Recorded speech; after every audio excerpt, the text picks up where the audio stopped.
Hello everyone and welcome back to Old Man Stories. I'm aware that many of you use these videos to fall asleep, so before you doze off, I thought it would be a fun idea if each of you could leave a comment letting me know which part of the world you're listening from. Also, give a like and subscribe to the channel if you're enjoying the episodes, okay? Let's get comfortable, relax, and begin. I haven't told many people about what happened at Lexi's house, mainly because I still don't understand it myself. It's been almost 7 years, and I still get chills thinking about it. I was 16 when we became friends. Both of us were the quiet types who preferred staying on the edges of social circles rather than diving into the center. High school was brutal for introverts like us. I met Lexi in art class junior year when we got paired up for a project. We clicked immediately, both into the same music, both feeling like outsiders, both enjoying getting high when we could. After about a month of hanging out at school, she invited me over to her place to smoke. "My dad works nights," she told me. "We'll have the whole place to ourselves." I remember the first time I pulled up to her house. It was this faded blue 2-story with white trim that had seen better days. Nothing special, just a regular suburban home with overgrown hedges and a cracked driveway. But what made it weird was what sat directly across the street. The Oak Ridge Funeral Home. I'm talking directly across, like you could see into the funeral home parking lot from Lexi's front windows. "Doesn't that creep you out?" I asked as we walked up her front steps, living across from a place full of dead people. Lexi just shrugged. "You get used to it. Sometimes we see families crying in the parking lot. That's the worst part." Inside, her house smelled like cinnamon air freshener, trying to cover up cigarette smoke. Her dad was a smoker, and even though he tried to hide it, that smell gets into everything. Lexi gave me the tour. Kitchen with yellow cabinets that probably hadn't been updated since the 90s, living room with a massive old TV, bathroom with peeling wallpaper. Upstairs was her bedroom, her dad's room at the end of the hall, and between them, a closed door with one of those sliding locks on the outside. "What's in there?" I asked, pointing to the locked room. Lexi's face changed for just a second. "Nobody goes in there." "Why not?" She hesitated like she was deciding how much to tell me. "We just don't. Dad locked it up when we moved in 4 years ago. Sometimes we hear weird stuff coming from inside." "Like what?" I was getting curious now. Scratching, whispers. Once I swear I heard someone crying. She said it so casually, like she was talking about the weather. "This house is haunted as fuck, probably because of the funeral home, like all that death energy just drifts across the street or something." I laughed, thinking she was messing with me. "Yeah, right. I'm serious," she said, not laughing with me. "You'll see eventually." We spent that first afternoon getting high in her room, watching stupid videos on her laptop and eating an entire bag of Doritos. Nothing weird happened. I went home thinking she was just trying to freak me out with ghost stories. The second time I visited was about 2 weeks later. Her dad was working again, and we had the place to ourselves. We were in her room, and she had just packed a bowl when she said she needed to use the bathroom. "I'll be right back," she said. "Don't start without me." I was sitting on her bed, scrolling through my phone, when I heard this loud buzzing directly next to my ear. It was so close and sudden that I jumped and swatted at the air beside my head. Nothing was there. The buzzing continued, and I swatted again, thinking it was a fly or mosquito. Still nothing. The buzzing stopped as suddenly as it had started. A few seconds later, it came from the other side of my head, even louder this time. I jumped off the bed, actually freaked out now. I couldn't see anything, but the sound was so clear, like something was right there. When Lexi came back, I told her what happened. "Oh, that's normal," she said with a shrug. "Come look at this." She led me to her window and pointed at the bottom edge. Between the screen and the glass were dozens of dead bees. Not just a few, I'm talking at least 30 or 40, all piled up against each other. "They get trapped in there and die," she explained. "Been happening since we moved in. Dad says it's because there must be a hive nearby, but we've never found one." I stared at the pile of dead insects. "That's not normal, Lexi." She just laughed. "Nothing in this house is normal. You get used to it." We still got high that day, but I couldn't shake the feeling that something was off. The buzzing had felt so intentional, like something wanted my attention. And those bees, why would so many get trapped in the same window? It didn't make sense, but it was the third time I visited that really fucked me up. It was a Friday afternoon in October. The air had that perfect fall crispness, and the funeral home across the street had those fake autumn leaves decorating the entrance. Lexi texted me saying her dad wouldn't be home until midnight, so we had hours to hang out. We were in her room with the door closed, music playing quietly so the neighbors wouldn't hear. We'd been smoking for about an hour and were properly stoned by that point, that heavy-limbed, giggly kind of high where everything seems funnier than it actually is. I made some crude joke about this guy at school who had been hitting on both of us. It was vulgar, the kind of joke you only make when you're high with your best friend. We were both laughing so hard we could barely breathe, and then it happened. 3 loud, distinct knocks on her bedroom door. Knock, knock, knock. We both froze mid-laugh. The knocks were deliberate and loud enough to be heard over the music. My stomach dropped. I thought her dad had come home early and heard my disgusting joke. "Is that your dad?" I whispered, mortified. Lexi looked confused. "He shouldn't be home yet." We sat in silence, waiting. Then we heard footsteps, heavy ones, walking away from the door, down the hallway toward the kitchen. The floorboards creaked with each step. "Shit," I hissed. "He definitely heard me. I'm so sorry." Lexi didn't respond. She was listening intently to the footsteps. After a few minutes of us sitting there in awkward silence, I needed to pee. The combination of fear and the weed had my bladder ready to burst, but I was too embarrassed to leave the room and potentially face her dad. "Can you check if he went to his bedroom?" I whispered. "I really need to use the bathroom, but I don't want to run into him right now." Lexi looked at me for a long moment, then nodded. She stood up, opened her bedroom door just enough to slip through, and closed it behind her. I sat there, heart pounding, trying to figure out what I'd say to her dad if I had to face him. When Lexi came back a minute later, her face was pale. "What?" I asked. "Is he mad?" She shook her head slowly. "Jade, there's nobody home." I thought she was messing with me. "Come on." We both heard the knocks and the footsteps. I checked the whole house. Front door's still locked from the inside. Dad's car isn't in the driveway. No one's here but us. A chill ran down my spine. "That's not funny, Lexi." "I'm not joking." Her voice was dead serious. "I told you this place was haunted." I didn't want to believe her, but the look on her face was too genuine. Plus, we were both high. Why would she try to scare me like that? "Maybe it was the house settling," I suggested weakly. Lexi gave me a look. 3 perfectly timed knocks and footsteps that went all the way to the kitchen. That's not the house settling. We both jumped when we heard a cabinet door slam in the kitchen. "Fuck this," I said, grabbing my phone and backpack. "I'm out." But Lexi grabbed my arm. "Don't go, it's never done anything bad, just weird stuff like this." "It?" I repeated. "Whatever's here, it's just letting us know it's here too." I wanted to leave, but something about the way she said it made me pause. She wasn't scared, more like resignedly accepting, like living with a temperamental roommate. "It knocks when we're being loud sometimes," she explained. "Or when we talk about certain things. It's like it's listening." "That doesn't make me feel better," I said. "Think about it, though. Isn't it better that it was a ghost who heard your joke instead of my dad?" And weirdly, she was right. I felt this bizarre sense of relief, better a judgy ghost than her father. We spent the rest of that evening whispering, as if trying not to disturb whatever had knocked. No more laughing, no more crude jokes, just quiet conversation and nervous glances at the door.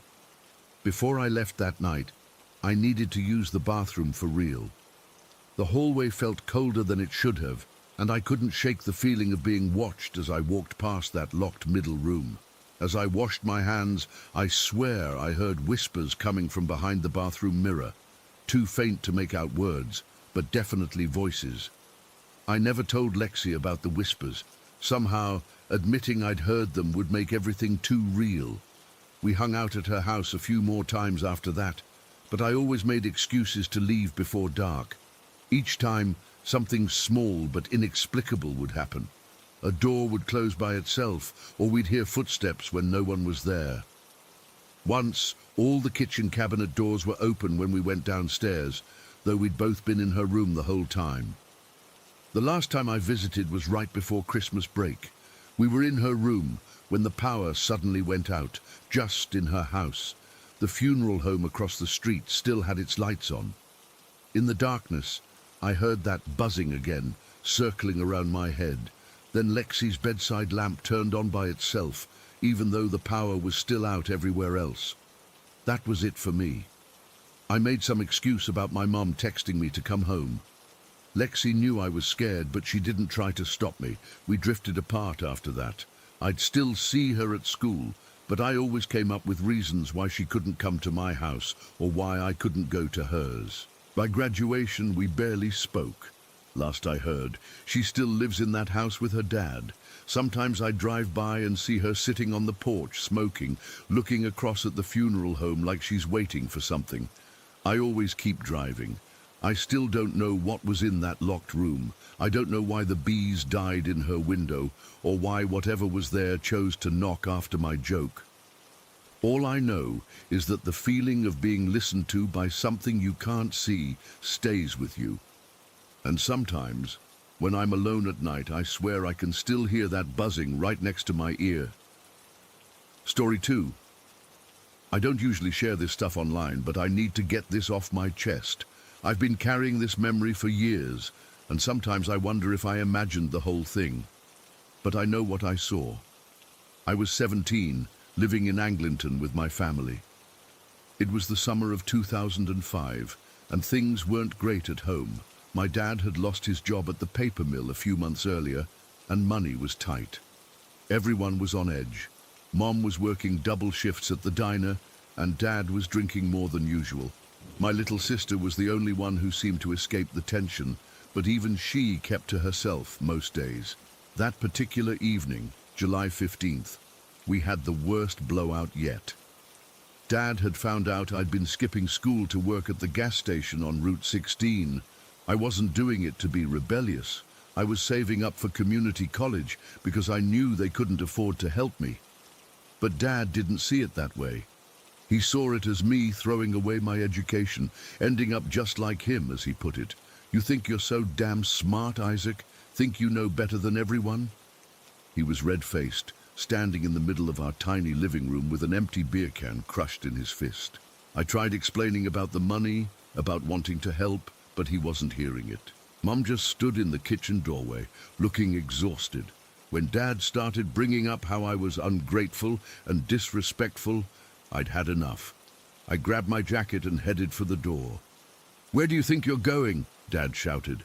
"Out," was all I said before slamming the door behind me. It was around 9:30 in the evening. The sun had just set, and that deep blue twilight was settling over everything. Our house was at the edge of town, where the neighborhoods start giving way to fields and the old abandoned railroad tracks. I sat down on the concrete steps of our front porch, trying to cool off. I remember lighting a cigarette. Another thing my dad would have yelled about if he knew. And just staring at the ground, counting the cracks in the concrete. The crickets were going crazy that night, and somewhere down the street, a dog was barking. Normal sounds, everyday sounds, until they weren't. It took me a minute to realize the crickets had stopped, the dog too. Everything got weirdly quiet, like someone had turned down the volume on the world. That's when I felt it. This strange pressure in the air, like before a thunderstorm, but different. Heavier somehow. The hairs on my arms stood up. I looked up, expecting to see storm clouds. Instead, I saw it. Hovering silently about 100 feet above my house was this massive black object. And when I say massive, I mean it blocked out a huge portion of the sky. It must have been at least the size of a commercial airplane, maybe bigger, but it wasn't making a sound. Not a single sound. The shape wasn't like any aircraft I'd ever seen. It wasn't round like the flying saucers you see in movies. It was angular, with sharp edges and flat surfaces that seemed to absorb light rather than reflect it. Kind of like those stealth bombers, but way more advanced. The underside was completely flat and dark. So dark it was like looking at a piece of the night sky that had been cut out and moved. I remember dropping my cigarette and standing up, not even feeling it burn my fingers as it fell.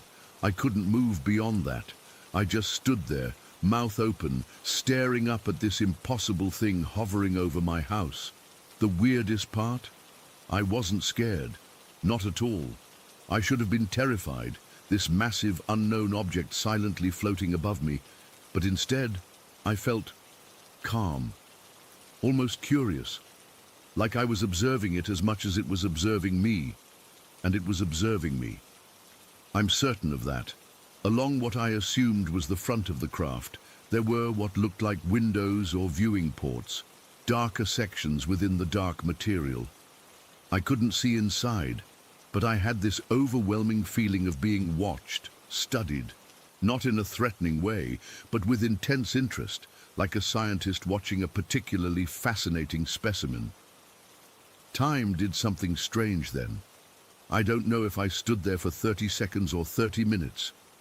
The world around me seemed to fade away, the house, the street, my problems with my family, until it was just me and this craft, locked in some kind of silent communication.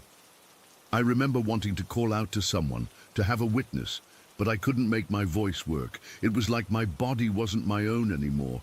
I just stood there, completely transfixed. Then, nothing. This is where my memory gets fuzzy. I don't remember the craft leaving. I don't remember going back inside. The next clear memory I have is waking up in my bed the next morning, feeling strangely rested despite the fight the night before. When I came downstairs, nobody mentioned our argument. It was like it never happened.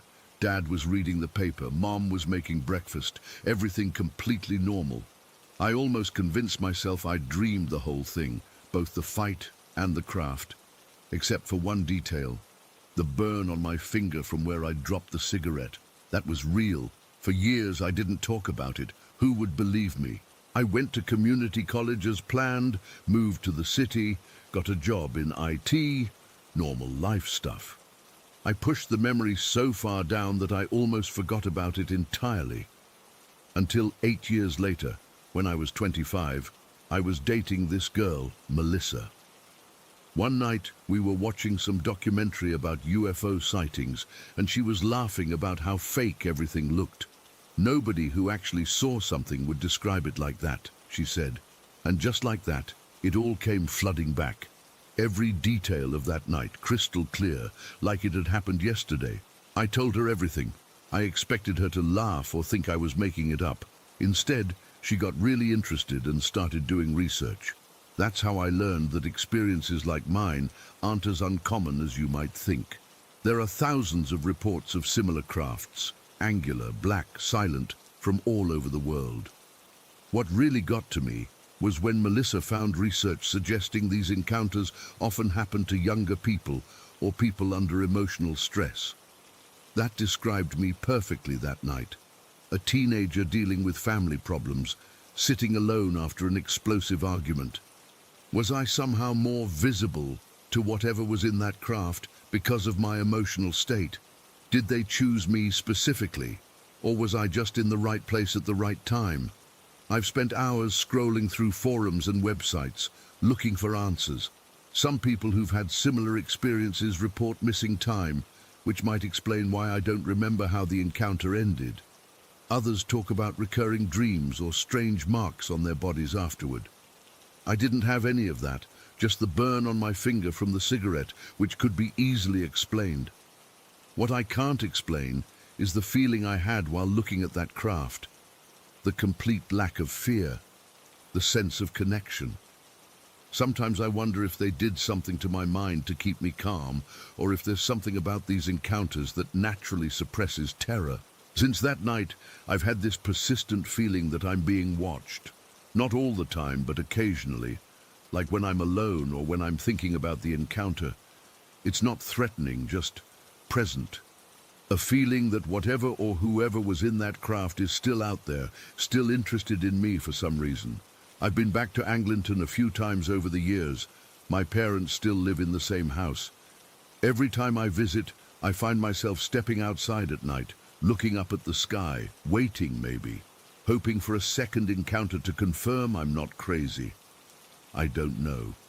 The most frustrating thing is not having answers. Was it alien technology? Some secret military aircraft? A hallucination brought on by stress? I've considered all these possibilities, but none of them quite fit what I experienced. The image of that black, angular craft is burned into my memory. The absolute silence, the way it seemed to bend the darkness around it, the feeling of being studied by something intelligent and completely unknown. I'm 35 now, and I still don't have any answers. I've never had another experience like it. But I know what I saw that night in Anglinton. Something was there, something chose to reveal itself to me, and sometimes, when I'm lying awake at night, I can't help but wonder why me. What did they see in that angry, confused 17-year-old boy that made them stop? And more importantly, will they ever come back? Story 3. I never believed in ghosts or anything paranormal. I'm what you'd call a rational person, the type who needs concrete evidence before accepting something as real. But what happened in my old apartment in Bridgeport still gives me chills, especially because I wasn't even the one who experienced it. For about 3 years, I lived in this decent-sized one-bedroom apartment near downtown Bridgeport. It wasn't fancy by any means, but it was comfortable enough for a single guy in his late 20s. The rent was reasonable, and the location was perfect, close to work and within walking distance of a few decent bars and restaurants. The living room was my pride and joy. I'd painted the walls this vibrant lime green color that my mum absolutely hated, but I thought looked awesome. I had a nice TV setup with all my gaming consoles connected, and this super comfortable sectional couch that I'd splurged on. The front door opened directly into the living room, positioned near the corner. My couch sat along the same wall, maybe 5 or 6 feet from the door, angled perfectly toward the TV on the opposite wall. Behind the door, I had this simple coat rack, just a wooden board with some silver hooks screwed into it where I'd hang my jackets and hoodies. Nothing fancy, all black coats mostly, since that's all I ever wore. Almost every weekend, my 2 best friends, Mark and Jen, would come over. They'd been married for about 5 years, and we'd been tight since college. We had this standing tradition where we'd order pizza, drink beer, and either watch horror movies or play video games until way too late. These nights were the highlight of my week. This went on for the entire time I lived there. We never missed more than a couple weekends in a row. It was our thing, you know? Just 3 friends hanging out, talking shit, and having a good time. When I finally decided to move to a bigger place across town last spring, Mark and Jen helped me pack up. We were sitting on the bare floor of my empty apartment, sharing one last beer before turning in the keys, when Mark suddenly got this weird look on his face. "Now that you're leaving this place, there's something we've been wanting to tell you," he said, glancing at Jen. She nodded, looking uncomfortable. "What is it?" I asked, already getting a weird feeling in my stomach. Mark took a deep breath. "Did you ever see anyone standing by your front door, like when we were watching movies?" I laughed, thinking he was joking. "What, like an intruder?" "No. Why would I?" Jen leaned forward. "We didn't want to freak you out while you were living here, but we saw someone. Many times, actually." The way they both looked at me, dead serious, made my laughter die in my throat. "Almost every time we came over," Mark continued, "we would see a man standing just inside the doorway. He wore this old-fashioned brown trench coat and a hat with a brim, like a fedora or something. I felt the hairs on my arms stand up. "What the fuck are you talking about?" There was never anyone in my apartment. We could only see him from the corner of our eyes, Jen explained, her voice getting quieter. If we turned to look directly at him, he'd disappear. But when we were watching TV and just aware of our peripheral vision, he was always there, standing completely still, just inside the doorway. Both of you saw this? I asked, looking between them. They nodded in unison. The first few times I thought I was imagining things, Mark said. But then one night, I noticed Jen kept glancing toward the door. Later in the car, I asked her if she'd seen something, and she described exactly what I'd been seeing for weeks. Why didn't you ever say anything? I demanded, feeling a mixture of disbelief and betrayal. We didn't want to freak you out, Jen repeated, especially since you never seemed to notice him. We figured if we told you, you'd either think we were crazy or you'd be too scared to stay in your own apartment. I sat there, processing what they were telling me. My rational brain immediately started searching for explanations. It must have been a shadow from the coat rack or something, I suggested. Some kind of optical illusion with the green walls. Mark shook his head firmly. David, I thought of that too, but your coats were all black. This guy wore a distinct brown trench coat. And we could see the hat clearly, the shape of it, the way it shadowed his face. And he never moved, I asked. Never, Jen confirmed. He just stood there, watching us, or watching you maybe. I don't know. I felt a chill run down my spine, despite the warm spring air coming through the open windows. For 3 years, you guys saw a ghost in my apartment and never thought to mention it. They exchanged glances again. We weren't sure what it was, Mark said. And honestly, whatever it was, it never seemed threatening. It was creepy as hell, but it never tried to, I don't know, do anything. Plus, Jen added, you seem so happy here. We didn't want to ruin that for you. I spent the next few hours grilling them about every detail they could remember. The figure was always in the same spot, always wearing the same clothes. They could only see him peripherally. If they looked directly, he'd vanish instantly, but would reappear in their peripheral vision moments later. They estimated they saw him during about 80% of their visits. The weirdest part, Mark said as we were finally preparing to leave, is that sometimes I would purposely keep my eyes forward, but concentrate on that spot in my peripheral vision. And I swear, David, I could feel him, noticing that I was aware of him. There would be this tension, like he knew I was observing him even though I wasn't looking directly at him. That night, after turning in my keys and officially moving out, I couldn't sleep. I kept thinking about this mysterious figure that had apparently been sharing my living space for years without my knowledge. Had he been there when I was alone? Had he watched me sleep, cook, shower? The thought made me sick to my stomach.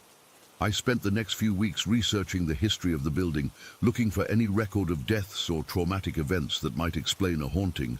I found nothing conclusive. The building was only about 30 years old, and while there had been a couple of natural deaths over the years, nothing seemed to match the description of my phantom visitor. I even went back and spoke to some of the other tenants. Most thought I was crazy, but one elderly woman on the first floor mentioned that her late husband used to complain about seeing a shadow man near their door. She had always dismissed it as his failing eyesight. The more I obsessed over it, the more questions I had. Why could Mark and Jen see him but not me? Was there something about me that made me blind to his presence, or something about them that made them sensitive to it? And why that specific spot by the door? One night, about 2 months after moving out, I got drunk and decided to go back to my old building.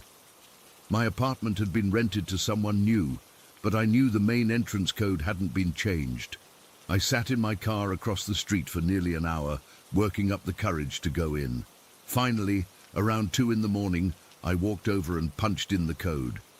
The hallway was dimly lit and eerily quiet. I stood outside my old apartment door, listening. I could hear faint sounds of a TV or music coming from inside.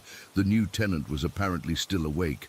I don't know what I expected to accomplish. I couldn't exactly knock on the door and ask if they'd seen a ghost. I was about to leave when I felt a strange sensation, like someone was standing right behind me. I froze, my heart pounding in my chest. Slowly I turned around, half expecting to finally come face to face with the man in the trench coat. The hallway was empty. As I was walking back to the building's exit, I passed a framed photograph in the lobby that I'd seen countless times before. A black and white picture of the building when it first opened in the 80s. I'd never paid much attention to it, but this time, something caught my eye. In the corner of the photo, barely visible in the background, was a figure standing near the entrance, a man in what appeared to be a long coat and brimmed hat. I took a picture of it with my phone, my hands shaking so badly I had to try 3 times to get a clear shot. When I got home, I sent the photo to Mark and Jen with a simple message. "Is this him?" Mark called me immediately. "Where did you find this?" he asked, his voice tense. "In the lobby of my old building. It's been there the whole time." "That's him," Mark confirmed. "That's exactly what we saw, David." The next day, I went back to the building and asked the property manager about the photograph. She told me it was taken during the grand opening ceremony in 1987. When I asked about the man in the background, she squinted at the photo for a long time before saying she had no idea who he was. Probably just a random passerby. I've been in my new apartment for almost 8 months now. It's bigger, nicer, and in a better neighborhood. I should be happy here. But I can't stop thinking about that man. Was he watching over me? Protecting me? Or was his presence something more sinister? Mark and Jen still come over for movie nights, but something has changed. We're all a bit more on edge, our eyes occasionally drifting to the corners of the room. So far, they haven't seen anything unusual in my new place, and I don't know whether to be relieved or disappointed by that. Sometimes, when I'm alone at night, I'll deliberately avoid looking directly at my doorway. I'll keep my eyes fixed on the TV or my phone, but expand my awareness to my peripheral vision, half hoping and half dreading that I might finally glimpse him myself. The thing that haunts me most isn't the possibility that my old apartment was haunted. It's the realization that we could be surrounded by things just beyond our perception all the time. Things that vanish the moment we try to confront them directly. How many other unexplainable presences might be standing in the corners of our lives, visible only when we're not looking for them? I still don't know who he was or why he was there. I don't know why my friends could see him, but I couldn't. And I don't know if he's still there, standing in that same spot, watching the new tenant as they go about their life, completely unaware of their silent observer. All I know is that sometimes, when I'm drifting off to sleep, I get this prickling sensation at the back of my neck, and I wonder if maybe he followed me after all. Story 4. I still get goosebumps thinking about it, even though it's been almost 2 years since everything happened. My husband John says I should just let it go, that it's over now. But some things you just can't forget. When something like this happens to your family, in your own home, it changes you. We'd been living in Oak Ridge for about 7 years when it started. It's one of those cookie-cutter suburban neighborhoods where all the houses look pretty similar. 2 stories, attached garage, decent backyard. Nothing special, but it was home. Me, John, our 16-year-old son Kevin, and our 10-year-old daughter Lily. Normal family, normal house, normal life. Until it wasn't. The first time I saw it was in late October. I remember because we still had some Halloween decorations up that I hadn't gotten around to taking down yet. John was working late, and the kids were upstairs. I was cleaning up after dinner, loading the dishwasher, when I felt this weird sensation, like someone was watching me. You know that feeling, right? When the hairs on the back of your neck stand up? I turned around, expecting to see Kevin standing in the doorway asking for something, but instead, I saw it. Standing in our dining room between the table and the china cabinet, a tall, thin figure just standing there, completely black, like a shadow, but solid somehow. It had broad shoulders, definitely male-shaped, no face that I could make out, just darkness. The moment I saw it, My stomach dropped like I was on a roller coaster. I felt physically sick, like I might throw up right there on the kitchen floor. And this overwhelming feeling of dread just washed over me, like something terrible was about to happen. I blinked, and it was gone. Just like that. I stood there frozen for what felt like forever, my heart pounding so hard I could hear it in my ears. I finally managed to call out for Kevin, my voice shaking. When he came downstairs, I asked if he'd been in the dining room. He looked at me like I was crazy and said he'd been playing video games in his room for the past hour. I didn't tell anyone what I saw. I figured I was just tired or stressed, or my eyes were playing tricks on me. But deep down, I knew what I'd seen was real. The feeling it gave me was too intense to be nothing. About 2 weeks later, Kevin came home from his part-time job at the movie theater. He works closing shifts on weekends, so it was around 1 in the morning. He was coming up the stairs in the dark. He never turns on lights because he doesn't want to wake us up. When he bumped into something on the stairs, he thought maybe Lily had fallen asleep on the steps or something. But when he reached down, he felt what he described as bare feet, but ice cold and weird. He said they felt smooth, almost like they were wet with ink. When he looked up, there was nothing there. He ran up the rest of the stairs and slammed his bedroom door. He told me about it the next morning, trying to laugh it off, but I could tell he was shaken up. That's when I told him about what I'd seen in the dining room. We agreed not to mention it to Lily or John yet. Lily because we didn't want to scare her, and John because, well, he's not exactly open to supernatural nonsense, as he calls it. But then Lily had her encounter, and that's when things got really bad. About a week after Kevin's experience, Lily woke me up in the middle of the night crying. She said she'd woken up and seen someone sitting on the edge of her bed. She thought it was John checking on her like he sometimes does. But when she turned on her little flashlight, she keeps one by her bed because she's afraid of the dark, there was nobody there. "But Mommy," she said, "I felt the bed sinking down where he was sitting, and it was cold, so cold." That's when I knew we had a serious problem.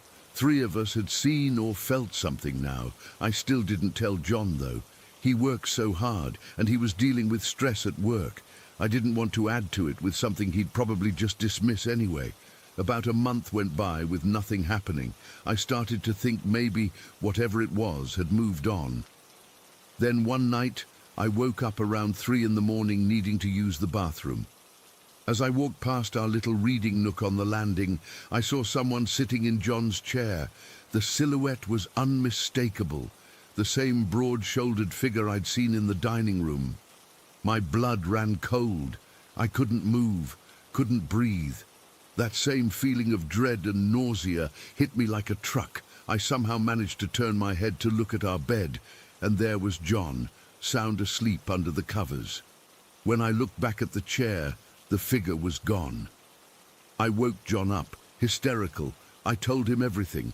What I'd seen, what the kids had experienced. He tried to calm me down, said it was probably just shadows from the streetlight outside, that Kevin had probably just bumped into something he left on the stairs, that Lily had been dreaming. He held me until I stopped crying, but I could tell he didn't believe a word of it. The next morning over breakfast, I could see John watching us all carefully, like he was trying to figure out if we were playing some kind of joke on him. Lily was picking at her cereal, dark circles under her eyes from not sleeping. Kevin was jumpy, flinching every time one of us moved too suddenly. And me, I was a wreck. "I think we should stay with my sister for a while," I suggested, "just until we figure out what's going on." John shook his head. "There's nothing going on. Houses make noises, shadows play tricks, everyone's just feeding off each other's imaginations." Kevin slammed his hand on the table, making us all jump. "It's not our imagination, Dad. I felt it. It was real."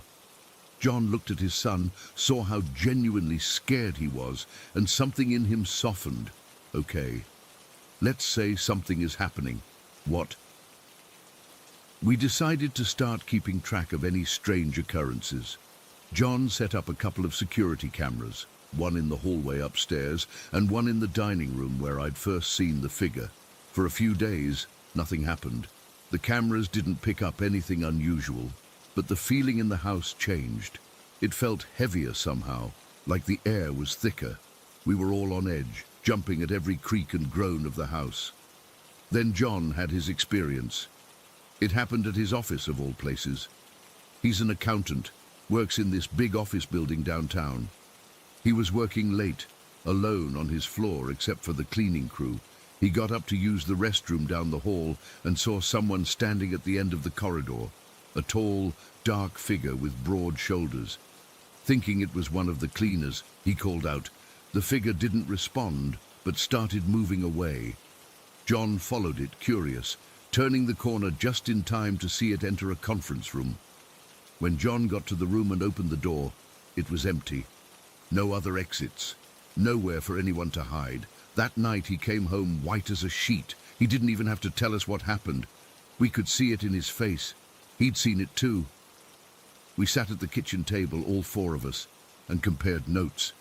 The figure was always the same, tall, thin male with broad shoulders. It never made any sound, and it always brought with it that terrible feeling of dread and sickness. What do we do? Lily asked in a small voice. None of us had an answer. We tried sage, didn't work. We tried those electronic ghost repellent devices, waste of money. We even considered moving, but with John's job and the kids' school, it wasn't really an option.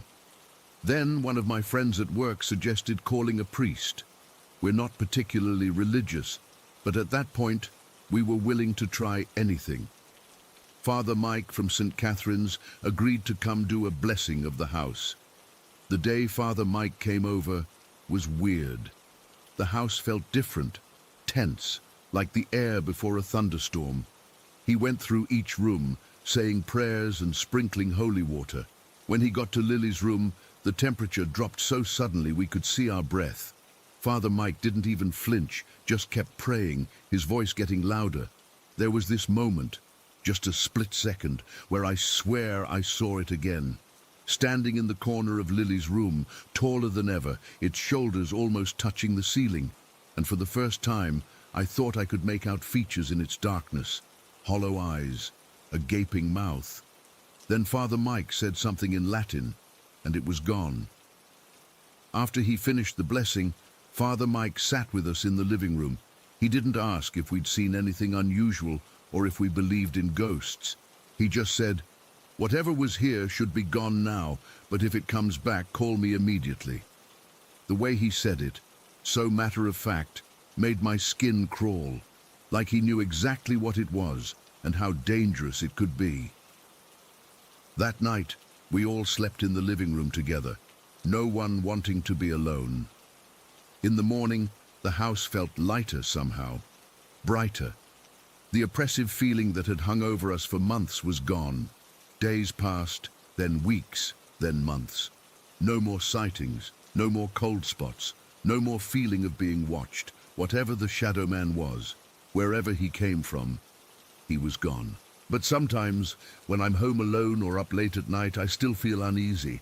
I still check the corners of rooms before I enter. I still avoid the reading nook on the landing. And sometimes, out of the corner of my eye, I think I see something move, a darkness that shouldn't be there. John says it's just my imagination now, that I'm looking for something that isn't there anymore. Maybe he's right. But the thing is, we never figured out what it was, or why it was in our house. Why us? Why then? What did it want? These questions keep me up at night, because if it came once, what's to stop it from coming back? And next time, will a blessing be enough to make it leave? I don't know if I'll ever feel completely safe in this house again. Some wounds heal, but they leave scars. And this one, this wound on our sense of safety, on our understanding of the world, I think it's going to leave a pretty big scar. Story 5. I still don't have an explanation for what happened to me back in '85. I've gone over it 1,000 times in my head, and I can't make sense of it. But I know what I experienced was real. I was 22, and my life was completely falling apart. My wife of barely 2 years had left me for my former best friend. Yeah, that old cliché. I'd caught them together in our bed while I was supposed to be working a double shift at the factory. I came home early because I was feeling sick, and well, I got a whole lot sicker after what I saw. The divorce was ugly. She took practically everything we owned, which wasn't much, but it was all I had. I lost my apartment, most of my possessions, and even my dog. My buddy Jeff, not the one who slept with my wife, let me crash on his couch for a few weeks, but I could tell I was wearing out my welcome. I remember that day in November like it was yesterday. It was unseasonably cold in Dallas, and I'd finally hit rock bottom. I got fired from my job because I couldn't focus, couldn't stop drinking, couldn't stop showing up late. I had about $300 to my name and nowhere to go. That morning, I packed everything I owned into my beat-up Chevy Malibu and just started driving north. No plan, no destination, just driving. I think somewhere in my mind I was contemplating something terrible. The thought of just ending it all kept creeping in. What was the point anymore? Everything I'd built was gone. I had the radio off, couldn't stand hearing any love songs or anything upbeat. The silence in that car was deafening, just the hum of tires on pavement and my own thoughts spiraling darker and darker. I must have been driving for about 4 hours, somewhere in eastern Oklahoma when I first saw him, this guy standing on the side of I-40, thumb out. He looked so out of place that I actually did a double take. He was wearing this old-fashioned ranch slicker, like something straight out of the Old West, and this worn ivy cap pulled low over his face. In the grey November light, he looked like he'd stepped right out of another time period. I didn't stop. I wasn't in the mood for company, and I wasn't about to pick up some random drifter, so I just kept driving, watching him shrink in my rearview mirror until he disappeared. About 20 minutes later, my bladder was killing me from all the coffee I'd been drinking to stay alert. I pulled off at this rundown gas station, used their disgusting bathroom, and bought another cup of coffee. I didn't even speak to the cashier beyond mumbling, "Thanks." That's how deep in my own misery I was. I got back on the highway, and that's when things got weird. I traveled a good 20 miles from where I'd seen that hitchhiker. But as I approached the on-ramp to get back on I-40, there he was again. Same guy, same old-timey ranch slicker, same ivy cap. I slowed down, staring at him. It couldn't be the same person. There was no way he could have gotten that far ahead of me. But it was him. I was certain of it. The rational part of my brain kept saying it was just someone who looked similar, but deep down, I knew. And then I did something I can't explain. I pulled over. To this day, I don't know why I stopped. It was like my hands weren't my own anymore, like something else was controlling me. I reached across and pushed open the passenger door. "Where you headed?" I called out. The man approached my car, and I got my first good look at his face. He was older, maybe in his 60s, with deep creases around his eyes and a salt and pepper beard. But his eyes, they were the clearest, kindest blue eyes I'd ever seen. "East," he said simply, and climbed in. He smelled like wood smoke, and something else I couldn't place, clean like after a rainstorm. We drove in silence for a minute or two, and I was already regretting my decision when he spoke. "That divorce is eating you up inside, isn't it, son?" I nearly drove off the road. I gripped the steering wheel tight, knuckles turning white. I hadn't told him anything about me, not a single word about my situation. "How did you—" "It's written all over you," he said, his voice gentle. "The pain, the betrayal. Feels like your whole life is over, doesn't it?" I couldn't speak. My throat felt tight, and to my horror, I realized I was fighting back tears. Me, who hadn't cried once through this whole ordeal, not even when I caught them together. "She took everything," I finally managed to say, "everything I worked for."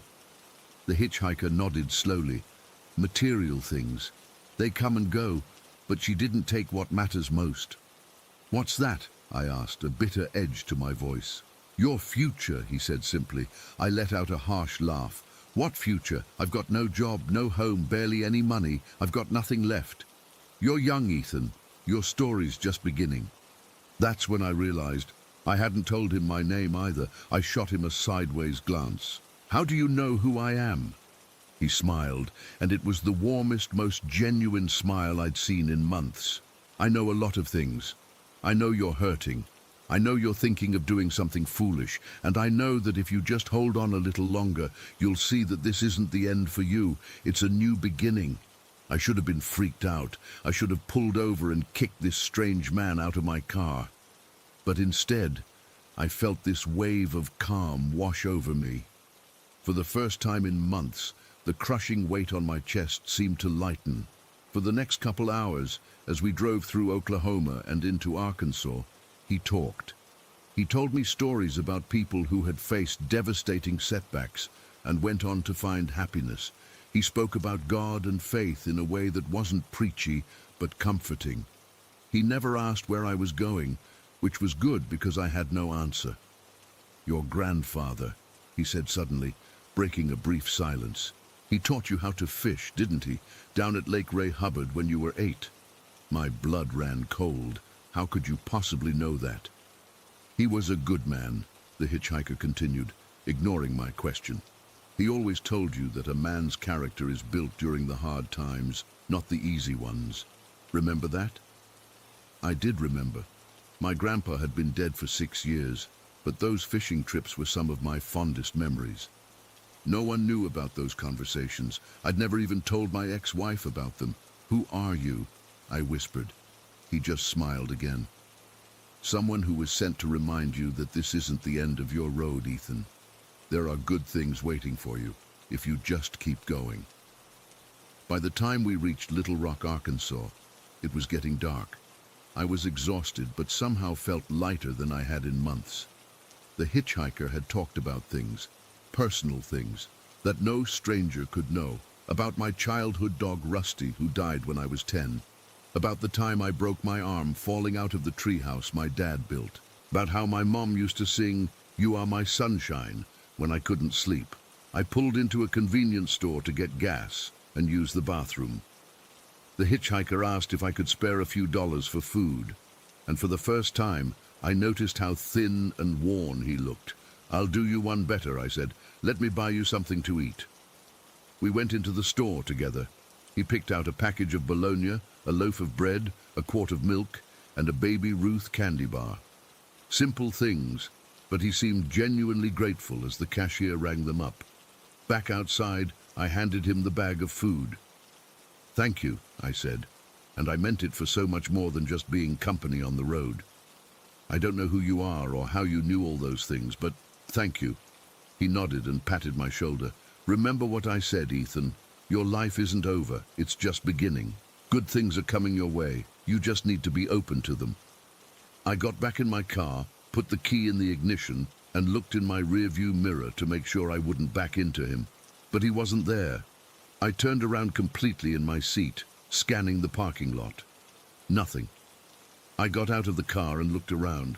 The hitchhiker was gone. I ran back into the store. "Did you see where that guy went? The one who was just in here with me?" The cashier, a middle-aged woman with tired eyes, looked at me like I was crazy. "What guy?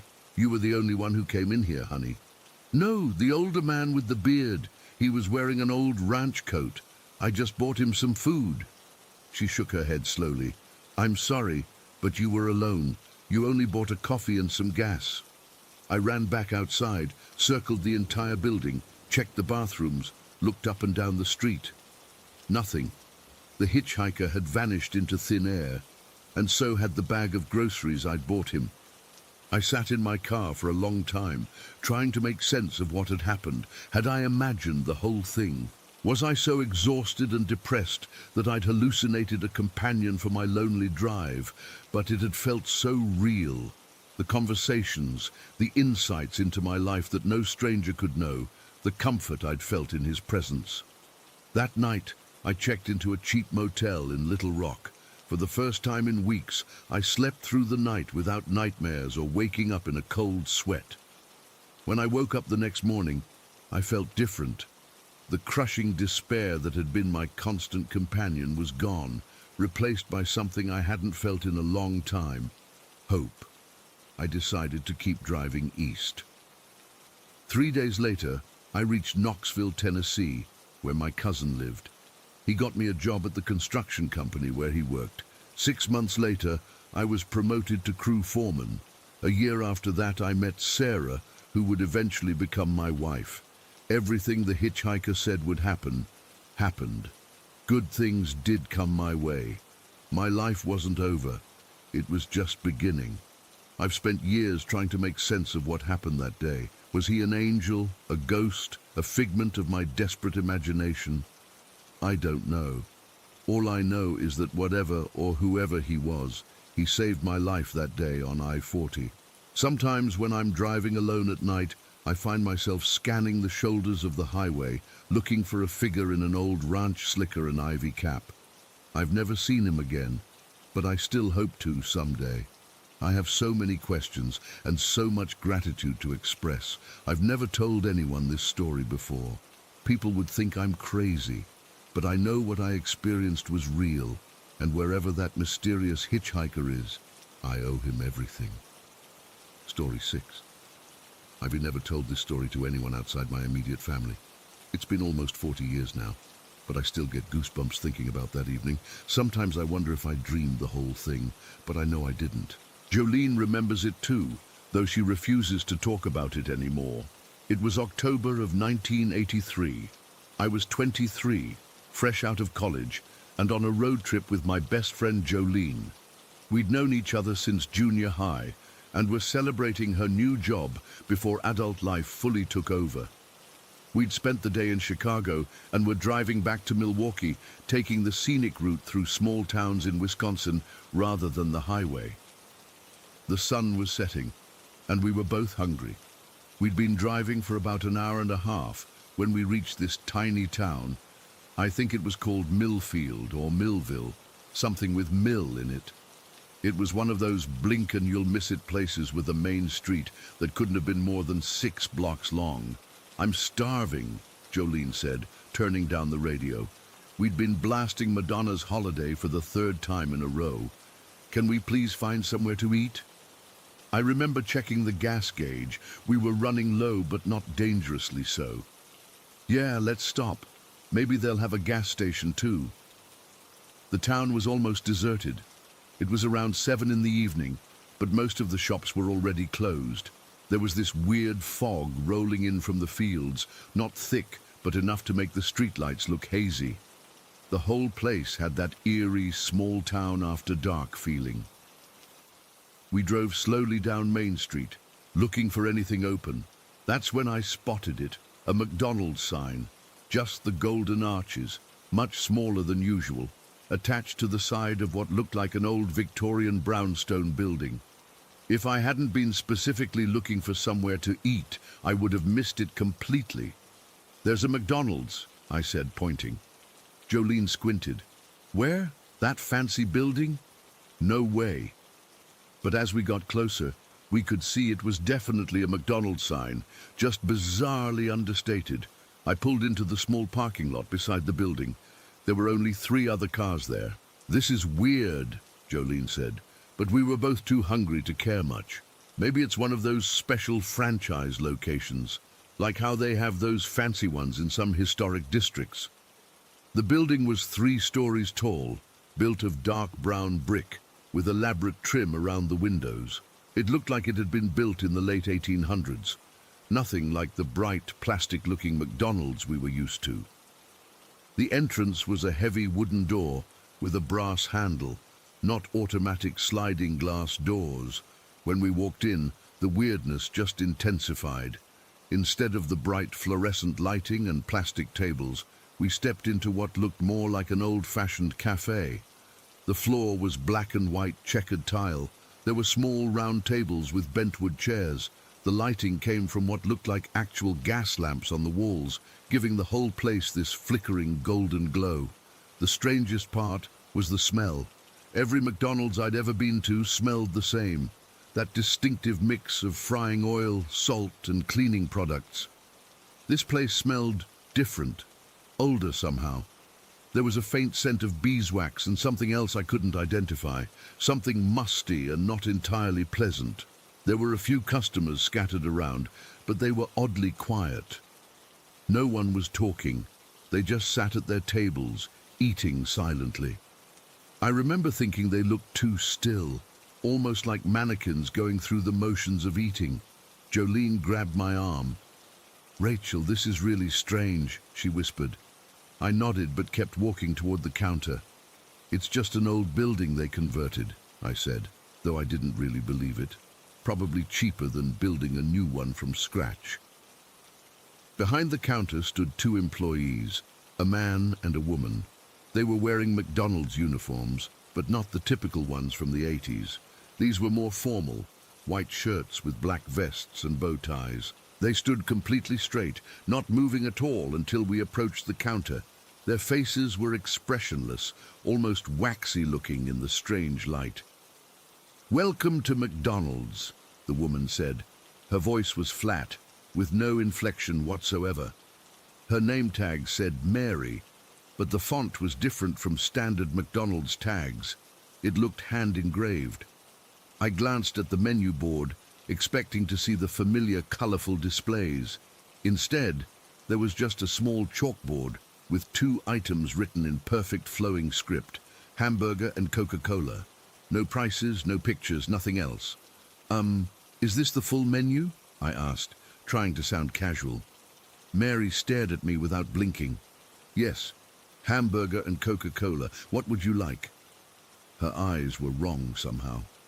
I can't explain exactly how, maybe too dark or too fixed. I felt uncomfortable looking directly at her. "2 hamburgers and 2 Cokes, I guess," I said. The man behind the counter hadn't moved or spoken. He just stood there, perfectly still, watching us. His name tag read Thomas. When I looked at him, he smiled, but it didn't reach his eyes. His teeth looked too perfect, too white. "That will be $1.60, Mary said. The price seemed way too low, even for 1983. I handed her $2 bills, and she gave me my change without looking at it. Her fingers were ice cold when they brushed against my palm. "Please take a seat. We will bring your order to you," Thomas finally spoke. His voice had the same flat quality as Mary's. We chose a table near the door. I was starting to feel really uneasy, and I could tell Jolene felt it too. She kept looking around, her eyes wide. "This place is so wrong," she whispered. "Everything about it is wrong." "I know," I agreed. "But it's just a weird McDonald's. We'll eat quickly and get out of here."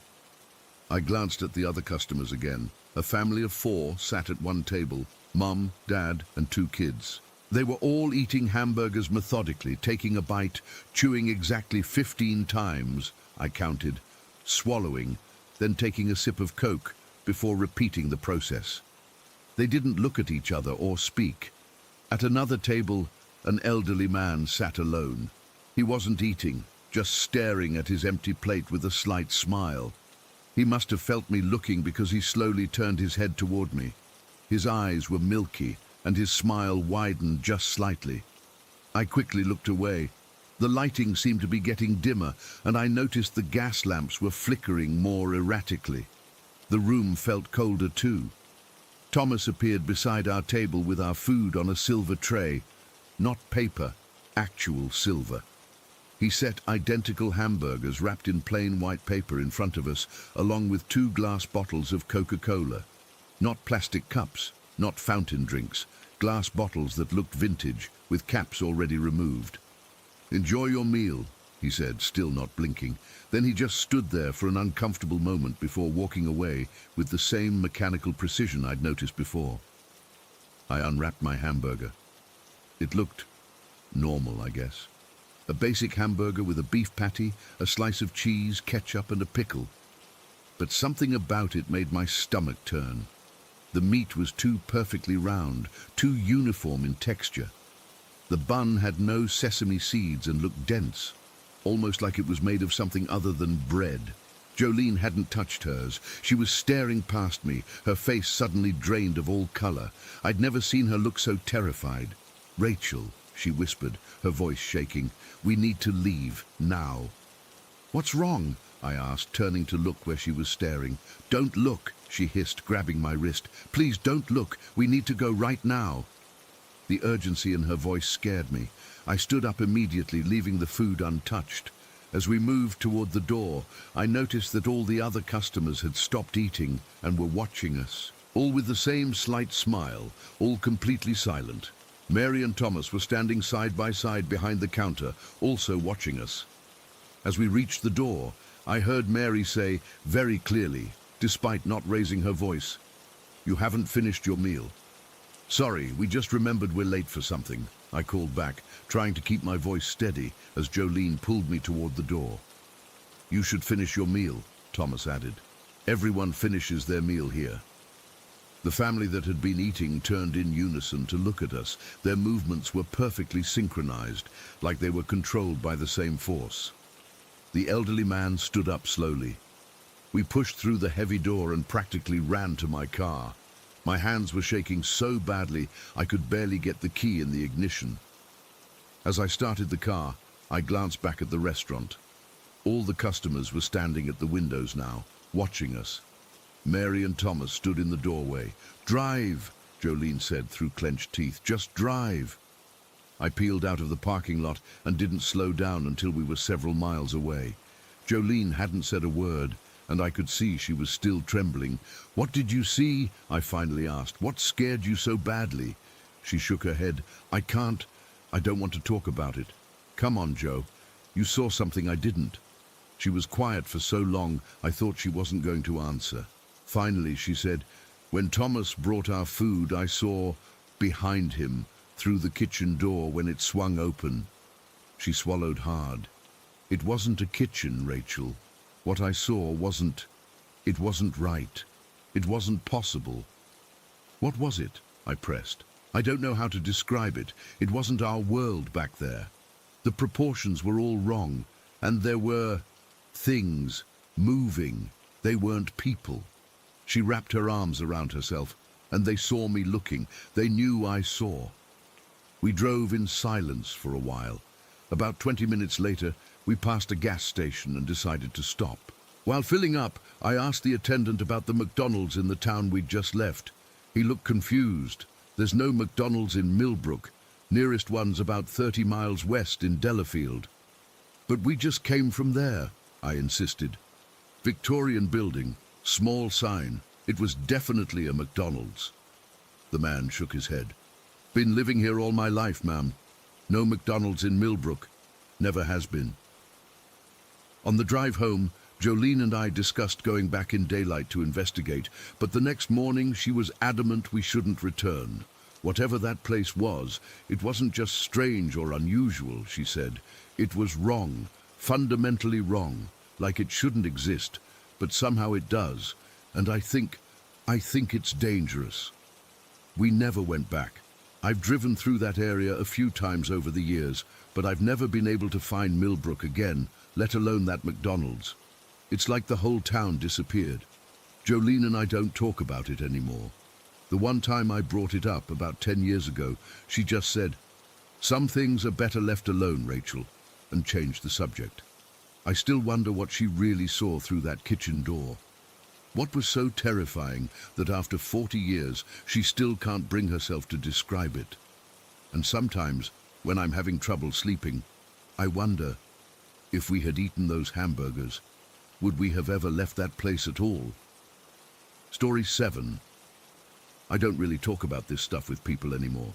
After years of eye rolls and nervous laughs, you learn to keep your mouth shut. But I need to get this off my chest, and maybe someone here will actually believe me. I've been living with ghosts my entire life. Not in the metaphorical sense, actual spirits, entities, whatever you want to call them.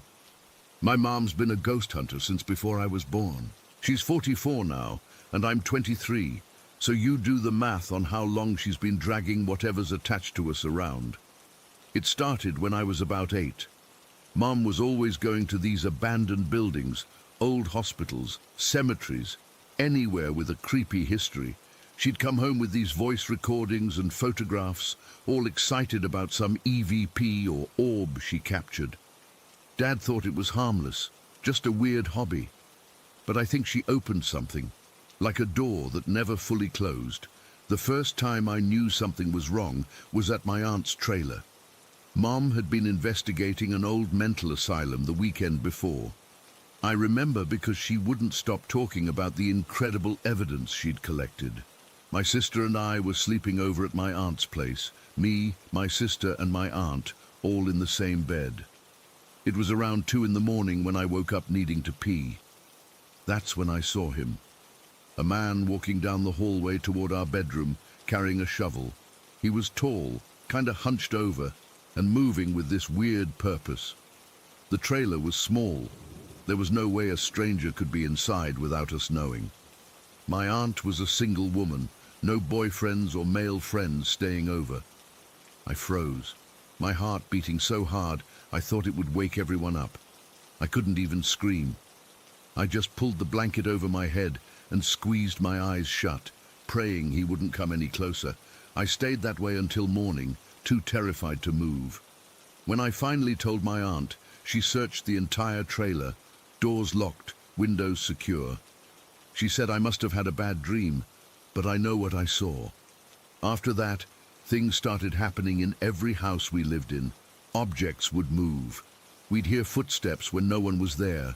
Lights would turn on and off. My mom said it was residual energy from her investigations.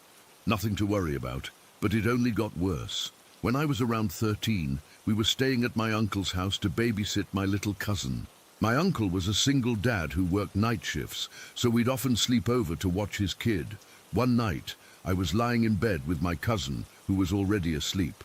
My sister and grandma were in the living room watching TV. I was scrolling on my phone when I heard it, a whisper right next to my ear, "Charlotte." It was so clear, so distinct. I thought it was my sister trying to scare me, so I whispered back, "What do you want?" That's when I heard my sister and grandma laughing from the living room, a good 30 feet away from the bedroom. My blood went cold. Whatever had whispered my name wasn't human, and it was right beside me. I grabbed my cousin and ran to the living room.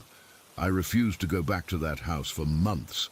When I finally told my mom what happened, she got excited and wanted to set up recording equipment. That's when I realized she didn't understand, or didn't want to understand, how terrifying this was for me. Our current house is the worst. It's about 100 years old, with this weird layout that makes no sense. Rooms connected to rooms that shouldn't be there. Narrow hallways that feel longer at night. We've been here for almost 4 years, and I've never felt comfortable. The first week we moved in, my mum found this Ouija board from the 80s hidden underneath the house in this crawl space. Instead of burning it or throwing it away like a normal person, she kept it as a cool find and put it on a shelf in her office. She swears she's never used it, but I don't know if I believe her anymore. The locked doors are what freak me out the most. We'll leave the house with everything secure, double-checked every door and window locked, and come back to find the front door wide open. At first, we thought maybe we were being robbed, but nothing was ever missing. This has happened at least 10 times. One afternoon, it was just me and Mom at home. We were in the kitchen making lunch when we both heard the distinct sound of the front door unlocking, that metallic click of the deadbolt turning. We looked at each other, and before either of us could react, the door slowly swung open. There was no wind, no explanation, just our door, unlocking itself and opening like someone invisible had walked in. My mom actually went and checked outside, thinking maybe a neighbor had accidentally used the wrong key or something, but there was no one. She closed the door, locked it again, and we watched as the lock turned itself and the door opened a second time. We left the house that day and didn't come back until my dad got home from work. The cabinet doors in our kitchen open by themselves all the time. I'll be making coffee in the morning, and suddenly every cabinet will be open when I turn around. At first, I thought maybe they weren't closing properly, but even the ones with those magnetic catches that snap shut will be wide open. The footsteps are constant. Heavy boots walking up and down our hallway at 3 in the morning. Light, quick steps running up the stairs when everyone's accounted for. Sometimes they're so loud they wake the whole house. The shadows are the worst though, These black figures that dart around corners or stand at the end of hallways, they're not just shadows, they have weight to them, substance. Sometimes they're shaped like people, sometimes they're just masses of darkness. My sister saw one standing over her bed one night, a tall black figure just watching her. She screamed so loud we thought someone had broken in. About 6 months ago, my sister and I were home alone. Our parents were at dinner and we were upstairs watching Netflix in my room. Around 9 o'clock, we heard what sounded like someone throwing pots and pans around in the kitchen. It was so violent, metal crashing against metal, things being thrown against walls. We were terrified.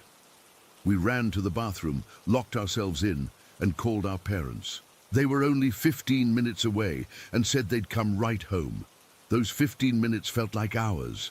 The crashing continued the entire time, getting louder and more aggressive. When our parents finally got home, my dad went through the house with a baseball bat, but there was nothing. The kitchen was completely untouched. No pots or pans on the floor, nothing out of place. It was impossible. The sounds we heard were so real, so physical. Something had to have caused them. After that night, my mum finally admitted that maybe something had followed her home from one of her investigations. She talked about cleansing the house, but it was too little, too late. The worst house we ever lived in was in Ohio. We were only there for 7 months before we couldn't take it anymore. That place was so haunted, it had actually been featured on My Ghost Story before we moved in. Something my mum conveniently failed to mention until after we'd signed the lease. My brother, who passed away a few years ago from an unrelated illness, was only 5 when we lived there. He'd talk about the bad man who would stand in his closet at night. He refused to sleep alone and would wake up screaming almost every night. One evening, my mom was in the kitchen making dinner. My sister and I were in the living room, which had a clear view of this door that led to the attic. As we sat there, we watched the doorknob start to turn, slowly, deliberately. My mom had her back to it, completely unaware. We both started screaming for her to move away from the door. She jumped back just as the door began to open on its own. We left that house the next day and stayed in a hotel until we found a new place. But whatever was in that house came with us. Whatever has been with us since I was 8 is still here, still following us. I've tried talking to therapists about this. Most of them suggest I'm suffering from some form of shared psychosis with my family, or that the stress of my brother's illness and death created these hallucinations. But they don't explain how doors unlock themselves, or how objects move when no one's around, or how everyone who stays in our house eventually experiences something. I'm convinced that my mom's years of ghost hunting opened something up, created some kind of attachment that follows our family wherever we go. I love her, but part of me resents her for bringing this into our lives. I'm 23 now, and I've never known what it's like to live in a house that doesn't feel watched, that doesn't have areas I avoid after dark, that doesn't make strange noises when it shouldn't. I don't know how to end this, or what kind of advice I'm even looking for. I just needed someone to hear my story, because the worst part of living with ghosts isn't the fear. It's having no one believe you when you try to explain why you're afraid. Story 8. I've never shared this with anyone outside my immediate family. It happened when I was 11 years old, back in '94, but I remember it like it was yesterday. Some things just burn themselves into your memory, you know? This is one of those things I can't forget no matter how much time passes. We were living in this small brick house in rural Tennessee at the time. Nothing fancy, just a modest 3-bedroom place surrounded by tall pines that seemed to whisper at night when the wind blew. My mom, my little brother Jake, he was 8 then, and I had moved there about 6 months earlier after my parents split up. Mom said we needed a fresh start, somewhere quiet where we could heal. The house was old but cozy. My bedroom was at the end of the hallway and I shared it with Jake. We had this rickety bunk bed. I got the top bunk because I was older, obviously. The room had these ugly yellow curtains that Mum found at a yard sale, and the walls were this pale blue color that looked almost white in certain light. There was this ancient ceiling light with a pull string, but it was in the middle of the room. Super annoying when you're in bed and want to turn it off. So I'd rigged up this system using some yarn I'd tied to the pull string, extending it all the way to my bunk so I could turn the light off without getting out of bed. Mom thought it was clever. Jake thought it was cheating. Whatever, it worked. That night, it was a Tuesday in April, I remember, because I had a social studies test the next day that I was definitely not prepared for. I stayed up later than I should have. I was recording songs from the radio onto a cassette tape. Does anyone even remember cassette tapes anymore? I had this little boom box with a built-in recorder, and I'd stay up waiting for my favorite songs to come on so I could record them. No downloading back then. You had to catch songs live or buy the album. Anyway, I was waiting for this specific Ace of Base song to play. Mom had already come in twice to tell me to go to sleep, but I kept the volume low after that and promised myself just 15 more minutes. It was probably around 11:30 when I finally gave up, clicked off my little reading light, and settled into bed. Jake was already fast asleep in the bottom bunk, making those little whistling noises he always made when he was really out. I remember feeling the weight of sleepiness finally hitting me as I reached for my yarn contraption to turn off the main light. I tugged the string, the room went dark, and I snuggled down into my covers. It couldn't have been more than 10 seconds later. 10 seconds of darkness, that's all. Then the blue light started. At first, I thought maybe it was headlights from a car turning into our driveway, but the light wasn't moving like that. It was steady, and it was coming from inside my room. I opened my eyes, thinking maybe Jake had turned on some toy or something. That's when I saw him, standing in the center of our bedroom floor, between the dresser and the foot of our bunk bed, was a Native American man. He was tall, really tall, his head almost touching our 8-foot ceiling.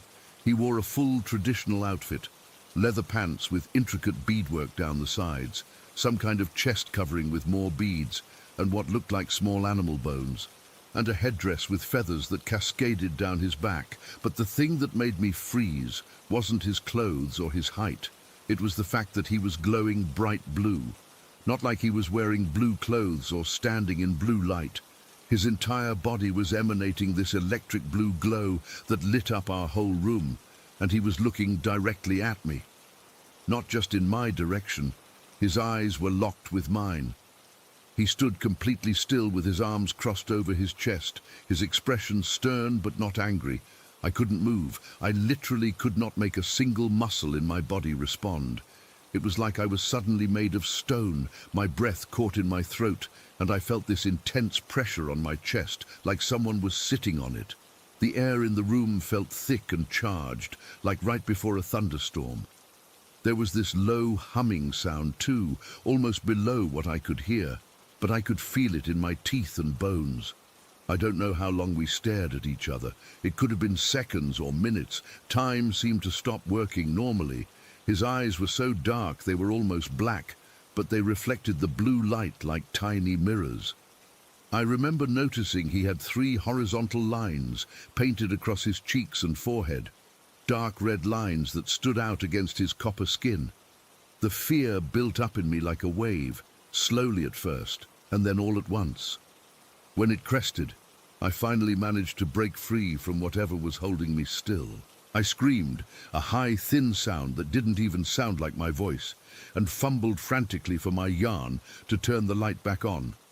My fingers felt numb and clumsy, but I managed to grab the string and yank it hard. The instant, and I mean the very instant, the light came on, he vanished, not like he walked away or faded. One moment he was there, the next he wasn't. The blue light disappeared with him, leaving just the harsh yellow glow of our ceiling bulb. Jake sat up in his bed, rubbing his eyes and complaining about the light. "What's wrong with you?" he mumbled, looking up at me with sleepy irritation. I couldn't speak. My heart was hammering so hard I thought it might break my ribs, and I was shaking uncontrollably. I just sat there, clutching my blanket up to my chin, staring at the spot where the man had been standing. "Did you have a nightmare?" Jake asked, his voice softening when he saw how terrified I was. I managed to shake my head. There was someone in our room, I whispered. A man, a Native American man, all glowing blue. And then Jake said something that made my blood run cold. Oh, him? I've seen him before. He was here last week too. I nearly fell out of the top bunk. Why didn't you say anything? Jake shrugged, already lying back down. I don't know.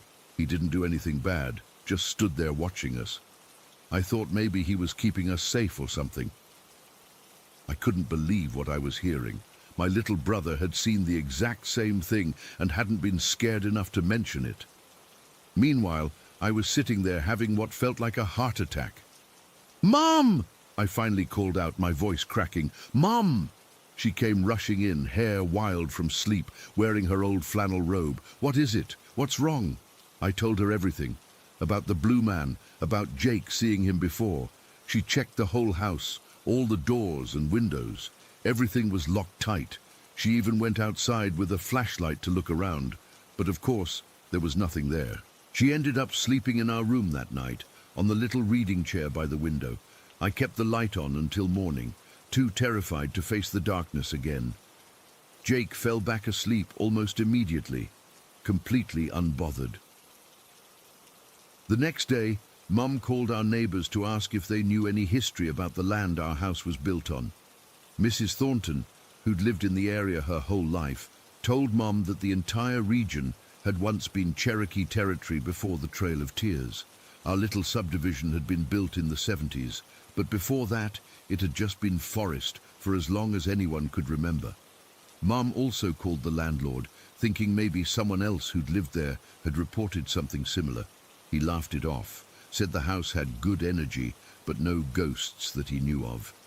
He did mention that the property had been blessed by a local medicine man before the houses were built, as a sign of respect to the land's history. For weeks afterward, I slept with my reading light on. I'd check under the bed, in the closet, behind the door, everywhere, before getting into bed. I made Mom put a nightlight in our room too, which Jake complained about because it made it too bright to sleep. I didn't care. I wasn't taking any chances. The thing is, I never saw the blue man again in that house. We lived there for 3 more years before moving to Nashville when Mom got a better job, and he never reappeared. Sometimes I'd wake up with this feeling that someone was watching me, but whenever I'd open my eyes, the room would be empty. Jake swore he saw him one more time, standing at the foot of his bed about a month after my experience. He said the blue man had nodded at him before disappearing. Jake was convinced he was some kind of guardian spirit, but I couldn't shake the fear. Guardian or not, having a glowing apparition in your bedroom in the middle of the night isn't exactly comforting. Fast forward 26 years. I'm 37 now, living in Charlotte with my husband and our dog. Last month I was driving home from work and listening to this podcast about supernatural experiences. I wasn't paying much attention until this caller from Santiago started describing what she'd seen as a child. He was tall, dressed in traditional Native American clothing, the woman said, her voice slightly accented. But the strangest thing was that he glowed blue, this bright electric blue that lit up my entire bedroom. I nearly drove off the road. My hands started shaking so badly I had to pull over into a gas station parking lot. The woman continued describing the exact figure I'd seen in my bedroom all those years ago. The crossed arms, the stern expression, the 3 horizontal lines painted on his face. The only difference was that in her experience, he'd been holding a small hatchet or tomahawk at his side. I sat there in my car, feeling like I couldn't breathe. All these years, I'd convinced myself it had been some kind of shared hallucination between Jake and me, or maybe a waking dream. I'd never told anyone outside my family, partly because I didn't think anyone would believe me, and partly because I didn't want to relive it. But here was a complete stranger, from a completely different part of the world, describing the exact same entity I'd seen in rural Tennessee when I was 11 years old. I called Jake as soon as I got home. He's 34 now, with kids of his own. When I told him about the podcast, there was a long silence on the line. I still see him sometimes, he finally said quietly. Not often. Maybe once every few years. Last time was when Ellie was born. Ellie is his daughter, now 4. What? Are you serious? I couldn't believe what I was hearing. Yeah, he's always the same, always blue, always watching. I've never felt threatened by him though, Em. I think he's looking out for us, for the kids especially. I've spent the last month researching similar sightings. There aren't many public accounts, but the ones I've found share the same details. The blue glow, the traditional clothing, the silent watchfulness. Most of the encounters happen to children between the ages of 7 and 12, and almost always at night. Some people call him the Blue Guardian or the Indigo Protector. A few accounts suggest he appears in homes where children might be in danger, though from what I can tell, our house in Tennessee was perfectly safe. I still don't know what to make of it all. Was he real? Was he some kind of shared cultural memory that manifests in similar ways to different people? Or was he actually some kind of guardian spirit, keeping watch over children for reasons we can't understand? All I know is that I saw him. He was in my room that night, as real as anything I've ever seen.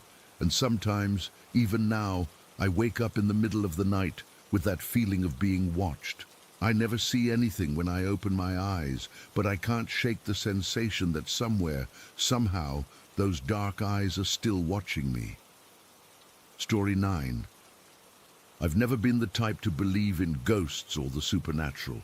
Growing up, I laughed at those ghost hunting shows and thought people were just making stuff up for attention. But after what I experienced in that house in St. Albans, I can't explain things away anymore. I've kept quiet about most of this for years because I know how it sounds, but I need to get this off my chest. Maybe someone else has experienced something similar. I grew up in a council house in St. Albans, not far from the cathedral. For those who don't know, St. Albans is this ancient city in Hertfordshire, about 20 miles north of London. It's the second largest Roman settlement in England after London, though most tourists just see the pretty cathedral and quaint shops. What they don't realize is how much history is literally buried beneath our feet. My grandmother had lived in our house for almost 50 years before she passed away. She was deeply religious, the type who went to church 3 times a week, had biblical quotes framed on every wall, and prayed before every meal. My parents moved us in with her when I was about 4 to help care for her as she got older. That's when the weird stuff started happening, or at least, that's when I became aware of it. The first incident I remember clearly happened when I was 6. I was playing with my action figures on the staircase, arranging them for some epic battle. I was completely alone. My parents were at work, my sisters were at school, and my grandmother was napping in her bedroom downstairs. The house was dead quiet. Then suddenly I heard this metallic ping sound, and a 50-pence coin dropped right into my lap. It literally appeared out of nowhere, falling from above my head. I looked up, but there was nothing there, just the ceiling. I remember being more confused than scared, thinking maybe it had been stuck in my clothing somehow, but I was wearing a t-shirt and shorts. There was nowhere for it to have been hiding. I showed the coin to my grandmother later that day. Instead of being surprised, she just got this strange look on her face and told me to put it in her donation box for church. She muttered something about them trying to tempt us with worldly goods. I didn't understand what she meant then. As I got older, the incidents became more frequent and harder to dismiss. Things would go missing all the time, not just small items like keys or coins, but larger things too. Once my dad's work boots disappeared from the front hall where he always left them. We searched the entire house. 3 days later, they turned up in the attic, a place my dad swore he hadn't been in months. Another time, my school backpack vanished from my bedroom. We found it in the garden shed a week later, even though the shed had been locked the whole time, and I was the only one with a key. There was this heavy feeling in certain parts of the house, like someone was watching you. The back bedroom upstairs was the worst. None of us liked going in there. Even our dog would whine and refuse to cross the threshold. The air felt thick and cold, and you'd get this prickling sensation on the back of your neck. My sisters and I called it the cold room and avoided it when we could. One night when I was about 9, I woke up around 3 in the morning to the sound of someone running up and down the stairs, clapping their hands rhythmically. It sounded exactly like a child playing. The footsteps were light and quick, and the clapping had this playful pattern to it. I remember lying there frozen in fear because I knew my sisters were both in their beds. I could hear one of them snoring in the next room. I pulled the covers over my head and tried to convince myself I was dreaming, but the sounds continued for at least 10 minutes before suddenly stopping. The next morning I asked my parents and sisters if they'd heard anything, but they all said they'd slept through the night.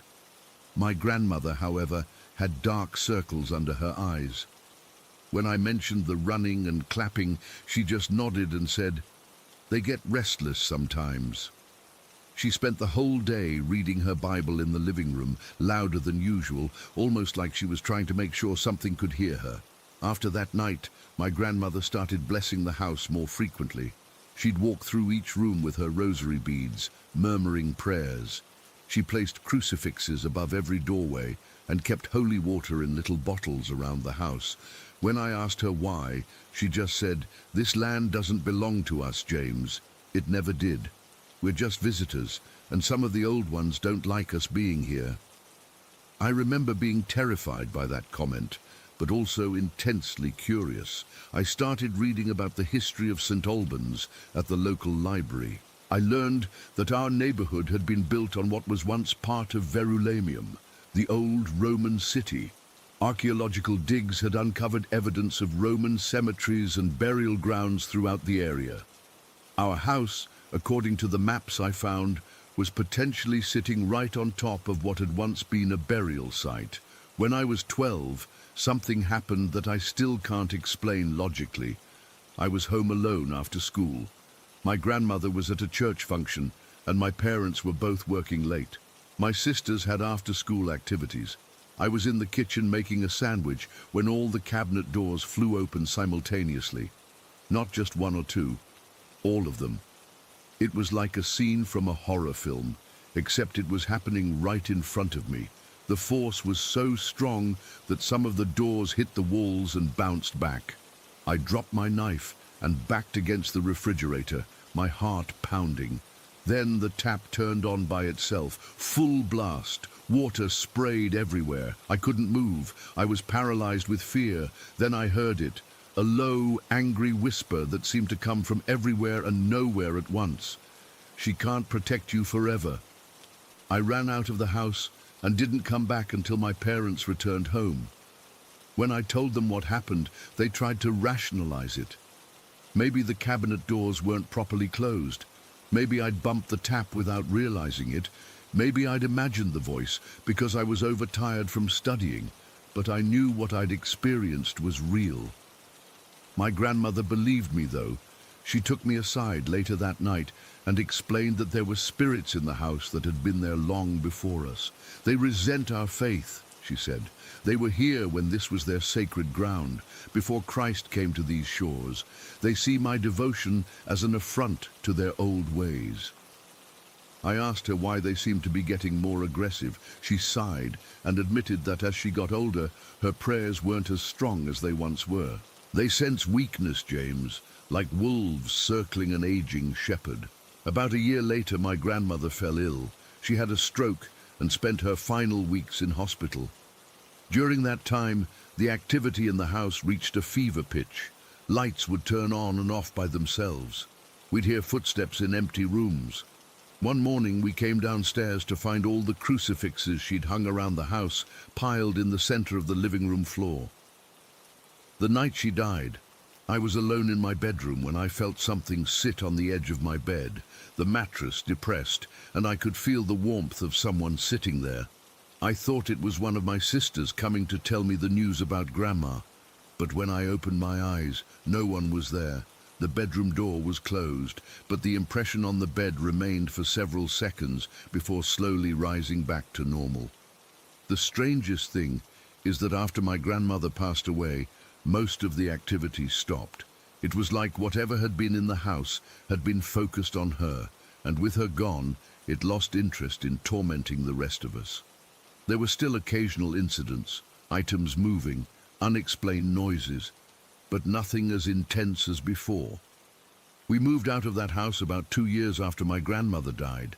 My parents claimed it was because they wanted a place with better heating and more modern amenities, but I always suspected they were just as unnerved by the house as I was. About 5 years after we moved, my mum got a phone call from the new owners of the house. Apparently, they'd tracked down our contact information through a neighbor. They wanted to know if we'd experienced anything unusual while living there. Their children were refusing to sleep in their own rooms, complaining about the people who watch them at night. Objects were disappearing and reappearing in impossible places. They'd heard tapping on the walls, footsteps on the stairs, and children's laughter when no children were present. My mum hesitated, then told them some sanitized version of our experiences. She suggested they contact a priest if they were concerned. After she hung up, she looked at me and said, "I guess your grandmother was right all along." I've done more research on St. Albans since then. The city has a complex religious history. It was a center of pagan worship before the Romans came, then became an important Roman settlement, and later a significant Christian site, named after Britain's first saint. Layers upon layers of belief systems, all competing for dominance over the centuries. Archaeological digs continue to uncover burial sites and religious artifacts throughout the area. Sometimes I wonder if those entities in our house were angry Roman spirits or something even older. Whatever they were, they seemed particularly agitated by my grandmother's faith. Maybe her constant prayers and displays of Christian devotion felt like a fresh insult to beings that had been there for centuries before Christianity reached England's shores. I still can't explain that 50-pence coin falling into my lap from nowhere, or the child running up and down our stairs in the middle of the night, or the cabinet doors flying open all at once. I can't explain why objects would vanish from locked rooms only to appear in impossible places. Logic fails me when I try to make sense of these experiences. All I know is that the ground beneath St. Albans is ancient and layered with history, and sometimes that history refuses to stay buried. Whatever was in that house recognized my grandmother as an adversary. When she died, it no longer had a reason to make its presence known so forcefully, but according to those who live there now, it never truly left. I still drive past that house sometimes. It looks so ordinary from the outside, just a typical council house with a small garden and faded brick walls. No one passing by would ever guess what lurks inside. But I know, and I never drive by after dark. Dry June, Story 10. I never thought I'd be the type of person to believe in spiritual visitations or messages from beyond. Growing up in El Paso, my father was a practical man, a mechanic who believed in what he could fix with his hands. He taught me that same practicality, to trust what I could see and touch. But sometimes life forces you to reconsider everything you thought you knew. 2 years ago, my world fell apart twice. First, I lost my dad to a sudden heart attack. We were incredibly close. He was my mentor, my best friend, the person I called whenever I needed advice, or just to talk about nothing at all. His death left this massive hole in my life that I couldn't figure out how to fill. I was still struggling with that grief when the second tragedy hit. My son Marco, who was 19 at the time, was driving home from his community college classes when a truck ran a red light and T-boned his car on the driver's side. The impact was catastrophic. I still remember getting that call from the hospital, the way my whole body went cold when they said severe traumatic brain injury and critical condition. The doctors didn't sugarcoat it. They told us to prepare for the worst. Marco was in a deep coma for a month. I barely left the hospital during that time. I'd sit by his bed, holding his hand, talking to him about anything I could think of, hoping some part of him could hear me. I kept thinking about how my dad would know exactly what to say to comfort me, exactly how to help me get through this. But he wasn't there anymore. When Marco finally opened his eyes after a month, it wasn't the movie moment you'd hoped for. He wasn't really back. The doctors called it a minimally conscious state. His eyes would open, sometimes he'd track movement, but there was no clear awareness, no recognition, no communication. This went on for a year and a half. A year and a half of driving from El Paso to Houston's Tear Rehabilitation Center. A year and a half of watching my son's body there in front of me while his mind seemed trapped somewhere I couldn't reach. A year and a half of learning medical terminology I never wanted to know, fighting with insurance companies, and crying in hospital parking lots where Marco couldn't see me. The first breakthrough came when a neurologist at TRR suggested trying Ritalin. I remember being skeptical. How could a medication used for ADHD help with a brain injury? But at that point, I was willing to try anything. Within days of starting the medication, Marco started showing more awareness. After 2 weeks, he spoke his first word since the accident. He said, "Dad." I broke down right there in the rehab room. Progress was slow after that, but steady. Marco began to speak more, though his memory was still severely affected. He didn't remember the accident at all. His speech was slurred, and he struggled to find words sometimes, but he was communicating. About 3 months into this new phase of recovery, we were sitting in his room at TIR. I was helping him with some cognitive exercises the therapists had given us. He suddenly looked at me with this confused expression and asked, "What happened to me, Dad?" I took a deep breath and explained about the accident as gently as I could. He nodded slowly, processing this information like it was completely new to him. Then he asked, "Where's Grandpa? Why doesn't he visit me?" That question hit me like a physical blow. Marco had been especially close to my dad. They had this special bond. My dad would take him fishing, teach him about cars, tell him stories about growing up in Mexico. But because of his brain injury, Marco had no memory of my father's death. In that moment, I had to tell my son that his beloved grandfather had died. Again. It was like reopening a wound that had barely started to heal. I explained as gently as I could that Grandpa had passed away shortly before Marco's accident. I watched as the grief hit him fresh, his face crumpling as he processed this information for what felt like the first time to him. He cried like a child, and all I could do was hold him. That night in the hotel room near the rehab center, I cried too, for my dad, for my son, for all we had lost. It was that same night I had the first dream. I don't usually remember my dreams, but this one was different. It was so vivid, so real, that even now I can recall every detail. In the dream, I was sitting on the front porch of my childhood home in El Paso. It was sunset, with that golden light that makes everything look like it's glowing from within. And my dad was there, sitting in his old wicker chair, wearing his favorite blue work shirt with the sleeves rolled up, looking exactly like he did before he got sick. He turned to me and said, "You're doing good, mijo. I'm proud of how you're taking care of Marco." In the dream, I wasn't surprised to see him. It felt completely natural, like he'd never left. I remember saying, "Dad, it's so hard. I don't know if he'll ever fully recover." My father shook his head and said, "Tell Marco he can get it all back, but he has to stay strong." Then he reached out and put his hand on my shoulder, and I could feel it, the warmth, the weight, the calluses on his fingers from decades of mechanical work. "And you need to stay strong too. I'm watching over both of you." I woke up with tears streaming down my face and the sensation of his hand still on my shoulder. It felt so real that I actually looked around the hotel room, half expecting to see him there. The dream brought me this incredible sense of peace. It sounds crazy, but it didn't feel like just a dream. It felt like a visit.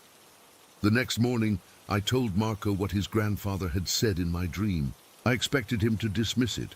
Marco had always been the practical one in the family, even more skeptical than me about spiritual things. But instead, his eyes lit up in a way I hadn't seen since before the accident. "I've been dreaming about Grandpa too," he said, "but I thought they were just dreams."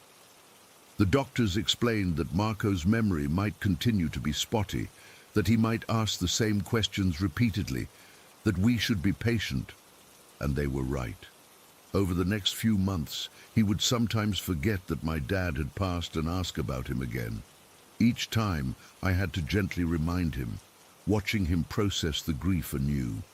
It never got easier, but something else happened too. Marco started making remarkable progress in his therapy. The physical therapists were amazed at how his coordination was improving. His speech became clearer. His cognitive tests showed significant gains. The neuropsychologist said it was unusual to see such rapid improvement after plateauing for so long. 6 months after starting the Ritalin, Marco was able to walk with just a cane. His memory was still impaired, but he was relearning skills at an impressive rate. He even started talking about wanting to take online classes once he was discharged. That's when I had the second dream. This time, I was in my dad's old workshop behind his house. He was standing at his workbench, tinkering with an engine part like he used to. When he saw me, he smiled, but then struggled to speak. His mouth moved, but no sound came out. He looked frustrated, then pointed to his head. Suddenly, I could hear his voice, but his lips weren't moving. "It's different here," his voice said in my mind. "We don't need to use our mouths to talk." I asked him what he meant by "here," and he just smiled again. "Marco is getting stronger," his voice said in my head. "He needs to remember who he is. The memories are still there, just hard to find, like tools scattered around a messy workshop." He gestured to his cluttered workbench. "Tell him to keep looking. He'll find them." Then he looked straight at me and said, "I'm still here for both of you. Death isn't what you think it is, mijo. It's just a different room in the same house." I woke up from that dream with the same feeling of peace as before, but also with a strange sense of purpose. That morning, I told Marco what his grandfather had said about his memories. From that day on, whenever Marco would get frustrated with his memory exercises, I'd remind him of Grandpa's message about the scattered tools. It's been 8 months since that second dream. Marco is back home in El Paso with me now. He still uses a cane sometimes when he's tired, and his speech can get slurred when he's exhausted. His long-term memory has gaps, and his short-term memory isn't what it used to be. But he's taking 2 online classes at the community college. He can cook simple meals for himself. He laughs again. I haven't had another dream about my dad since then. Part of me longs for another visit, another message, but another part of me understands that he came when we needed him most, when we were at our lowest point and needed guidance. Sometimes when I'm helping Marco with his exercises or just sitting with him watching TV, I get this feeling of being watched over, not in a creepy way, but in a protective way, like someone is standing guard. I don't talk about these experiences with many people. I know how it sounds. Before all this, I would have been skeptical too. I might have said it was just my subconscious processing grief, or that the brain creates comforting narratives during trauma. But Marco continues to improve in ways the doctors didn't predict, and sometimes, when he's concentrating hard on a task, he gets this expression that's so much like my dad's, it takes my breath away. In those moments, I can almost hear my father's voice again. He can get it all back, but he has to stay strong. I'm not saying I understand what happened or how. I just know that somehow, across whatever divides us from those we've lost, my father found a way to guide us through the darkest time of our lives. And even though I can't explain it, I'm grateful every day for those visitations, for the comfort they brought, and for the hope they gave us when we needed it most. Story 11. I still get goosebumps thinking about this. I've only told a few close friends, but I need to get this off my chest because it's happened twice now, and I'm genuinely scared it'll happen again. 5 years ago, I was living in a small suburban house with my boyfriend Ryan. It was a cute little place. Nothing fancy, just a one-story with a decent backyard that Ryan was always trying to fix up. That particular Saturday in June started like any normal weekend. The weather was perfect, and we had plans to go out for dinner later that evening. Around 4 in the afternoon, I was in our bedroom getting ready. I remember standing at my dresser, doing my makeup while playing music from my phone. Nothing special, just my usual routine. Ryan had mentioned he wanted to clean up the back porch before we left, so he was outside working. I could occasionally hear him moving furniture around out there. I was totally focused on getting ready, taking my time with my eyeliner, which I always mess up, when suddenly I heard the front door slam open. It was so violent I jumped and smudged my makeup. Before I could even turn around, Ryan came bursting into the bedroom, completely out of breath. The look on his face is something I'll never forget. His eyes were wide, face pale, and he looked terrified, panicked. I'd never seen him like this before. Ryan was always the calm one, the guy who never got rattled by anything. In the 3 years we'd been together, I'd never even seen him cry, not even when his childhood dog died. "What's wrong? What's wrong?" he kept asking me, frantically looking around the room. I was completely confused. "Nothing's wrong. Why are you freaking out?" He stared at me like I was crazy. "You were just outside. You were banging on the glass door." I had no idea what he was talking about. "Ryan, I've been in here the whole time. I haven't moved from this spot for at least 15 minutes. He shook his head vigorously. "No, no, no. I saw you. You were at the sliding door. You were banging on it, looking really upset. You were yelling at me to come inside right away." A cold feeling washed over me. "What exactly did you hear?" "You were shouting, 'Get in the house. I need you now. Come here.' You looked really distressed, like something terrible had happened." I dropped everything and ran to the front door because the sliding door was stuck. I felt sick to my stomach. "Ryan, I swear to you, I have been standing right here the entire time. I never went to the back door. I never called for you." "But I heard your voice. I saw your face. You were wearing exactly what you're wearing now." He pointed at my outfit, jeans and a blue t-shirt. "The curtain on the sliding door has been closed all day," I said, my voice shaking a little. "I haven't opened it." We stood there looking at each other, both completely freaked out. Ryan is not the type to make up stories or play pranks. He's straightforward and practical, and the genuine fear in his eyes told me he truly believed what he'd seen.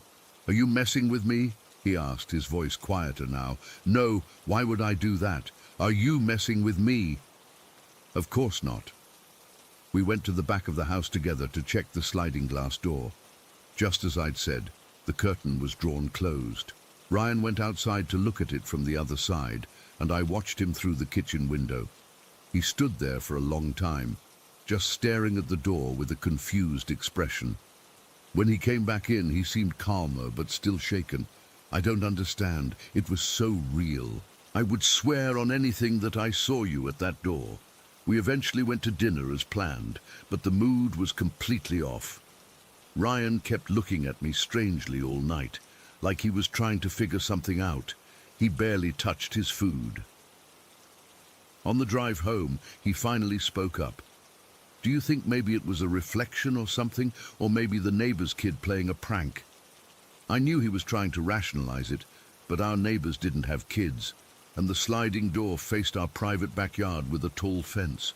No one could have been there without climbing over. "I don't know," I said honestly, "but it wasn't me." That night, neither of us slept well. I kept waking up to find Ryan staring at the ceiling or checking his phone. Around 3 in the morning, I caught him just looking at me in the dark. "What?" I whispered. "Nothing," he said. "Just making sure you're still here." The incident affected him deeply. For weeks afterward, he'd get jumpy whenever I called his name from another room. If I was in the shower and asked him to hand me something, he'd open the door a crack first, to visually confirm it was me before entering. It put a weird strain on our relationship that we never really recovered from.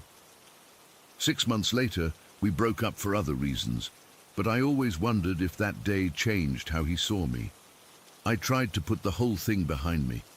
I moved to a different house across town, started a new job, and eventually met Nathan. We dated for 2 years before moving in together last fall. I never told him about what happened with Ryan. It sounded too crazy, and honestly, I'd convinced myself it was just some weird fluke.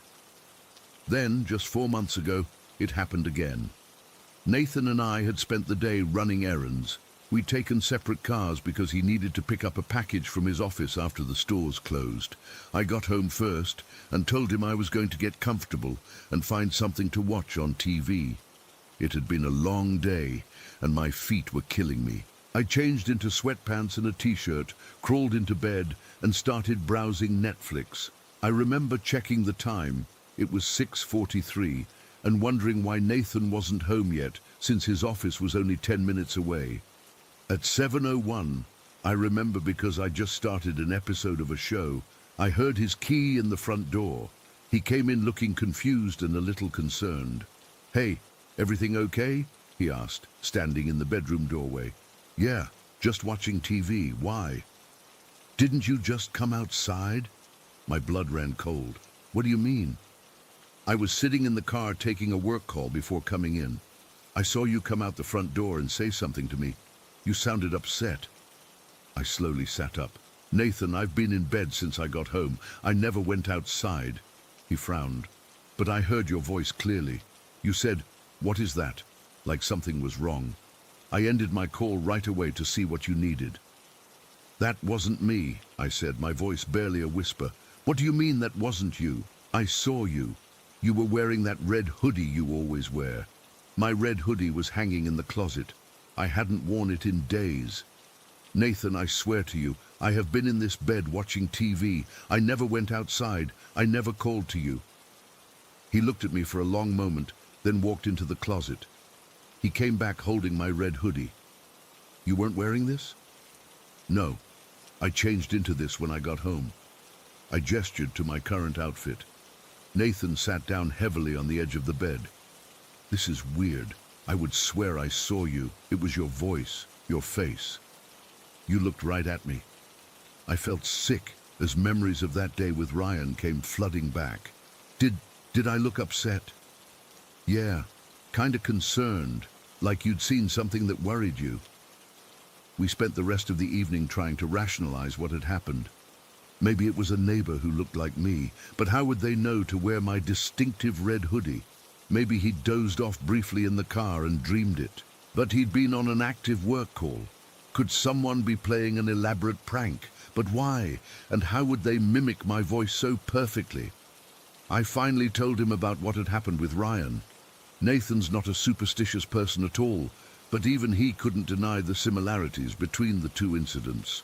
In both cases, you appeared to your boyfriend when he was outside and you were inside, he noted. And both times, you seemed distressed about something. "Like I was warning them," I said quietly. "But warning about what? That's the question that keeps me up at night. What is my doppelganger trying to warn us about? Why does it only appear when I'm separated from my partner? Is it trying to protect them from something or lure them into danger? I've researched doppelgangers extensively since then. Some folklore says seeing your double is an omen of death. Others suggest they're manifestations of a split personality or even alternate versions of yourself from parallel dimensions. None of these explanations make me feel any better." Nathan tries to be supportive, but I can tell it freaked him out more than he lets on. Sometimes I catch him watching me with a strange expression, like he's trying to determine if I'm really me or the other me. We've been in the same house for 4 months now with no other incidents. But I'm constantly on edge, wondering when it will happen again. I've started making sure we're never in separate spaces for too long. When he's outside working in the yard, I make sure the curtains are wide open so he can see me inside at all times. The weirdest part is that deep down, I feel like this isn't over, like my doppelganger is trying to communicate something important, and it's going to keep trying until the message gets through. Sometimes I dream about meeting myself face to face, and in the dream, I'm terrified of what I might say. I don't know what's happening or why it's happening to me. All I know is that somewhere out there, there's another version of me trying to break through into this world, and I'm afraid that one day she'll succeed. Story 12. I've never actually told this story before. Not because I didn't want to, but because I was afraid no one would believe me. Hell, I barely believe it myself. But it's been eating at me for years now, and I need to get it off my chest. This happened about 7 years ago when I was 17. I was homeless at the time, couch surfing when I could, and sleeping in abandoned buildings when I couldn't. Willamette Valley isn't a big place, just a small farming community where everybody knows everybody, except me, I guess. I was the kid people whispered about, the one parents warned their children to stay away from. My buddy Scott, not his real name, was in the same situation. We'd been friends since middle school, both of us dropping out around the same time. We stuck together because that's what you do when the world's against you. That night started like any other. We were broke, bored, and looking to score some cigarettes. Around 10 o'clock we headed to the Mill, this dive bar at the edge of town where the bartenders didn't care too much about ID if you weren't causing trouble. We weren't going inside though. Our move was to hang around the back door where smokers would step out, then ask if anyone could spare a smoke. It was early October, already getting cold at night. I remember wearing this thin hoodie that did nothing against the chill. We'd been standing there maybe 20 minutes, had bummed a couple cigarettes from the regulars who knew us, when this guy walked out. I noticed him right away, because something was just off. He was about 5.5 feet tall, but his proportions were all wrong. His arms seemed too long for his body, and his head was slightly too big. He was dressed like he'd walked straight out of an old western, cowboy hat, boots with those little spurs that made a clinking sound when he walked, even a bolo tie. In Willamette Valley, that wasn't completely unusual. We had plenty of farmers who dressed country, but this guy's outfit looked like a costume. "Evening, boys," he said, pulling out a pack of cigarettes. "Care for a smoke? It's my birthday today." His voice was weird too, kind of high-pitched but gravelly at the same time. Scott thanked him and took a cigarette. I hesitated, but took one too. "How old are you today?" Scott asked, making conversation while the guy lit our cigarettes. The man grinned, showing teeth that were too white, too perfect.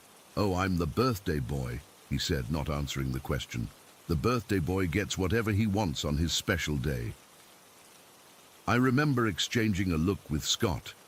There were a few other people outside smoking, so I didn't feel immediately threatened, just uncomfortable. For the next half hour or so, this guy kept hanging around us. He'd go inside, come back out, but always return to where we were standing. Each time, he'd mention it was his birthday. "Birthday boy needs another drink," or "birthday boy's having a good time." Always referring to himself in the third person like that. One by one, the other patrons finished their cigarettes and went back inside or headed home. By 11:30, it was just me, Scott, and the birthday boy left in that back alley. "You boys know any abandoned places around here?" he asked suddenly.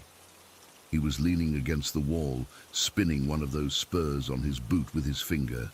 "Somewhere quiet. I'd like to continue my birthday celebration somewhere more private." My skin crawled. Scott, always more trusting than me, started to answer. "Well, there's that old..." I cut him off. "Not really, man. Town keeps pretty good track of properties around here." The birthday boy tilted his head, and I swear it went a few degrees too far, like his neck had an extra joint or something. "I think you do know," he said, his voice dropping lower. "I think you know lots of secret places. Why don't you take me to one? Birthday boy has gifts to share." That's when it hit me. I felt this overwhelming sense of dread wash over me, like someone had flipped a switch in my brain. It was as if my instincts were screaming at me that this wasn't just some creepy dude. There was something fundamentally wrong with him, something evil. "Actually, we need to get going," I said, nudging Scott. "Getting late." "Where are you boys sleeping tonight?" the birthday boy asked, taking a step toward us. "Don't tell me you're homeless." Birthday boy doesn't like to think of anyone being cold and alone on his special day. "We're crashing at a friend's place," I lied, backing away slightly. "Over on Maple Street." There was no friend on Maple Street, but it was across town from where we were actually planning to sleep. "I could give you a ride," he offered, smiling that too-perfect smile again. "My car's just around the corner. We could all celebrate my birthday together. I have presents in the trunk." "No thanks, man. We like walking," Scott said, finally picking up on my uneasiness. The birthday boy's smile didn't falter, but his eyes, I swear they changed. Just for a second, they looked completely black, like there were no eyeballs at all, just empty sockets. "Maybe I'll come with you," he suggested. "Birthday boy doesn't like to be alone on his special day." "Look, we really have to go," I insisted. "Our friend is expecting us. He'll worry if we're late." The birthday boy was silent for a moment, just staring at us. Then he said something that made my blood run cold. "See you again, Noah." I had never told him my name. He grinned, and this time his mouth opened too wide, stretching across his face in a way that shouldn't have been physically possible. Then, before I could react, he did something I still can't explain. He turned around and sprinted backward. Yes, backward, for about 30 feet, his body moving in this jerky, unnatural way. Then he spun around and ran off in the direction of Maple Street.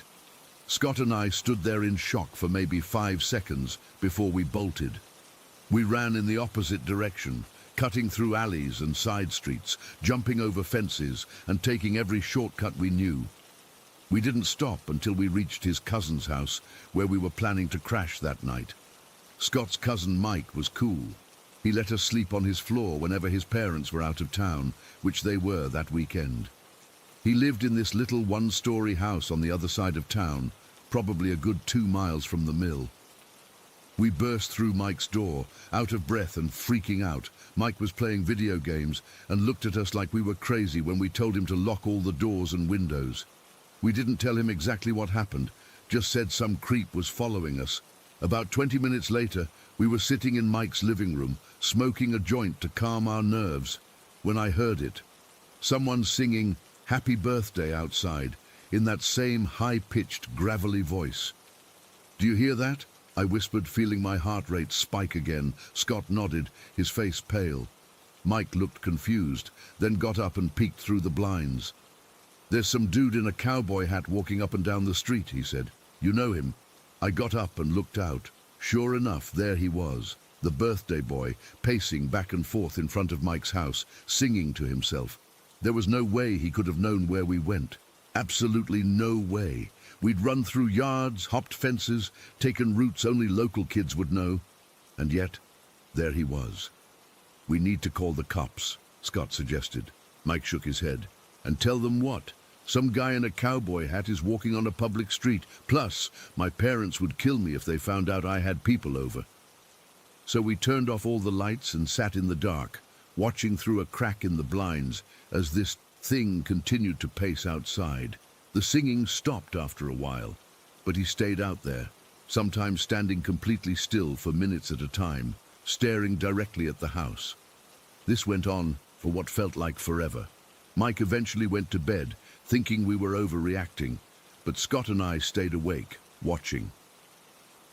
After maybe 2 hours, the birthday boy suddenly stopped in the middle of the street, turned his head toward the window where we were watching, again at an impossible angle, and smiled.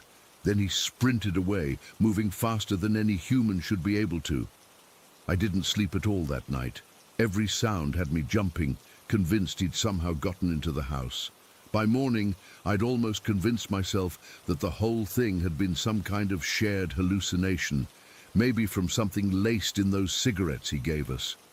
But I know what I saw. I know what I felt. Whatever that thing was, it wasn't human. Maybe it was some kind of cryptid or entity that had temporarily taken human form. I don't know. What I do know is that it had sinister intentions. I'm convinced that if we had gone with him, we would have disappeared forever.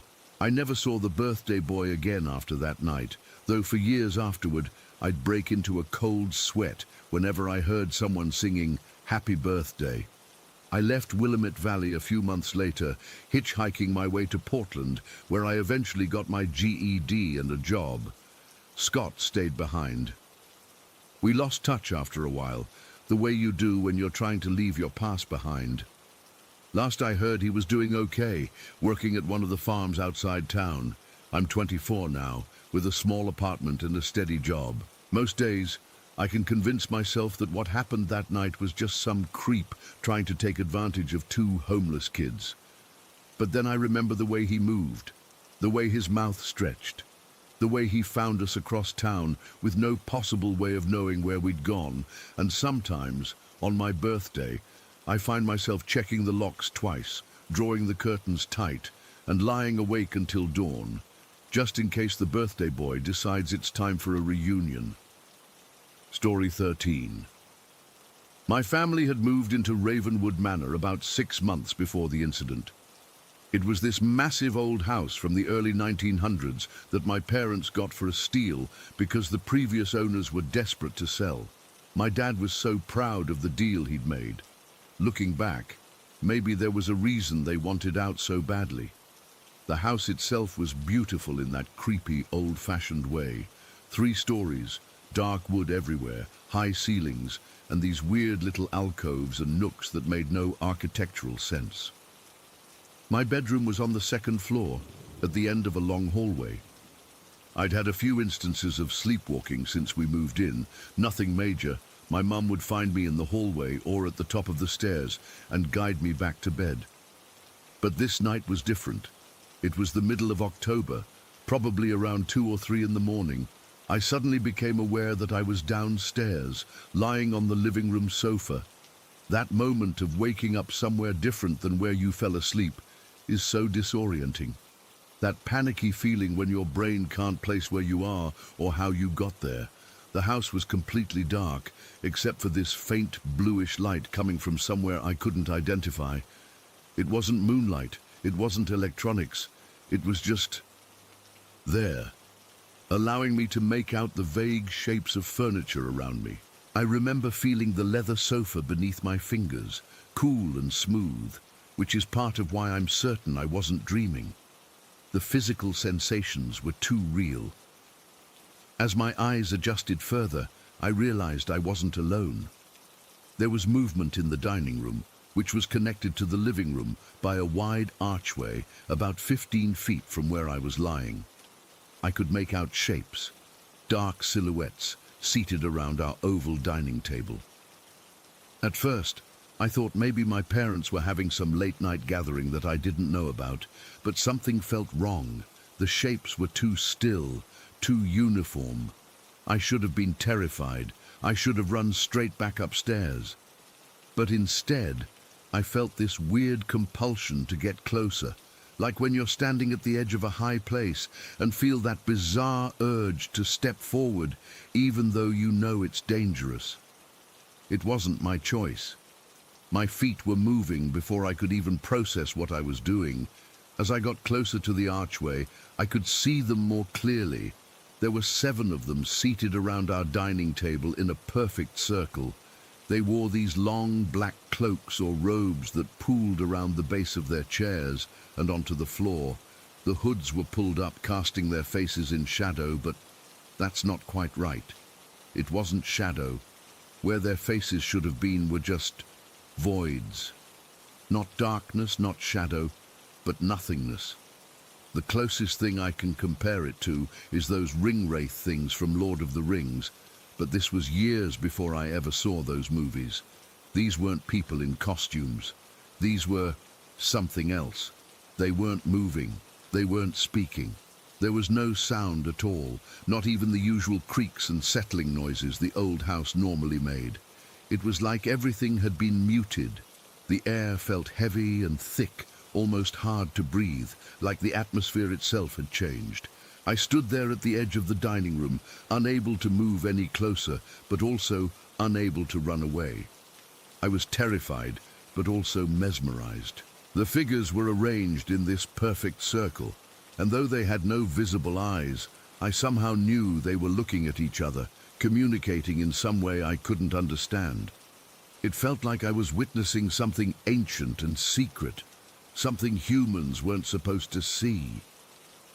And then it happened. The figure seated directly across from me, facing the archway where I stood, slowly turned its head toward me.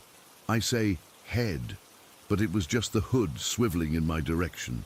There was this terrible deliberateness to the movement, not jerky or quick, but smooth and intentional. I knew it saw me. I knew I had been noticed. That broke whatever spell had been holding me in place. Pure animal fear shot through my body like electricity. I turned and ran, tripping over my own feet, scrambling up the stairs on all fours, screaming for my mum the whole way. I was sobbing, barely able to form words as I burst into my parents' bedroom. My mum startled awake immediately. I can still see her confused, worried face as she turned on the bedside lamp. "There are people downstairs," I kept saying over and over. "There are people sitting at our table." My dad grumbled something about bad dreams, but my mom could see how genuinely terrified I was. She got up, put on her robe, and took me by the hand. "We'll go check," she said, grabbing the baseball bat my dad kept by the bed. I didn't want to go back down there. I was shaking so hard my teeth were chattering, but I also couldn't bear to be left alone. We went down the stairs together, my mum in front with the bat, me clutching the back of her robe. With each step, I became more certain of what we'd find, those hooded figures, now all turned toward us, rising from their seats maybe. The image in my head was so vivid, I almost couldn't breathe. But when my mum flipped on the light switch at the bottom of the stairs, the living room was completely normal. She walked me into the dining room and turned on that light too. The table was empty. The chairs were all pushed in neatly. There was nothing there. "See, no one's here," she said, but she still checked all the doors and windows. Everything was locked from the inside. No signs of any break-in or disturbance. She attributed it all to my sleepwalking combined with a nightmare, a reasonable explanation that I desperately wanted to believe. I spent the rest of that night in my parents' room on a makeshift bed of blankets on the floor. I couldn't stop staring at their bedroom door, convinced that at any moment a hooded figure would glide through it. I don't think I blinked until the sun came up. The next day, I refused to go into the dining room. I wouldn't even walk past the archway. My parents were concerned but patient. It was just a bad dream, they kept saying. Your mind was playing tricks on you. After a few days of me eating all my meals in the kitchen and taking the long way around to avoid the dining room, they started to get frustrated. They couldn't understand why I couldn't just get over it. About a week later, I was home alone after school for about an hour before my mom got home from work. I was doing homework in my bedroom with the door firmly closed when I heard it, the sound of chairs scraping against the hardwood floor downstairs, that distinctive, unmistakable noise of furniture being moved. I froze, my pencil hovering above my math worksheet. Then came another sound, a low, quiet hum, almost like several people murmuring in unison, but at a frequency that made my ears hurt. I didn't investigate. I didn't call out. I barricaded my bedroom door with my desk chair and sat in the corner of my room until I heard my mum's car in the driveway. The sound stopped the moment her key turned in the front door. I never told her about it. After that, weird things started happening all over the house. Lights would turn on in rooms no one was using, objects would disappear and then reappear days later in strange places. Once all the chairs in the dining room were arranged in a perfect circle when we came down for breakfast, even though they'd been pushed in normally the night before. My parents blamed each other. I knew better. I started having nightmares about the hooded figures. In my dreams, they would be standing at the foot of my bed, or in my closet, or outside my window, always watching, always silent. I developed insomnia because I was too afraid to sleep. My grades started slipping. My parents took me to a doctor who prescribed some mild sleeping pills, which only made things worse because then I couldn't wake up from the nightmares. About 3 months after the incident, I woke up in the middle of the night to find myself once again downstairs. This time, I was standing in the dining room at the head of the table. The chairs were arranged in their normal positions, but they weren't empty. The hooded figures were back, all seated like before, but there was an empty chair, my chair, waiting for me. One of them, the same one that had turned to look at me before, raised what I assume was its arm, the black robe draping like liquid shadow, and pointed to the empty chair. It was inviting me to join them. I ran again, back to my parents, back to the safety of their room and the light. But this time, my dad was fed up. He marched downstairs, turned on every light in the house, and showed me once again that there was nothing there. He made me sit at the dining room table for 10 minutes to prove it was safe. I was crying the whole time, my eyes darting to each empty chair, expecting black robes to materialize at any second. 2 weeks later, we moved out. My parents never admitted it was because of the weird occurrences, claiming instead it was because my dad got a job offer in another state. But I saw the fear in my mum's eyes the morning she found all the family photos arranged in a circle on the dining room table, each of our faces scratched out with what looked like claw marks. We left most of our furniture behind and never spoke of Ravenwood Manor again. I'm 34 now. I've been through therapy, sleep studies, and even had an MRI to check for temporal lobe epilepsy that might explain hallucinations. Everything came back normal. I've researched the history of Ravenwood Manor and found nothing that would explain what happened. No tragic deaths, no occult activity, nothing out of the ordinary. Sometimes I almost convince myself it was all just an overactive imagination combined with sleepwalking. But then I'll catch a glimpse of something out of the corner of my eye, a dark shape moving just at the edge of my vision. Or I'll wake up in the middle of the night with the unshakable feeling that I'm being watched by something with no face. And sometimes, when I'm alone in my apartment, I'll hear the faint sound of chairs scraping across a floor. I live in a high-rise. The neighbor below me is elderly and lives alone. Whatever I interrupted that night at Ravenwood Manor, I don't think it ever really let me go. And sometimes, in my darkest moments, I wonder if someday I'll wake up to find myself seated at a table surrounded by hooded figures, finally having joined whatever council I stumbled upon all those years ago. Story 14. I never really believed in ghosts or spirits. My family is somewhat religious, but I'm more of a practical person who needs to see things to believe them. That changed 6 months after Diwali last year, and I still can't explain what happened to me. I had been working in Gurgaon for about 2 years when my company transferred me back to my hometown outside New Delhi. I was excited to return to the familiar streets and be closer to my family. I rented an apartment in a quiet neighborhood, nothing fancy but comfortable enough. It was a 3-story building with 4 apartments on each floor. Mine was on the 2nd floor, number 203. The day I moved in, a woman in her 50s knocked on my door with a plate of homemade samosas. She introduced herself as Fatima, my next-door neighbor in 204. She had this warm smile that immediately made me feel welcome. She was a nurse at the local hospital and had lived in the building for over 15 years. She told me she was glad to have a young man living next door instead of the previous tenant who played loud music all night. Over the next several months, Fatima became something like a second mother to me. My own family lived about 30 minutes away, but with my busy work schedule, I didn't visit them as often as I should have. Fatima would notice when I came home late from work and would bring over dinner. During Ramadan, she always made extra food and insisted I join her to break the fast. "You're too skinny, Beta. she would say in that caring way that reminded me of my grandmother. I had to travel to Mumbai for a 2-week work project. It was supposed to be 3 weeks, but we finished early, so I returned to Delhi without telling anyone. I remember it was a Wednesday when I got back to my apartment. The moment I put my key in the lock, something felt wrong. There was this heaviness in the air that I can't really explain. I dismissed it as tiredness from the journey and went straight to bed.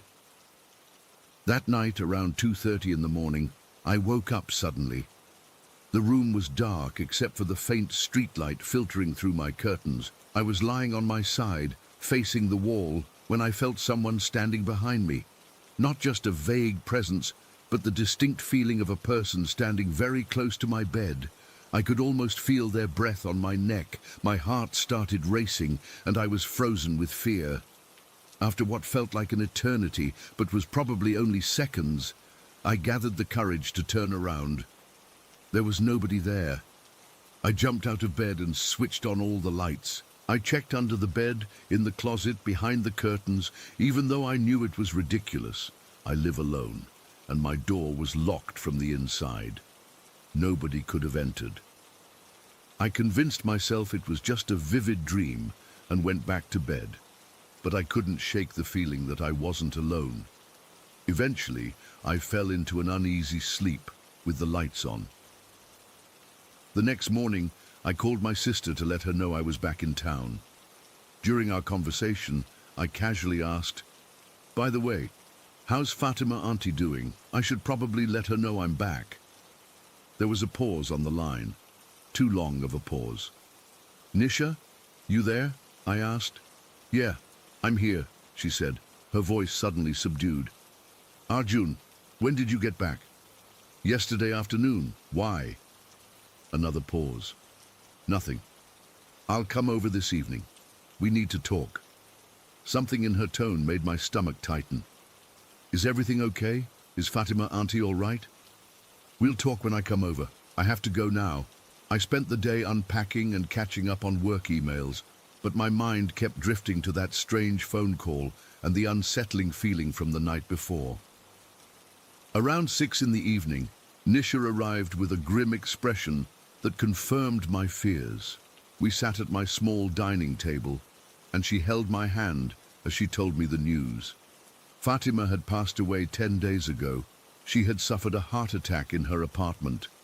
When she didn't show up for her shift at the hospital, a colleague came to check on her and found her.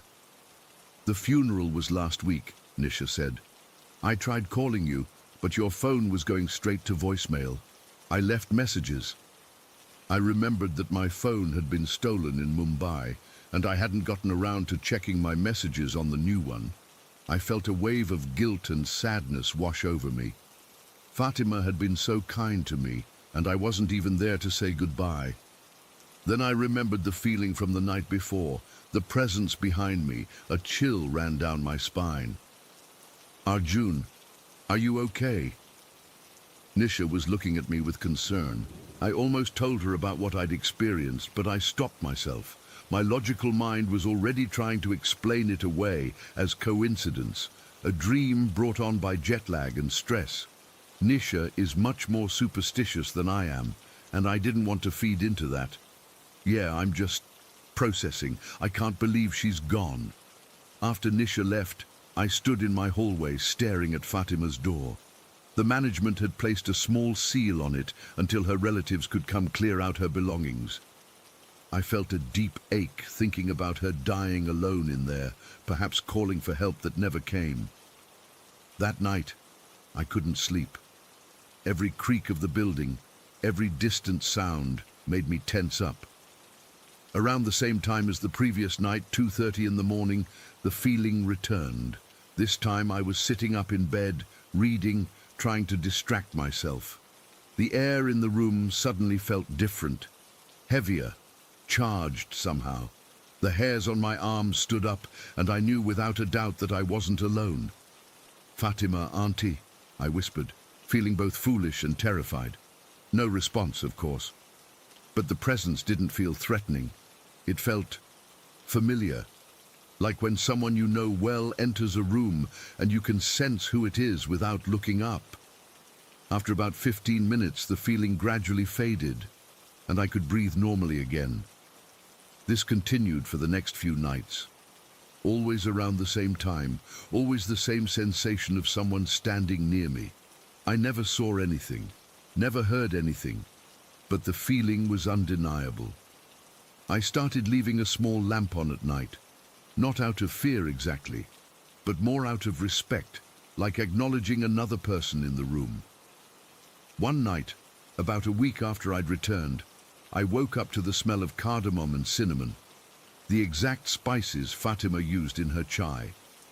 The scent was so strong and so distinctly hers that I sat up and called out her name again. The smell lingered for a few minutes and then disappeared as suddenly as it had come. I started noticing other things too. Sometimes I'd come home to find a book slightly out of place or a cup moved from where I'd left it. Once, I found my dirty laundry neatly folded on my bed when I was certain I'd left it in a heap on the floor. Each time, I'd feel that familiar presence shortly afterward. I know how this sounds. If someone had told me this story a year ago, I would have nodded politely while thinking they were either making it up or had an overactive imagination. But experiencing it firsthand, it's different. It's not like in the movies where there are floating apparitions or things flying across the room. It's subtle, almost gentle, a persistent feeling that someone is there, watching over you. After about 2 weeks, Fatima's nephew came from Lucknow to clear out her apartment. He was a quiet man in his 30s who seemed overwhelmed by the task. I helped him pack her things, and he thanked me for being a good neighbor to his aunt. He mentioned that she had spoken fondly of me in their phone calls, saying I reminded her of her son who had moved to Canada. "She worried about you not eating properly," he said with a sad smile. "She was like that with everyone, always taking care of others." As we packed her kitchen items, I noticed a container of homemade sweets in her fridge. The nephew said they were probably meant for me. She had told him she was planning to make my favorite barfi before I returned from my trip. That night was the most intense. I was lying in bed, halfway between sleep and wakefulness, when I felt the mattress dip slightly, as if someone had sat down beside me. The air felt cold against my face, but not in an unpleasant way. I kept my eyes closed, too afraid to look, but somehow knowing what, or who, I would find if I did. I felt what seemed like fingers lightly brush my forehead, the way a mother checks for fever. Then, as clearly as if she were sitting right there, I caught the scent of Fatima's perfume, a simple jasmine scent she always wore. I lay perfectly still, my heart pounding, but not from fear. It was a strange moment of both sadness and comfort. "I miss you too, Fatima, Auntie," I whispered into the darkness. "Thank you for everything." The weight lifted from the bed, and the cold spot gradually warmed. I fell into the deepest, most peaceful sleep I'd had in weeks. The next morning, I woke up feeling different. The apartment felt empty in a way it hadn't before, truly empty. I knew without being told that Fatima had moved on. Perhaps she had just needed to say goodbye, or maybe she had been checking to make sure I was okay. Whatever the reason, I felt certain that she was gone now. It's been several months since then. I still live in the same apartment, though there's a new tenant in 204 now, a young couple with a baby. Sometimes when I pass Fatima's old door, I feel a momentary echo of that presence, but it's just a memory now, not the real thing. I've never told anyone this story before today, not my family, not my friends, no one. What would I say? That the ghost of my neighbor visited me for 2 weeks after her death, that she folded my laundry and moved my cups. It sounds absurd even to my own ears, and I lived through it. But I know what I experienced. It wasn't my imagination or grief playing tricks on me. Fatima was there, in whatever form, for those 2 weeks. And while I can't explain it, I'm no longer afraid of what might exist beyond our understanding. Some bonds, it seems, are strong enough to transcend even death itself. I still leave a small cup of chai on my windowsill every now and then, with extra cardamom and cinnamon, just the way she liked it. It's probably silly, but it feels right. And sometimes, though this might just be my imagination, I think I catch a whiff of jasmine perfume when I do. Story 15. I still get chills thinking about what happened at my grandmother's house last summer. I've been trying to make sense of it for months now, searching online forums, paranormal websites, even scientific explanations, but nothing matches what I experienced that night. My grandmother lives in this old farmhouse about 40 minutes outside of Millbrook. It's the kind of rural place where you can actually see the stars at night because there's basically no light pollution. The nearest neighbor is about half a mile away, and the property is surrounded by cornfields and a small patch of woods. I was staying with her for 2 weeks while my parents were traveling for work.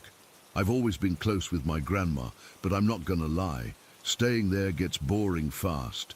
No Wi-Fi, spotty cell service that only works in certain parts of the house, and the TV only gets like 12 channels. But I love her, so I make it work. That night, it was a Tuesday, I remember, because my friend Jake had been texting me about this stupid reality show that only airs on Tuesdays. I was sprawled out on the living room couch. It was around 3 in the morning. I know that's late, but I'm a night owl, and Grandma doesn't care as long as I'm quiet. The living room has these big windows that look out toward the front yard and the dirt road that leads to the property. The kitchen is just through an archway, with windows facing the side yard where Grandma keeps her garden. The house layout is important to understand what happened next. I was texting Jake some dumb argument about which contestant was going to get kicked off next week when I noticed a brightness coming from outside. At first, I thought maybe it was headlights, even though it was weird for anyone to be driving by at that hour. But this light wasn't moving like headlights. It was steady and way too bright. For a second, I wondered if it might be the reflection of the TV on the window. But then a commercial ended and the screen went black for a moment, and the light was still there. Actually, it seemed even brighter against the darkness. I got up, still holding my phone, and went over to the window. What I saw made my stomach drop. There was this bar of light. That's the only way I can describe it. A horizontal bar of the brightest white light I've ever seen. It wasn't like flashlights or headlights or anything man-made. It was pure white, almost bluish, and it didn't spread out or fade at the edges like normal light sources do. It had distinct boundaries, like a solid object made of light. This thing was massive, tall as a cow, and as long as a school bus, just hovering about 3 feet off the ground. It wasn't casting light around it either, which makes no sense. Something that bright should have lit up the whole yard, but it didn't. The yard was still dark except for this bar of light just existing there. I couldn't move. My whole body went cold, and I had this feeling like if I made a sound or moved too quickly, something terrible would happen. I just stood there watching as this light began to move across the front yard. It didn't float like a balloon or move like a vehicle. It sort of flowed like water moving horizontally, perfectly straight and perfectly silent. I backed away from the window, almost tripping over the coffee table. That's when I noticed the kitchen was getting brighter. I rushed to the kitchen doorway and saw the same light passing by the side windows now. That's when it really hit me. This thing was moving around the house, and I could see it from different windows at the same time. It wasn't a reflection or a trick of light. It was something physical moving outside. My mouth went completely dry. I wanted to wake up my grandmother, but I couldn't make my legs move toward her bedroom. I was frozen in place, watching this impossible thing glide by the windows. It moved so slowly. That's one of the things that scared me the most. If it had zipped by, maybe I could have convinced myself it was just some weird atmospheric phenomenon or something. But the deliberate slowness of it felt intentional, like it was looking at the house, looking at me. I don't know how long I stood there, but eventually the light moved past the kitchen windows and disappeared from view. I stayed completely still for what felt like forever. waiting to see if it would come back around. Then I heard my grandmother's bedroom door open. "Jamie, is that you in the kitchen?" Her voice made me jump. She was standing in her doorway in her nightgown, looking concerned. "Grandma," I whispered, my voice shaking, "did you see that outside?" She came into the kitchen, flipping on the light. "See what, dear?" "There was this light," I said. "This huge bar of white light. It was moving around the house. It just passed by these windows." Her expression changed in a way I've never seen before. Not exactly fear, but something else. Recognition, maybe. "What color was it?" she asked, her voice suddenly very serious. "White," I said. "Bright white, almost bluish white." She stared at me for a moment, then glanced at the windows. "Not to worry," she said finally, in this weirdly calm voice that didn't match the look on her face. "Not to worry." "Grandma, what was that thing?" "It was huge and it was right outside." "Some things are better left alone, Jamie," she said, turning to fill a glass with water from the tap. Her hand was shaking slightly. "Let's get back to bed." "I wasn't in bed. I was texting Jake," I said, suddenly remembering my phone. I looked down at it, expecting to see our conversation still open, maybe some confused messages from him, wondering why I'd stopped responding. But what I saw made my blood run cold.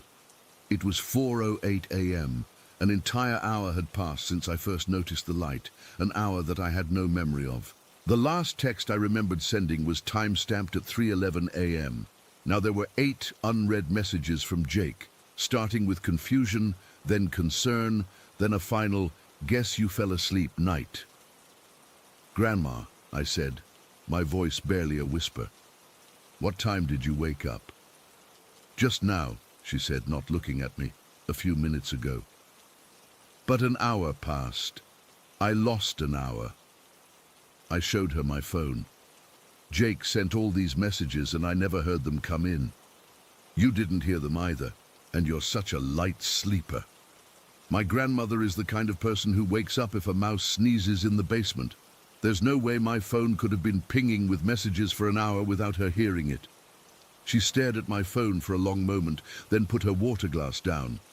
"Sometimes," she said carefully, "time gets a little strange out here in the country." "What does that mean?" I demanded. "Grandma, what was that light? Has it happened before?" She took my hand then. Her palm was ice cold. "Listen to me, Jamie. Some things don't have explanations we can understand. Some things just are. That light, it's been passing by for as long as I've lived here. My mother saw it before me. It doesn't harm anyone. It just observes." "Observes? Observes what?" My voice was getting higher, panic rising in my chest. "Us, I suppose," she said. "The house, the land. It's like the seasons changing or the moon rising. It just is. But the missing time—" "I'm going back to bed," she interrupted, suddenly sounding tired. "You should too. Things will seem clearer in the morning." But things didn't seem clearer in the morning. Grandma acted like nothing had happened, changing the subject whenever I brought it up.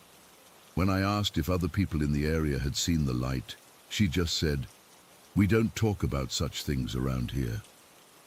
I've spent months researching since then. I've looked into every kind of atmospheric phenomenon, every type of ball lightning, every weird optical illusion. Nothing matches what I saw. I've read about alien encounters, but most of those describe different kinds of lights or actual craft. Nothing like this horizontal bar of silent, solid light. The missing time is what really freaks me out. Did I just stand there, frozen in fear for an hour? Did I black out, or did something else happen, something I can't remember? I've tried asking my grandmother more questions since then, but she refuses to discuss it.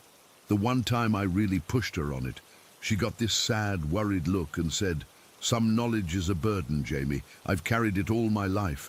I was hoping you wouldn't have to." I go back to visit her every few months, but I've never stayed overnight again. I can't bring myself to be in that house after dark. Sometimes I think about setting up cameras or equipment to try and capture the light if it returns, but something holds me back. Some primal fear warns me that trying to document or understand this thing might be dangerous. So I'm posting this here, hoping someone, somewhere, has seen something similar. I need to know I'm not crazy.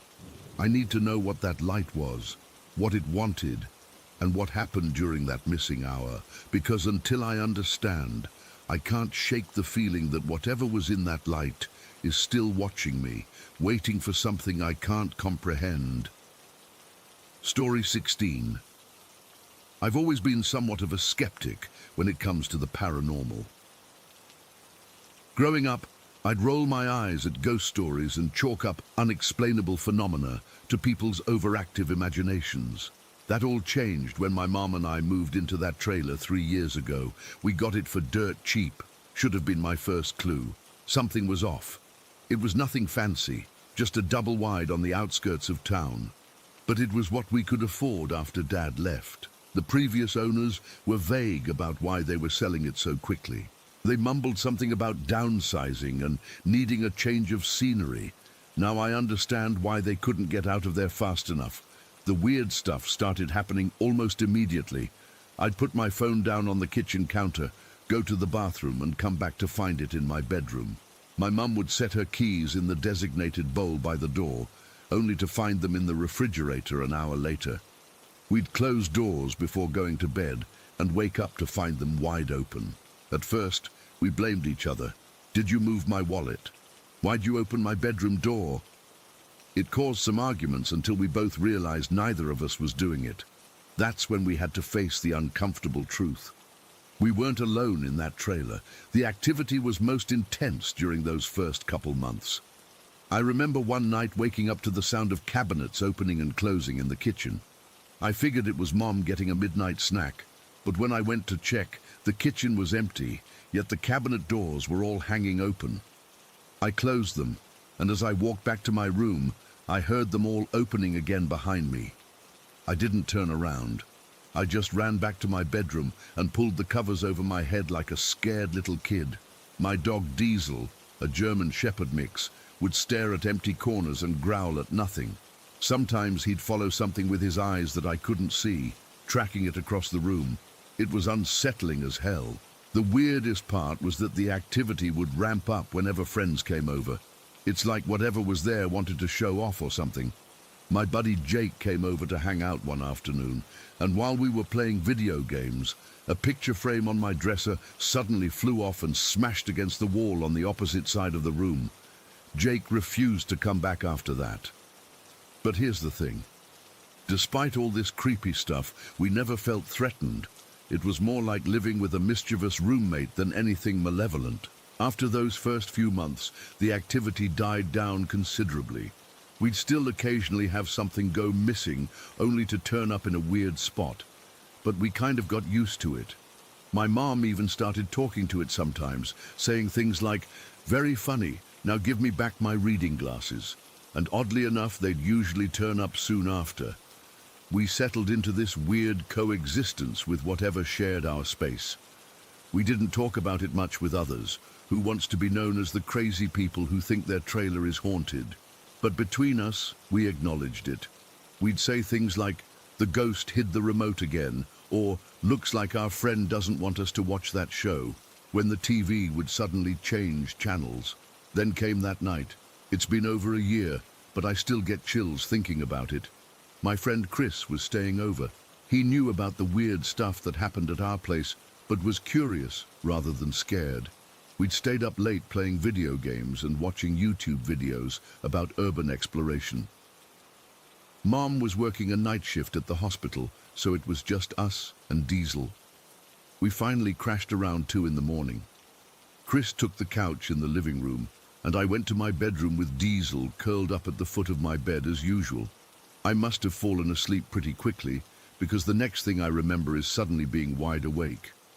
The digital clock on my nightstand read 3:15 a.m. At first I wasn't sure what had woken me, then I heard it. It was a girl's voice, not a woman's, but definitely a young girl, maybe around 12 or 13 years old. The sound was coming from my closet, which was directly across from my bed. The closet door was closed, just as I'd left it. The voice was, Wrong. That's the only way I can describe it. It was a mixture of crying and laughing, but not in a way that made any sense. It wasn't like she was laughing through tears or anything normal like that. It was as if both sounds were happening simultaneously, layered on top of each other. The laugh was high-pitched and childlike, but hollow, while the crying had this desperate, almost choking quality to it. I immediately sat bolt upright in bed, my heart pounding so hard I could feel it in my throat. Diesel was already up, standing stiffly at the foot of my bed, his hackles raised and a low growl coming from deep in his chest. His eyes were fixed on the closet door.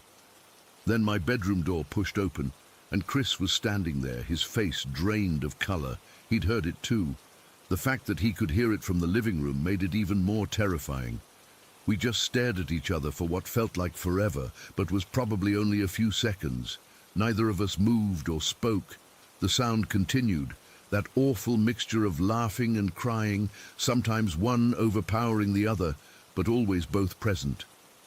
Finally, Chris broke the silence. His voice cracked as he said, "What the fuck, bro?" The second he spoke, the sound stopped. Completely. The silence that followed was almost as unsettling as the voice had been. I reached over with a shaking hand and turned on my bedside lamp. The sudden light made me blink, but it was comforting. Chris was still frozen in the doorway. "Did you hear that?" I asked, my voice barely above a whisper. He nodded. "It sounded like it was coming from in here." "The closet," I said, pointing. Diesel was still staring at it, though his growling had stopped. Neither of us wanted to open that closet door, but I knew we had to. This was my room, my house, and whatever was happening, I needed to face it. I got out of bed slowly, my legs feeling like they might give out at any moment. Chris moved into the room to stand beside me, and together we approached the closet. Diesel stayed on the bed, watching us, but refusing to come any closer to the closet. My hand was shaking so badly I could barely grasp the knob. I took a deep breath and yanked the door open quickly, like ripping off a band-aid. Nothing, just my clothes hanging there, some shoes on the floor, and boxes of stuff stacked on the shelf above. Chris and I both let out the breaths we'd been holding. "Maybe we should check the rest of the house," Chris suggested, his voice still unsteady. We did a thorough search of the entire trailer, turning on every light as we went. We looked in every closet, under every bed, behind furniture, even in the cabinets under the sink. Nothing was out of place, no signs of anyone or anything that could have made that sound. We ended up sitting at the kitchen table, both too wired and freaked out to go back to sleep. Diesel stayed close to us, still on edge. "Do you think it was, your ghost?" Chris asked. I shook my head. That was different. Whatever moves stuff around and opens doors has never made any noise before, let alone that. "What the hell was it laughing and crying about at the same time? That's so messed up," Chris said, rubbing his arms like he was cold, despite it being a warm night. I didn't have an answer. All I knew was that I didn't want to be in that trailer anymore, at least not until daylight. "Let's get out of here," I suggested. "We've got work at 7 anyway. We can just hang out at Walmart until our shift starts." Chris agreed immediately. We threw on our work clothes, grabbed our stuff, and were out the door within minutes.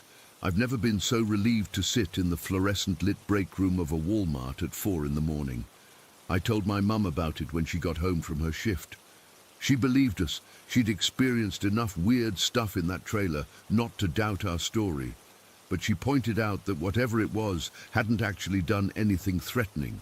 It was scary, sure, but no harm came to us. We convinced ourselves it was a one-time thing. Maybe we'd watched too many creepy videos before bed. Maybe it was some kind of shared auditory hallucination triggered by the power of suggestion in a place we already believed was haunted. Then, about 3 weeks later, something happened that made me realize it wasn't just in our heads. My friend Miguel came over to hang out. He was the skeptical type who always said our ghost stories were bullshit. We'd had a few beers, played some video games, and he left around 1 in the morning. He called me not 5 minutes after he'd driven away, his voice frantic. He asked if my mom or I had been outside when he left. We hadn't. We were both inside, and I'd watched him drive off from the window. According to Miguel, as he was walking to his car, he heard a girl's voice call his name from somewhere in the driveway. He looked around but didn't see anyone. Then he heard it again, closer this time, like someone was right behind him. He jumped in his car and sped off without looking back. I never told him about what Chris and I had heard. He wouldn't have believed me anyway. But after his experience, I couldn't help but wonder if it was the same entity, a girl's voice in both cases. We moved out of that trailer 6 months later. My mom got a better job, and we were able to afford a small house closer to town. I've never been so happy to move in my life. Sometimes I think about the new people living there, if they've experienced anything similar. Part of me wants to warn them, but what would I even say? Hey, watch out for the ghost girl who laughs and cries at the same time. To this day, I can still hear that sound in my head sometimes when I'm trying to fall asleep. That unnatural combination of laughing and crying coming from my closet at 3:15 in the morning. I don't know who she was or what she wanted. All I know is that I'm glad I don't live in that trailer anymore. Story 17. I still can't bring myself to babysit anymore, even though I could really use the extra money. It's been almost 8 years since that night at the Miller house in Riverside, but the memory of it is still fresh enough to make my skin crawl.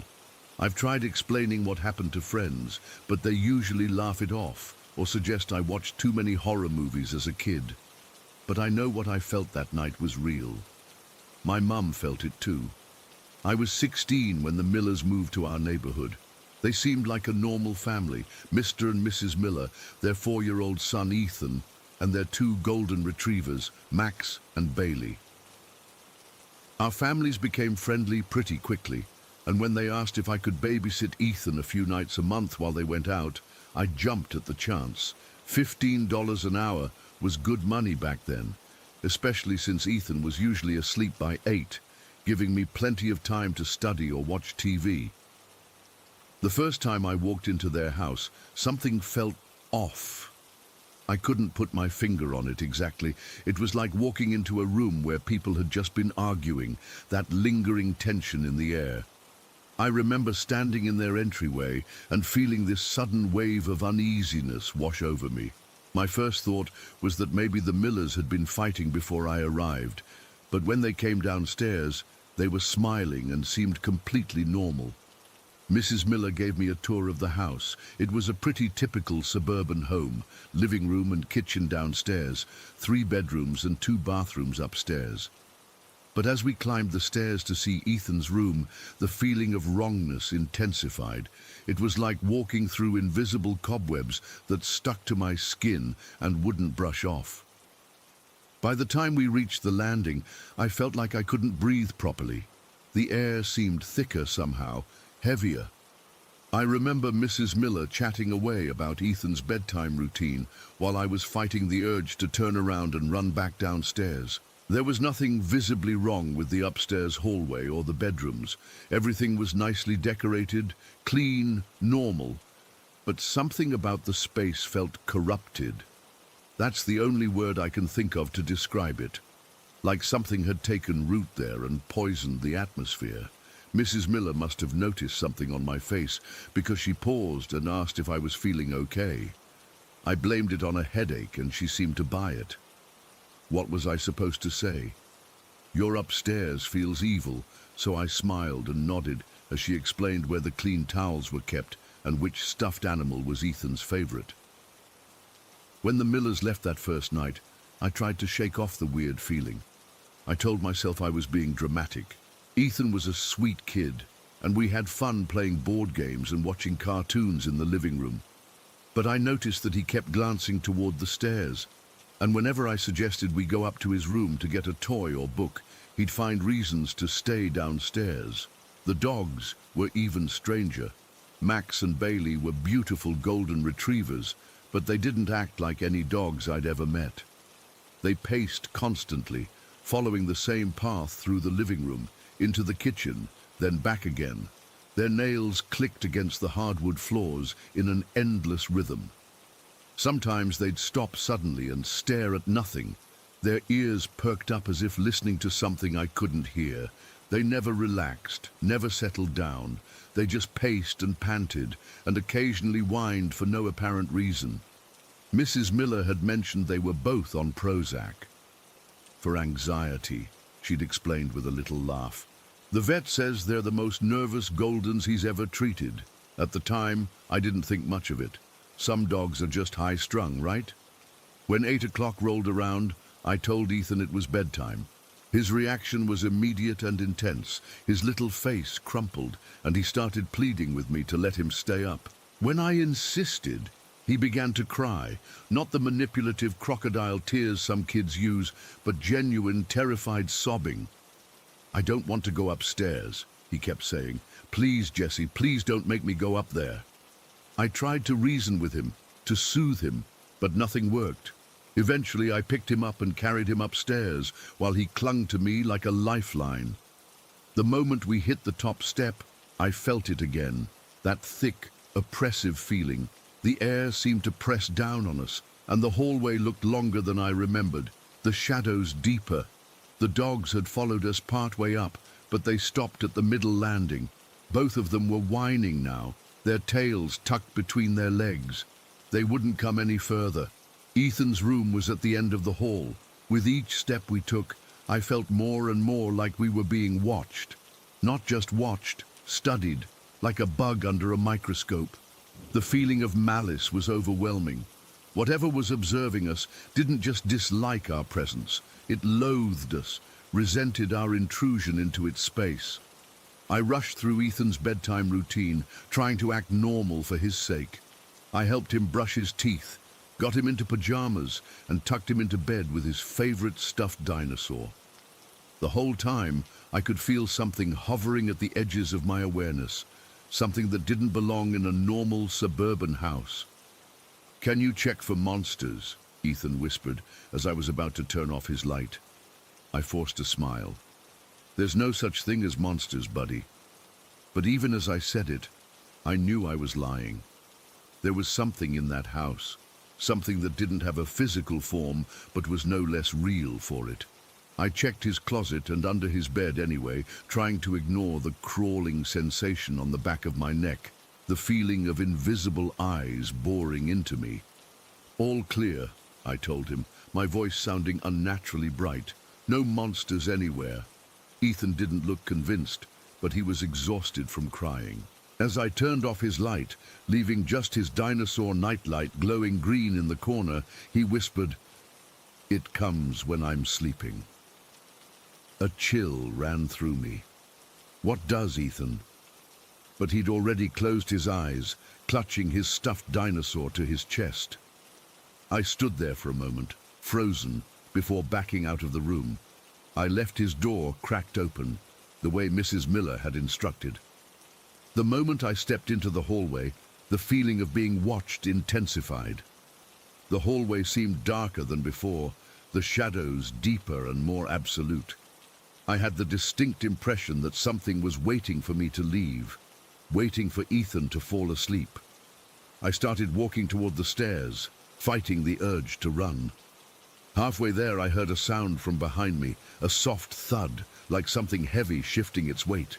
I spun around, heart pounding, but the hallway was empty. Just the shadows and the closed doors of the master bedroom and bathroom.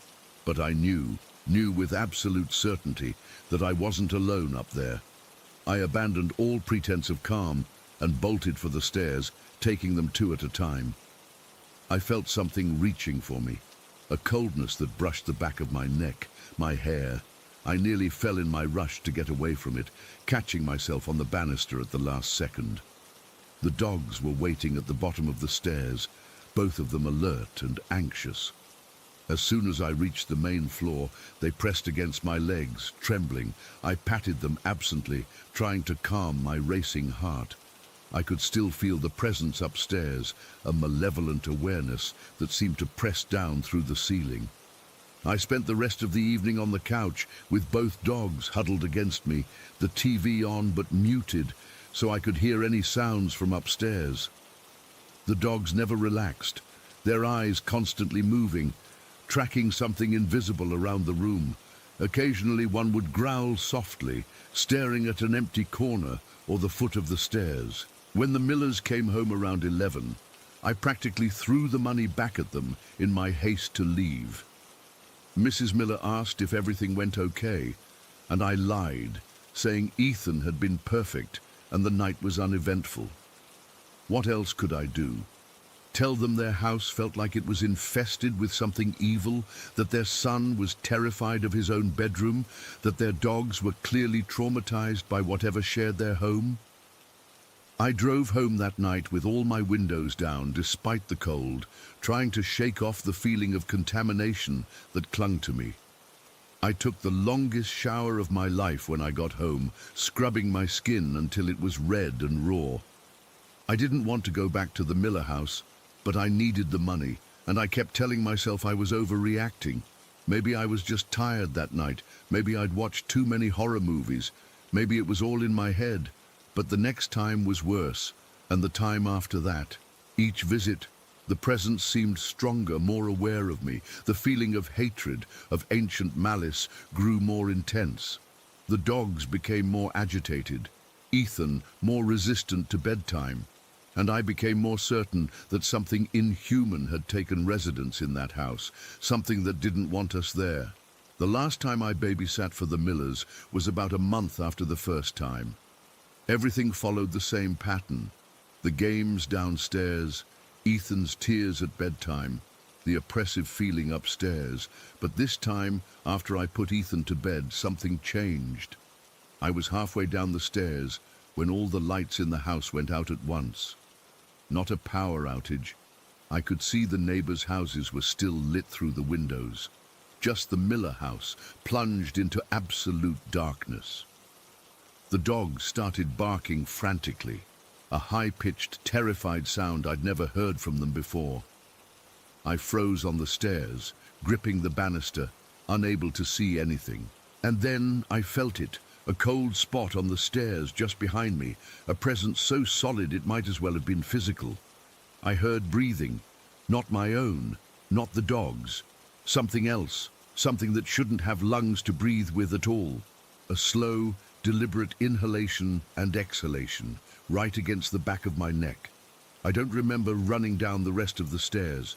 I don't remember how I found my phone in the dark or who I called first, the Millers or my mom. I just remember being outside on the front lawn, the dogs with me, all three of us shaking as we stared at the dark house. The Millers came home to find me like that, babbling about power outages and dogs acting strange. They were concerned but confused. The power was working fine when they tried the lights. Mr. Miller checked the breaker box and found nothing wrong. Everything was normal, except it wasn't. Nothing about that house was normal. I never went back. I made up excuses when they called. Too much homework, family commitments, anything to avoid that house. Eventually, they found another babysitter. It was months later when my mum casually mentioned dog-sitting for the Millers while they were on vacation. I felt sick as she described going into their house, the strange heaviness she felt upstairs, the way the dogs seemed terrified of the second floor. "That house feels wrong," she said, shuddering. "I can't explain it, but something's not right there. We'd never discussed my experiences before. She had no way of knowing what I'd felt in that house. Her confirmation made it real in a way nothing else could have. The Millers still live there. I see them around town sometimes, looking tired but normal. I wonder if they feel it too, that malevolent presence sharing their home. I wonder if they've made some kind of peace with it, learned to live alongside whatever ancient, hateful thing has claimed their upstairs as its territory. Or maybe they're trapped there somehow, unable to leave. I don't know which is worse. All I know is that evil is real. It doesn't need horns or fangs or Hollywood special effects. Sometimes it's just a feeling in a normal-looking house on a normal-looking street, a heaviness in the air, a hatred that has no source you can point to. And sometimes, when I'm falling asleep at night, I still feel that cold breath on the back of my neck, still hear that deliberate inhale and exhale, like something reminding me it's still there, waiting. Story 18. I've been debating whether to share this for weeks now. I'm still trying to make sense of what happened, but I need to get this off my chest. Maybe someone here has experienced something similar, or can offer some explanation that doesn't make me feel like I'm losing my mind. I moved to Ireland about 8 months ago for work. I'm originally from the States, but I've always been fascinated by Irish history and folklore. Last month, my co-worker Niall, who's a Dublin native, suggested we go hiking in the Wicklow Mountains on our day off. He mentioned this place called the Hellfire Club Ruins, saying it had an interesting history, but didn't elaborate much. I love hiking and exploring historical sites, so I agreed without giving it much thought. The day started perfectly normal. It was a crisp autumn morning, unusually clear for October in Ireland from what I've been told. We drove about 30 minutes from Dublin, winding through increasingly rural roads until we reached a parking area at the base of Montpellier Hill. The hiking trail was well maintained, zigzagging up through dense pine forest. As we climbed, Niall finally started sharing bits about the place. The building up there was built in the 1720s by some rich politician, he explained as we hiked. But the really interesting part is what happened after he died. A hunting club took it over, but not just any club. They called themselves the Hellfire Club. He told me about how these aristocrats would gather there for what he called wild parties, drinking, gambling, and supposedly practicing satanic rituals. I laughed it off at first. It sounded like the kind of stories people make up about old abandoned buildings, but something in the way Niall was talking, like he was carefully choosing his words, made me feel uneasy. When we finally reached the top after about 40 minutes of hiking, I was immediately struck by how, I don't know, heavy the atmosphere felt. The ruins themselves aren't particularly impressive, just stone walls of what was once a large lodge, with no roof and empty window frames. But standing there, I felt this overwhelming sense of dread that I couldn't explain. They built it on an ancient burial site, Niall said quietly as we approached. They actually took stones from the prehistoric cairn that was here and used them to build the lodge. People say that's what cursed the place. I'm not normally superstitious, but something about those walls made my skin crawl. We walked through what was once the main entrance, and the temperature seemed to drop noticeably. I told myself it was just because we had stopped hiking and were now standing still in the shadow of the walls. "Want to hear the story about the devil playing cards?" Niall asked, his voice echoing slightly against the stone. I nodded, trying to appear casual as I ran my fingers along the rough stone walls. They felt unnaturally cold, even accounting for the October weather. Niall told me about how one stormy night the club members were playing cards when a well-dressed stranger knocked on their door, seeking shelter. They invited him to join their game, and he started winning every hand. Eventually, one of the aristocrats accused him of cheating. When someone grabbed the stranger's arm, a card fell to the floor. When the aristocrat bent down to retrieve it, he saw that beneath the table, the stranger had hooves instead of feet. According to the legend, the man then vanished in a cloud of smoke and flames. "Just a story to scare kids," I said with a forced laugh.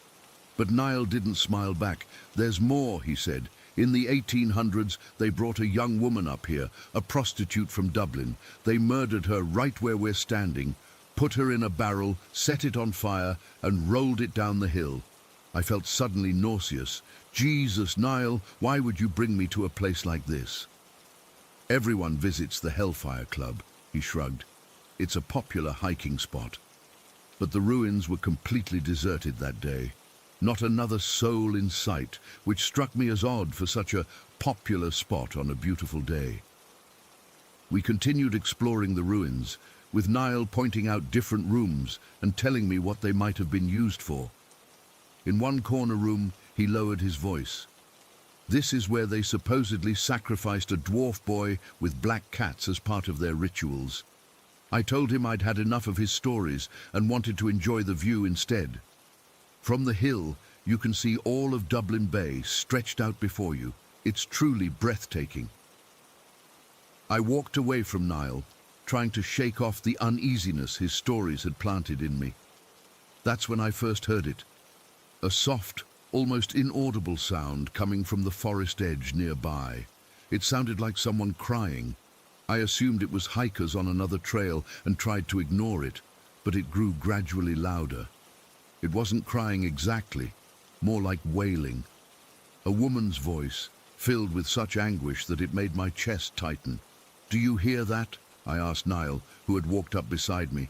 He cocked his head, listening. "Hear what?" The wailing continued, seemingly moving through the trees around us. How could he not hear it? It was getting louder, more desperate. "Nothing," I muttered, not wanting to seem crazy. "Must be the wind." But there was barely any wind that day, and what I was hearing wasn't wind. It was a woman in agony. As we continued exploring, I noticed the sky darkening rapidly. What had started as a clear day was turning overcast. Niall suggested we check out Killikee House on our way back down, another supposedly haunted location near the Hellfire Club. I agreed, mostly because I wanted to get away from the ruins and that awful wailing that only I could hear. As we started down the path, I felt like we were being watched. I kept glancing over my shoulder, convinced I'd see someone standing in one of the empty window frames of the ruins. But there was never anyone there, at least not that I could see. The path to Killikee House took us through a dense section of forest. The trees seemed to close in around us, blocking out what little sunlight remained. The wailing had finally stopped, but now I was hearing something else. A rustling in the undergrowth beside the path, always just out of sight, something following us. "So what's the deal with Killikee House?"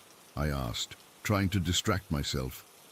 Niall explained that in the 1970s, during renovations, workers found something disturbing hidden in the walls.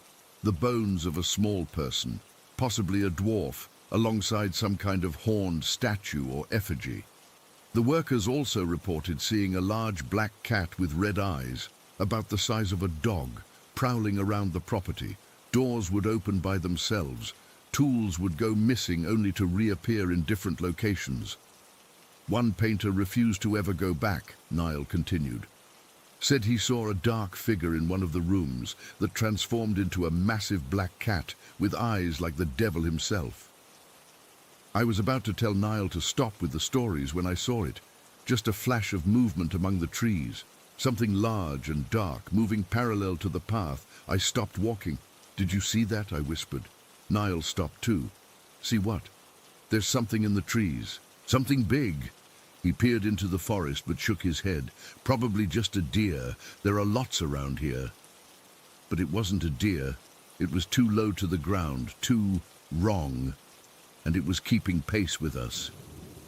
We continued walking, faster now. I kept my eyes fixed on the spot where I'd seen the movement, but whatever it was had disappeared or was hiding. The forest opened up as we approached Killikee House. It's a beautiful old mansion, now a restaurant apparently, though it was closed that day. We walked around the exterior with Niall telling me more about its haunted history. Seances where objects flew across rooms, ancient coins materializing out of nowhere, apparitions of nuns who had allegedly participated in the Hellfire Club's rituals centuries ago. That's when the temperature dropped dramatically. It had been cool all day, but suddenly I could see my breath. And the silence. I only noticed it when it fell. How the birds had gone quiet, how even the distant sounds of traffic had disappeared. It was like the world around us had been muted. "Niall," I started to say, but the words died in my throat. Standing at the edge of the property, partially hidden by a large oak tree, was a figure. From that distance I couldn't make out details, but it appeared to be a woman in dark clothing. She wasn't moving, just watching us. "There's someone over there," I said, nudging Niall and pointing. He looked but again shook his head. "I don't see anyone." I blinked and the figure was gone. But now I noticed something else. A dark shape moving across the lawn toward the house, low to the ground, sleek, and far too large to be a normal cat. As it moved into a patch of sunlight, I saw its eyes, bright red, glowing like embers. My heart was pounding so hard I thought it might burst. "We need to leave, now." Niall must have heard the panic in my voice because he didn't argue. As we hurried back toward the path, I glanced over my shoulder. The black cat thing was sitting perfectly still in the middle of the lawn, its burning eyes fixed on us, and behind it, barely visible against the tree line, were two figures in dark clothing. Women, I thought, watching us leave. The walk back to the car was a blur. I kept hearing noises, rustling in the underbrush, branches snapping, and occasionally that same wailing from earlier, distant but following us. I didn't mention any of it to Niall. I was afraid he'd think I was losing my mind. Maybe I was. When we finally reached the car, I nearly collapsed with relief. As Niall drove us back to Dublin, I couldn't stop shaking. He kept asking if I was okay, saying I looked like I'd seen a ghost. I just blamed it on being tired and a bit dehydrated. That night, I couldn't sleep. Every time I closed my eyes, I saw those burning red eyes staring at me. I kept hearing that woman's wailing. Around 3 in the morning, I finally drifted off from exhaustion. I woke up to something scratching at my bedroom window. My flat is on the 4th floor. When I gathered the courage to look, there was nothing there. But on the windowsill were 3 small, ancient-looking coins that I'd never seen before, and scratched into the glass from the outside was a crude drawing of what looked like a horned figure. I've moved flats since then. I've also tried researching the Hellfire Club and Killikee House, looking for rational explanations for what I experienced. Nothing I've found has helped. Niall swears he didn't see or hear anything unusual that day, and he thinks I'm just getting into the spirit of Halloween with my stories. But I know what I saw. I know what I heard, and sometimes late at night I still hear that wailing. And I'm certain that whatever was up there on Montpellier Hill that day is still watching me, still following me. I don't know what it wants or when it will show itself again. All I know is that I'll never go back to those mountains, and I'll never forget those burning red eyes staring into mine. And Guy, story 19, I've never told this story outside of my immediate family, because honestly, who would believe me? But I need to get this off my chest, and maybe someone here has experienced something similar. Back in early 2014, I was working myself into the ground. I had taken on a management position at my company that required 60 to 70-hour work weeks. I was averaging maybe 4 hours of sleep a night for months. Coffee became my best friend, and energy drinks my loyal companions. My girlfriend Sarah kept telling me I looked like absolute shit. Dark circles under my eyes, pale skin, the whole zombie look. I'd snap at her over nothing, then feel terrible about it later. By March, I was a complete wreck. My hands would shake if I went too long without caffeine. I started forgetting simple things. Where I put my keys, appointments, even people's names during meetings. The final straw came when I nearly fell asleep at the wheel driving home one night. Sarah freaked out, rightfully so, and demanded I take some time off. I finally gave in and scheduled a week of vacation at the end of March. No work emails, no calls, just rest. The plan was to catch up on sleep and maybe binge some TV shows I'd been missing. Nothing fancy. The first couple days of my break were pretty uneventful. I slept in, lounged around, and tried to reset my body clock, but even with nothing to do, I still couldn't sleep properly. I'd lie in bed for hours, my mind racing with work problems or random thoughts. It was beyond frustrating.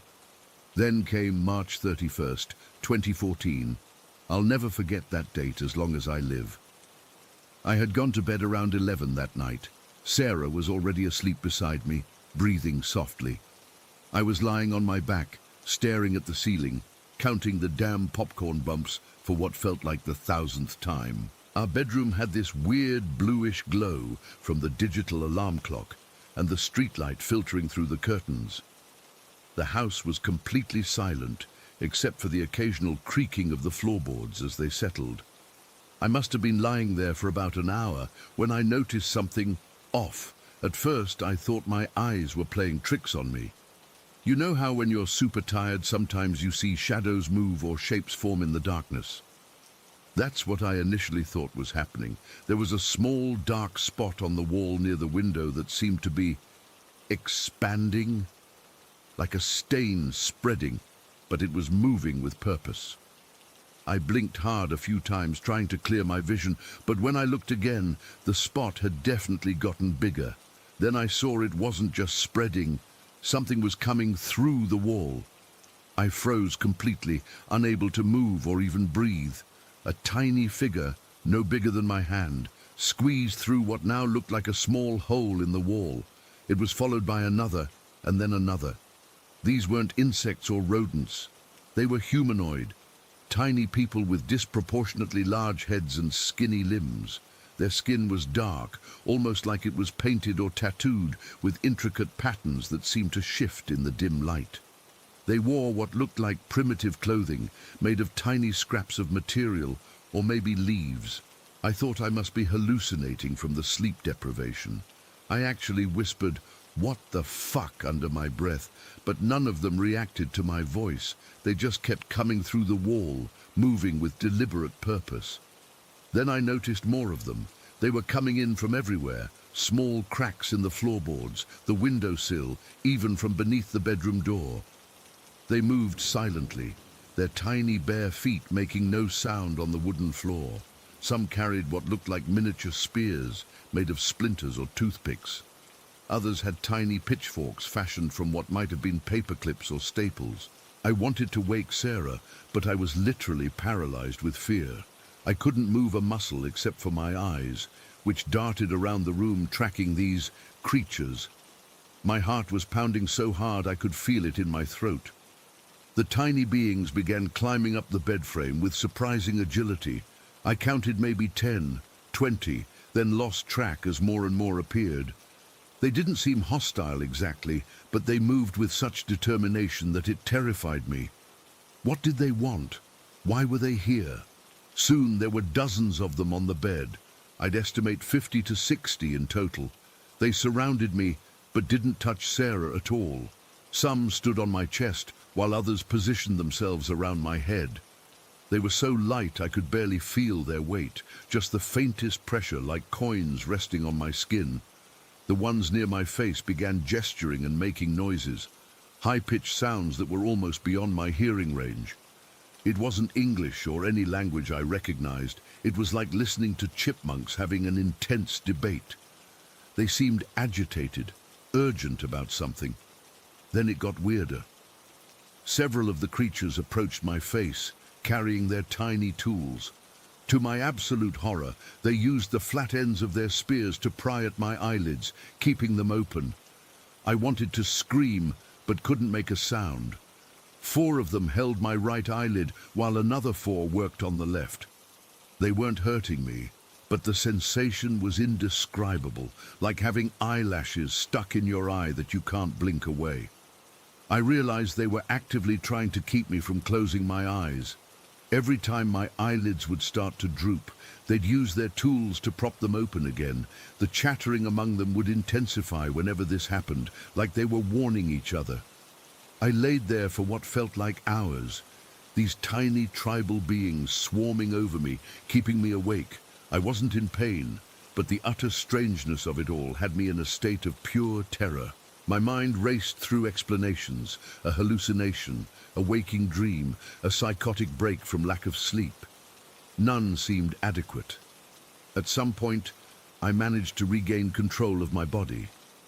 I slowly lifted my hand, and the reaction was immediate. The creatures scattered like cockroaches when you turn on a light. They rushed back to wherever they had come from, the walls, the floor, the window, disappearing as quickly as they had appeared. I sat bolt upright in bed, gasping for air. My sudden movement woke Sarah, who turned to me with sleepy concern. "What's wrong?" she mumbled, reaching for the lamp. I was shaking uncontrollably, cold sweat covering my body. There were things, little people, all over the bed, all over me. They were trying to keep me awake. Sarah switched on the lamp and looked around the room. "There's nothing here, babe. You were dreaming." "I wasn't asleep," I insisted, my voice cracking. "I've been awake this whole time. They were real. They came through the walls." She put her hand on my forehead. "You're burning up, and your heart is racing like crazy. I can see your pulse in your neck." I described everything to her in detail, the tribal markings, the tiny weapons, the way they pried my eyes open. She listened patiently, but with growing concern in her eyes. "That's it," she said finally. "We're going to the doctor first thing tomorrow. This isn't normal, and I'm worried about you." I barely slept the rest of the night. Every time I started to drift off, I'd jerk awake, convinced I could see movement in the corners of the room. Sarah stayed up with me, holding my hand and assuring me everything was okay. The next morning, Sarah called in sick to work and drove me to an urgent care clinic. The doctor checked my vitals and immediately became concerned. My blood pressure was dangerously high and my heart was showing an irregular rhythm. He ordered an EKG on the spot. The results came back showing I had a serious arrhythmia that could potentially lead to cardiac arrest, especially during sleep when the heart rate naturally slows. The doctor was blunt. "If you had fallen into a deep sleep last night, there's a good chance you wouldn't have woken up." I was put on medication immediately and referred to a cardiologist for follow-up care. The condition was apparently exacerbated by stress and the excessive caffeine I'd been consuming to stay awake at work. On the drive home, neither of us spoke for a long time. Finally, Sarah said what we were both thinking. "If you had fallen asleep last night." I nodded, unable to form words around the lump in my throat. That's when it hit me. Those tribal beings, whatever they were, had kept me from falling asleep. They had forcibly kept my eyes open during the very night when sleeping might have killed me. I've spent countless hours researching since then. Some cultures believe in guardian spirits or entities that protect humans. Others talk about little people that exist in the spaces between our world and others. Native American folklore mentions tiny humanoid creatures that act as messengers or protectors. The cardiologist later told me that what I experienced could have been a hallucination caused by extreme sleep deprivation and the heart condition itself. The brain does strange things when it's oxygen deprived, which can happen with certain heart problems. But here's the thing, hallucination or not, those little tribal guardians kept me alive that night. They didn't try to communicate beyond making sure I stayed awake. They didn't harm me or Sarah. They simply appeared when I needed them most and disappeared when their job was done.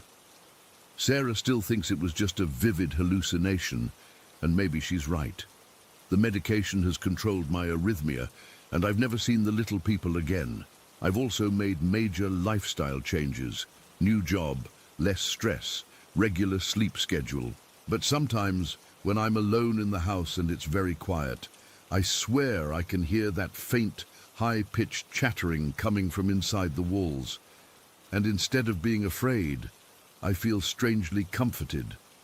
I still check the corners of my bedroom before I go to sleep each night, not out of fear but gratitude, because whether they were real or a creation of my oxygen-starved brain, those tribal guardians saved my life that March night.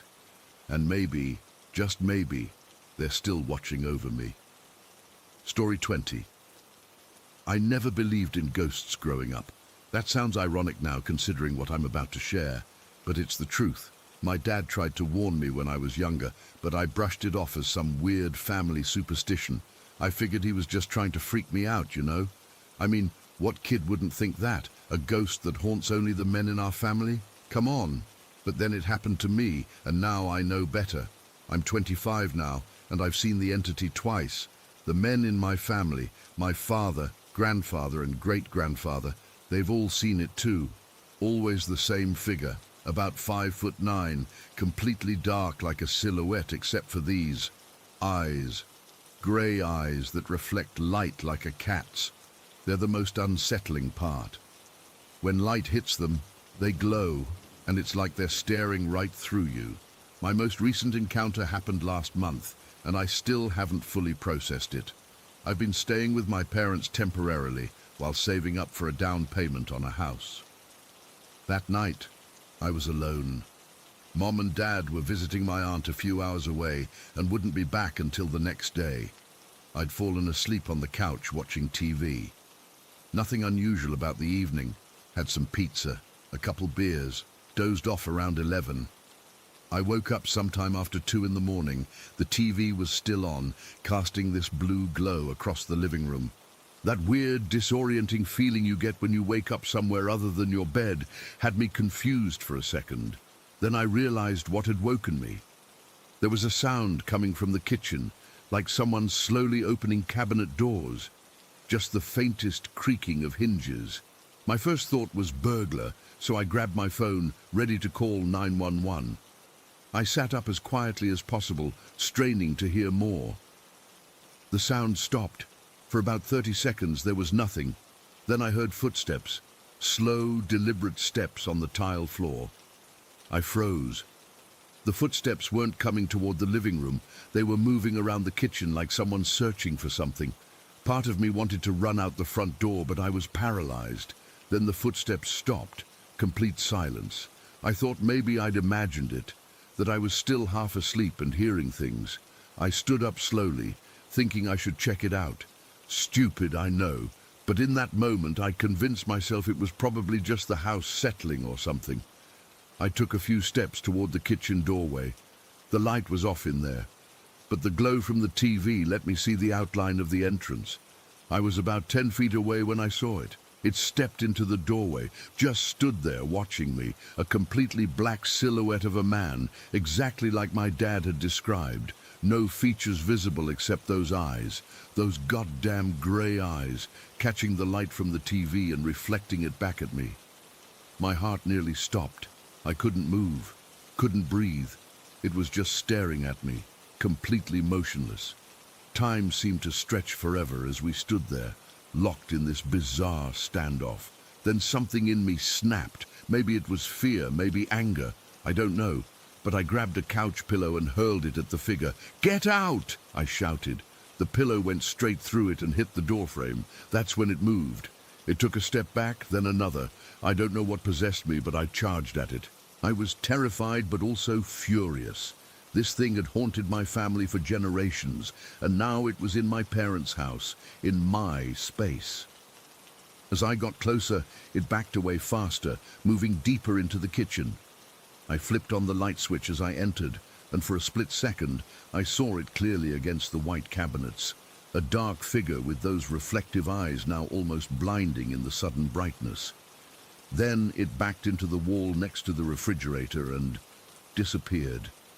Like it just phased through the solid surface, I stood there panting, adrenaline coursing through me. The kitchen was empty, normal. Just the hum of the refrigerator and my own ragged breathing. I checked every inch of that kitchen, opened all the cabinets, looked behind the fridge, checked the back door, still locked from the inside. Nothing was disturbed, nothing was missing. It was like it had never been there, except I know what I saw. I didn't sleep again that night, just sat on the couch with all the lights on until sunrise, trying to process what had happened. When my parents came home the next day, I told my dad. He wasn't surprised. He just nodded and said, "So it found you too." That's when he finally told me everything, all the details about our family's inheritance that he'd only hinted at before. My great-grandfather was the first to see it, sometime in the 1930s. He was taking out the trash one night at his parents' home. When he came back inside, he saw the figure standing in the hallway, just watching him. It sidestepped around a corner and vanished. He told his parents, but they dismissed it as imagination. A year before my grandfather was born, my great-grandfather encountered it again.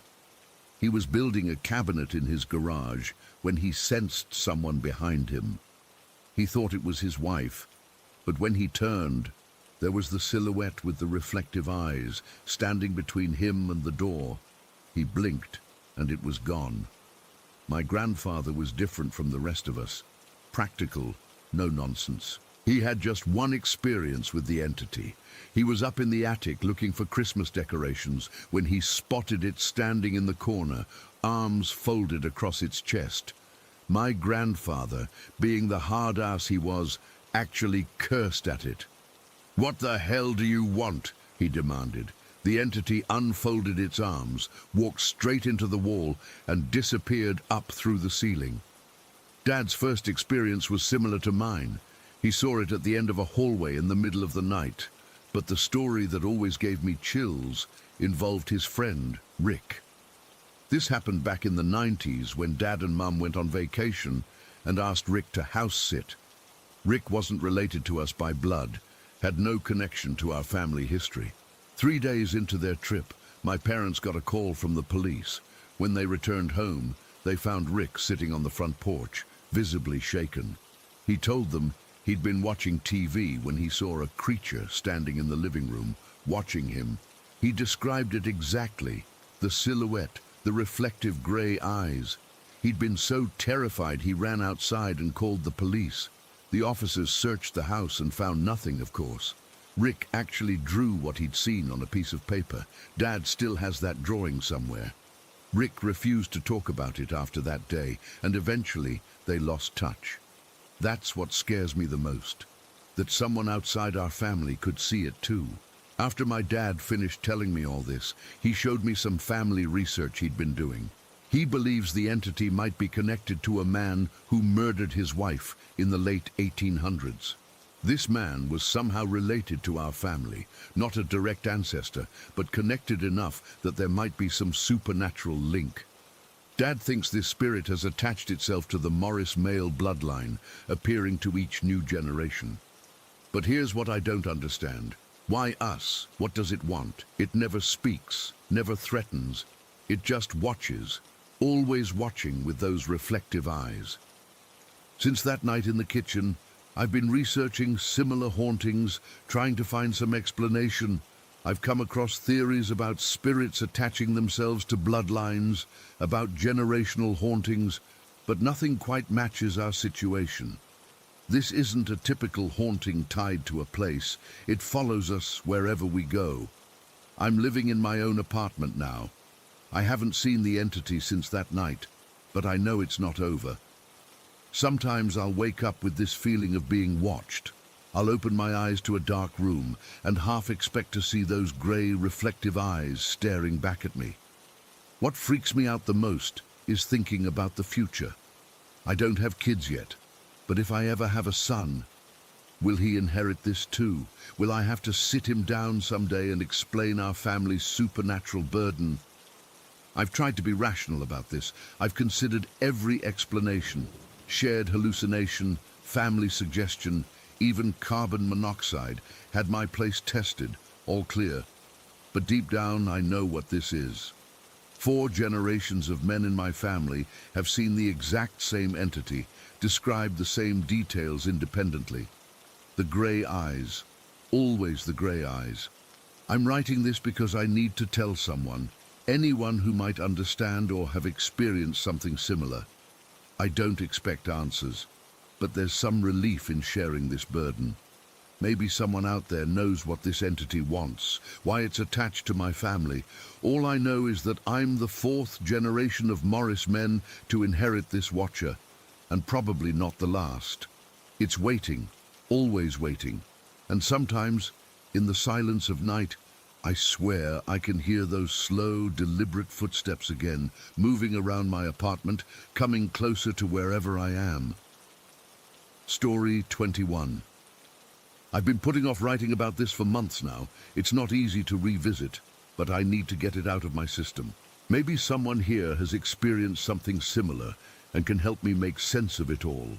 Last summer, I traveled to Poland with a small group of friends. We're all history buffs, and visiting Auschwitz was something we had discussed for years.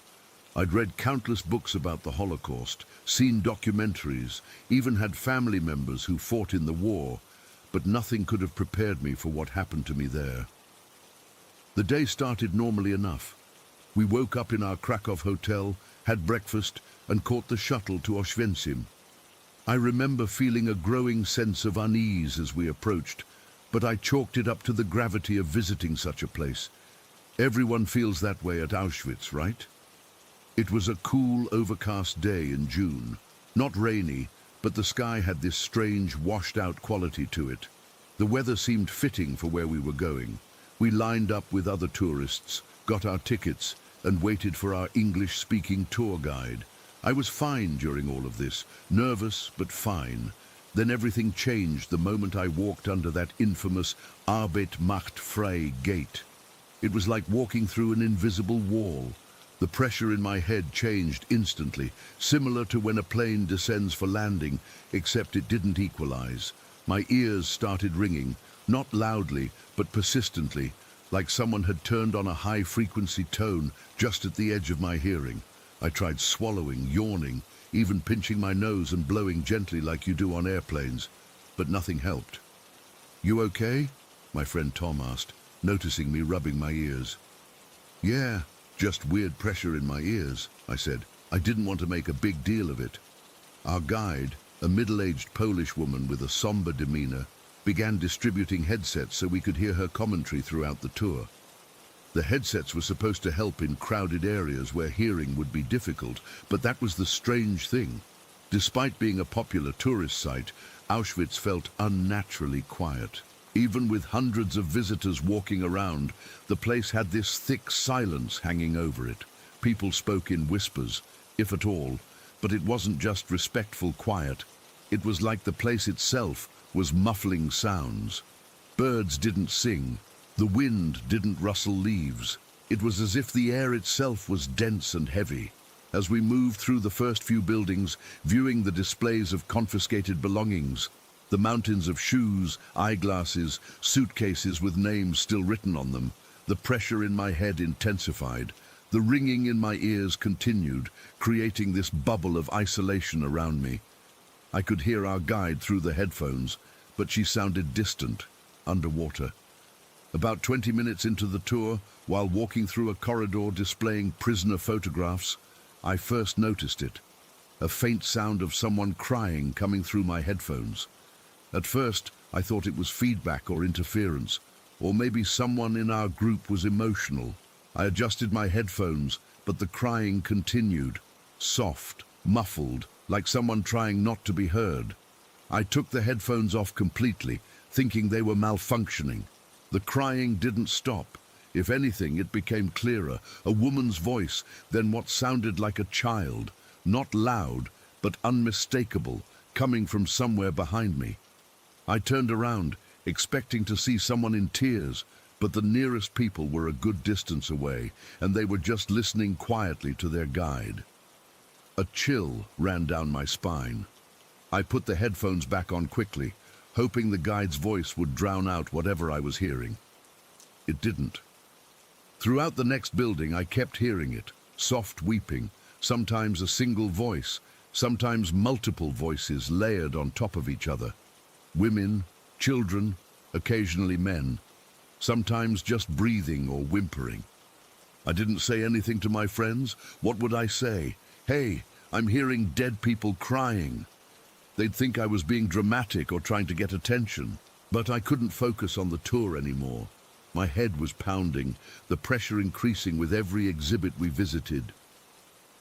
In Block 11, the death block where prisoners were tortured and executed, the sounds became more distinct. As we stood in a basement cell, I heard what sounded like whispered prayers in a language I couldn't understand. Not through the headphones, just there, in the stale air around me. I pressed myself against the wall, trying to steady myself as wave after wave of dizziness washed over me.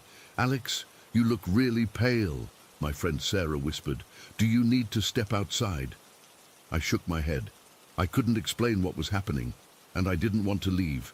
As terrible as I felt, there was part of me that felt I needed to stay, to listen, to witness. The sounds followed me from building to building, crying, whispering, occasional sharp intakes of breath like someone in pain, always just at the edge of hearing, but clear enough that I couldn't ignore them, and always that pressure in my ears, that ringing, that seemed to isolate me from everyone else. Then we reached the crematorium and gas chambers. As we descended the steps into the first gas chamber, something changed. The crying stopped. The whispering stopped. The only sound was the ringing in my ears, more intense now, almost painful. The silence was sudden and absolute, like someone had flipped a switch. The air in the gas chamber felt different than anywhere else, heavier, colder, almost solid. I could barely breathe, not from emotion, though I was certainly emotional, but physically struggled to fill my lungs. My chest felt compressed, like someone was sitting on it. The pressure in my head was now a vice grip around my skull. Our guide explained the mechanics of how the chamber worked, pointing to the holes in the ceiling where the Zyklon B pellets were dropped. I couldn't focus on her words. The silence was too loud. The absence of those voices I'd been hearing was somehow more terrifying than the voices themselves. Why had they gone quiet here? It was as if they couldn't bear to make a sound in this place where so many final breaths were taken. I nearly collapsed in that chamber. My friend Tom had to hold me up, whispering concerned questions I couldn't answer. I just shook my head and motioned that I needed to continue. I don't know why I didn't just leave the tour. Something kept me there, something beyond my own decision-making. When we finally emerged from the gas chambers and crematorium complex, the voices returned, fainter now, more distant, but definitely there. Soft crying, whispered words I couldn't understand. The rest of the tour passed in a blur of increasing physical discomfort and those persistent ghostly sounds. By the time we reached the exit gate, my entire body was shaking. The moment I stepped beyond the camp's perimeter, the most excruciating headache of my life exploded inside my skull. It wasn't like a migraine or tension headache. It encircled my entire head like a band of fire, throbbing with my heartbeat. I've only experienced similar pain during times of extreme emotional distress, but never, ever this intense. I barely made it to a bench before my legs gave out. Tom ran to get me water while Sarah sat beside me, looking frightened. "Alex, what's wrong? Do you need a doctor?" I couldn't explain. How do you tell someone you've been hearing the cries of Holocaust victims for the past 3 hours, that you're experiencing the worst headache of your life because... What? Ghosts? Psychic overload? I just blamed it on dehydration and the emotional weight of the place. The headache lasted for days afterward. The ringing in my ears persisted for nearly a week. Even now, months later, when I think about that day, my ears start to feel pressurized again. Here's the thing, I haven't told anyone until now. When I was 16, a psychic at a carnival told me I had an unusual sensitivity to spiritual energy. I laughed it off at the time. Who takes carnival psychics seriously? But she was specific. She said I would sometimes hear things others couldn't, especially in places with residual trauma. She told me I had the ability to perceive impressions left behind by intense emotional events. I dismissed it as the vague nonsense psychics always spout. But after Auschwitz, I'm not so sure anymore. Was I really hearing the echoes of those who died there? Was it my mind creating what it expected to find in such a place? Or was it something else entirely? Some kind of psychic impression left on the location by the magnitude of suffering that occurred there. The timing of it all haunts me. How the sounds stopped precisely when we entered the gas chambers. Why would they fall silent in the very place where the most people died? It doesn't make sense unless that silence itself was a kind of testimony. The ultimate horror that couldn't even be expressed through ghostly weeping. I haven't been able to watch Holocaust documentaries since then. I tried once, and the pressure in my ears returned immediately. I had to turn it off. I'm not asking anyone to believe me. I'm still trying to make sense of it myself. But I needed to share this somewhere. Has anyone else experienced anything like this? Not just at Auschwitz, but anywhere with a tragic history? Am I going crazy? Or is there something to what that psychic told me years ago? All I know is that something happened to me that day that I can't explain. Something that makes me question everything I thought I knew about life, death, and what might linger in places where so many people suffered and died. And I'm not sure I'll ever find answers that will satisfy me. Story 22. I still can't talk about this without getting goosebumps, even though it happened when I was 15. I'm 23 now, but the memory is as clear as if it happened yesterday. I've always been skeptical about paranormal stuff, but what happened that night in my bedroom in Westbrook changed everything for me. It was a Tuesday night in October, right before Halloween. My parents had this rule about no phone calls after 10 on school nights, but me and my girlfriend Kayla had this whole system worked out. I'd wait until my parents went to bed around 11, then text her to call me. That night, we were talking about some stupid drama at school. Honestly, can't even remember what it was about now. What I do remember is checking my alarm clock and seeing it was almost 1 in the morning. I was lying in bed with my desk lamp on, trying to keep my voice down. My room was at the end of the hallway upstairs, with my older brother Jake's room right next to mine. My parents' bedroom was downstairs, so I wasn't too worried about them hearing me. But Jake was always looking for ways to get me in trouble. While Kayla was telling me about some fight between her friends, I heard the front door open downstairs. I immediately tensed up because everyone was supposed to be home. Then I heard footsteps on the stairs and realized it must be Jake.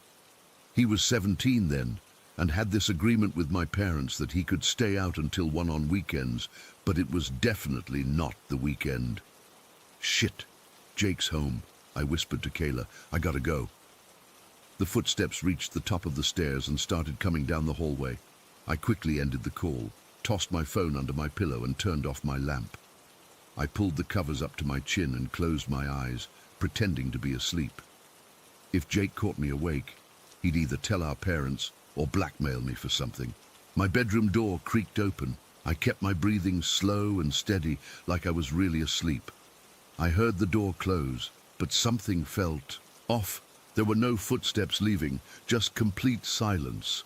I figured Jake was trying to mess with me by staying in my room, waiting for me to slip up and show I was awake. It was exactly the kind of thing he'd do. So I kept my eyes mostly closed, just open enough to see through my eyelashes without being obvious. That's when I saw it, a dark figure standing just inside my closed door. At first I thought it was definitely Jake, just standing there trying to freak me out.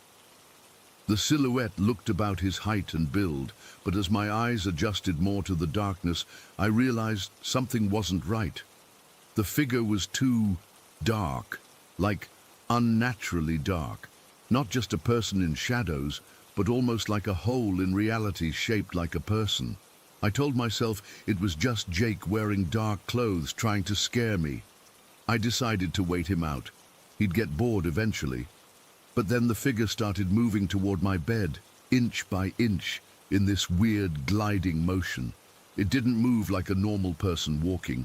It was more like it was floating just above the floor. My heart started pounding so hard, I was sure it would give me away. I kept telling myself it was just Jake being a jerk, but deep down, I was starting to panic. The figure stopped at the foot of my bed, and I could feel something, staring at me. I figured I'd just jump up and scare him before he could scare me. I was tensing up to make my move when I felt something touch my foot through the blanket. It was like a hand tracing over my feet and then slowly moving up my leg over the comforter. That was it. No way was I letting Jake mess with me like that. I sat up quickly, ready to yell at him and push him out of my room, but when I opened my eyes fully, it wasn't Jake. Standing at the foot of my bed was this shadow. It was shaped like a person but had no features, no eyes, no mouth, nothing. Just this dark, three-dimensional silhouette. It was so black, it seemed to absorb the little bit of light coming through my window from the street lamp outside, and it was solid, not transparent, like I'd imagine a ghost to be. I couldn't move. My whole body just froze. It wasn't like I was paralyzed. I could feel my muscles tense up, but I was too terrified to do anything. The shadow figure just stood there, its head tilted slightly, like it was examining me. Then it spoke. God, I'll never forget that voice.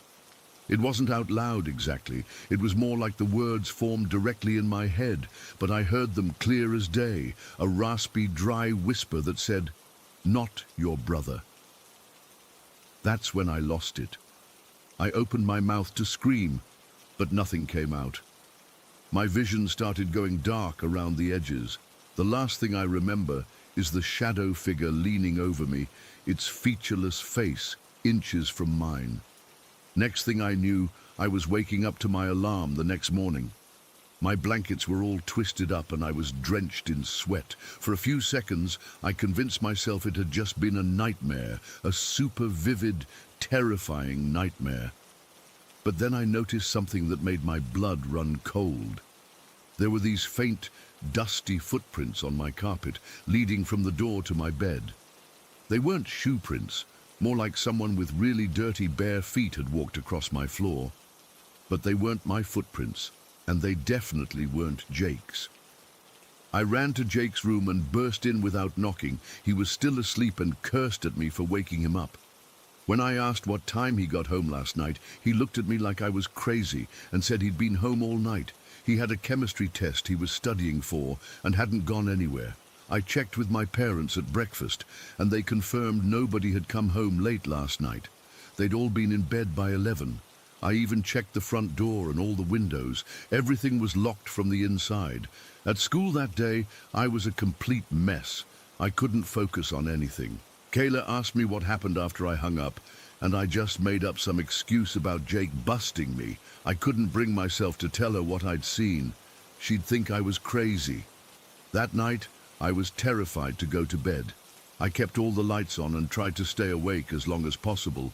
I even pushed my desk chair against my door. I must have fallen asleep eventually because I woke up the next morning with all the lights still on, but nothing had happened. For the next few weeks, I slept with my lights on. My parents noticed and asked if something was wrong, but I just blamed it on stress from school. How do you tell your parents you saw a shadow person in your room? I spent hours researching online, trying to figure out what I'd experienced. Some websites said it could have been sleep paralysis, but I know I could move. I sat up in bed before I saw the figure clearly. Other sites talked about shadow people and how they're supposedly these interdimensional beings or manifestations of negative energy. The footprints disappeared after a couple of days, like the dust or whatever it was just faded away. I started to question if I'd imagined that part too. But I know what I saw that night was real. The weirdest part is, it never happened again. Not in that house anyway. We moved when I was 17 because of my dad's job, and I was secretly relieved to leave that room behind. I've told a few people over the years, but most just dismiss it as a dream or my teenage imagination. My current roommate thinks I'm making it up for attention, but I know what I experienced. Sometimes I still wake up in the middle of the night, feeling like something is watching me from the corner of my room. I'll turn on the light, heart racing, but there's never anything there, just shadows cast by my furniture. I don't know what that thing was, or why it visited me that night. Was it trying to warn me about something? Was it malevolent? I'll probably never know. But I'm certain of one thing. Whatever I encountered that night wasn't human, and it wasn't my imagination. The thing that still haunts me the most is those 3 words. Not your brother. Like it wanted me to know it wasn't just Jake playing a prank. It wanted me to know it was something else entirely, something that didn't belong in our world. I've never experienced anything like it since, but I still sleep with a small light on. I still check the corners of my room before I go to bed, and sometimes, when I'm home alone at night, I swear I can feel that same presence, like it's watching me from just beyond my perception, waiting. I don't know if I'll ever understand what happened that night, but I know what I saw what I felt and what I heard, and nothing, no amount of rational explanation or dismissal from others, will ever convince me that the shadow figure wasn't real. Story 23. I've been putting off writing this for months, because honestly, I still get chills thinking about it. I'm not even sure what the hell happened, but I need to tell someone who might understand. This happened last fall in Greenville, North Carolina, where I've owned my house for about 3 years. It's nothing special, just a modest 2-story in a quiet neighborhood. I've always felt safe here, well, until now. My friend Mark and I have known each other since college. He lives about 15 minutes away and stops by pretty regularly. We have this system where if he's just picking something up quickly, I'll leave the door unlocked so he can let himself in. My dog, Bailey, a golden retriever mix, always announces visitors with his trademark excited barking. That Thursday started like any other.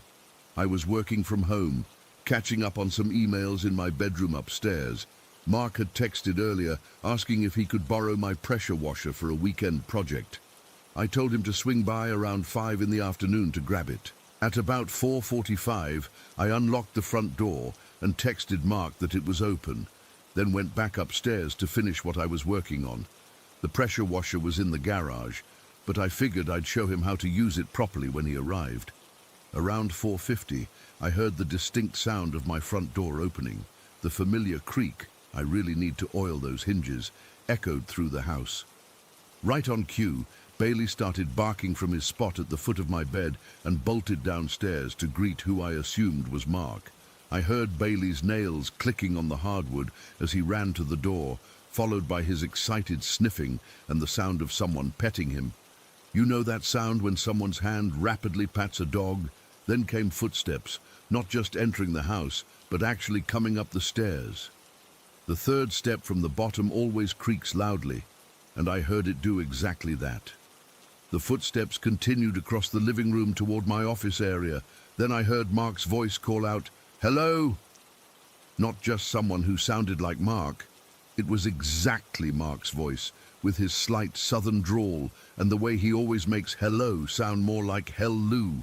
I was in the middle of sending an important email, so I called back, "Hey, I'll be down in a few minutes. The pressure washer's in the garage." Bailey had settled down, as he always does once he knows it's someone familiar.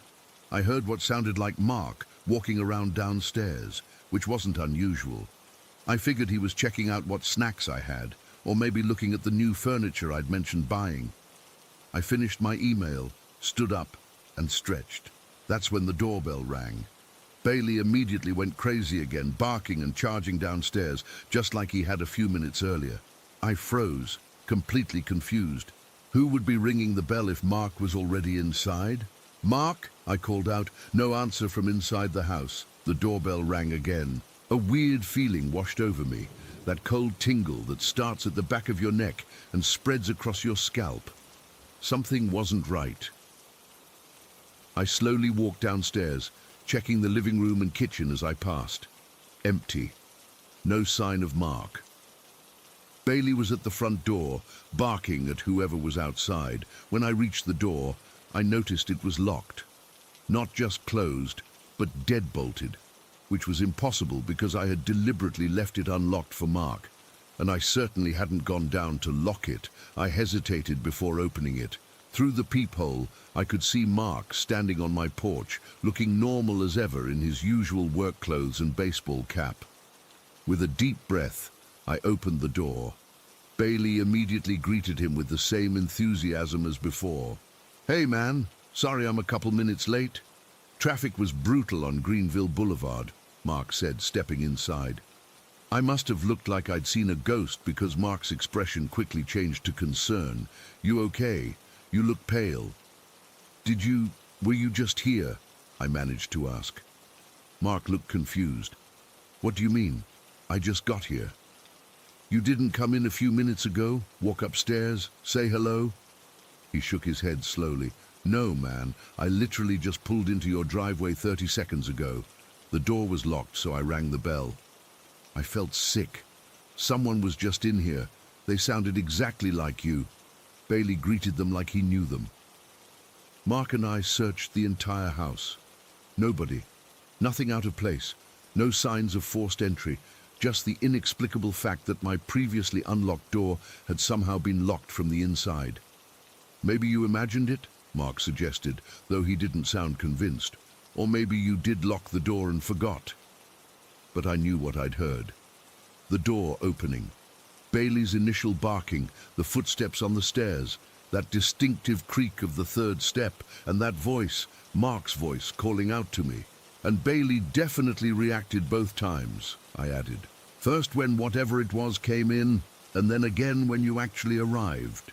We checked the security camera on my doorbell, but it only showed Mark arriving at 4:53, ringing the bell, and me opening the door looking freaked out. There was no footage of anyone else approaching or entering my house in the previous hour. The whole thing left me deeply unsettled. What had entered my home? How had it known to mimic Mark's voice so perfectly that even I couldn't tell the difference? Why did Bailey react to it like a familiar person? And most disturbing of all, how did it lock a deadbolt door behind itself? I've had paranormal experiences before, strange noises, items moving, but nothing this explicit, nothing this intentional. This felt like something deliberately trying to trick me, to make me think it was my friend. For weeks afterward, I jumped at every sound in my house. I installed additional security cameras inside and out. I stopped leaving my door unlocked, even for expected visitors. Mark now texts me when he's in the driveway, and I watch through the window as he approaches before opening the door. The strangest part, Bailey never seemed disturbed after that initial greeting. Whatever came into my house that day, my dog accepted it as normal and familiar. That's what terrifies me most. This thing, whatever it was, fooled even the animal instincts of my dog. I've researched similar experiences and found stories about entities that can mimic human voices and appearances. Some cultures call them doppelgangers or skinwalkers.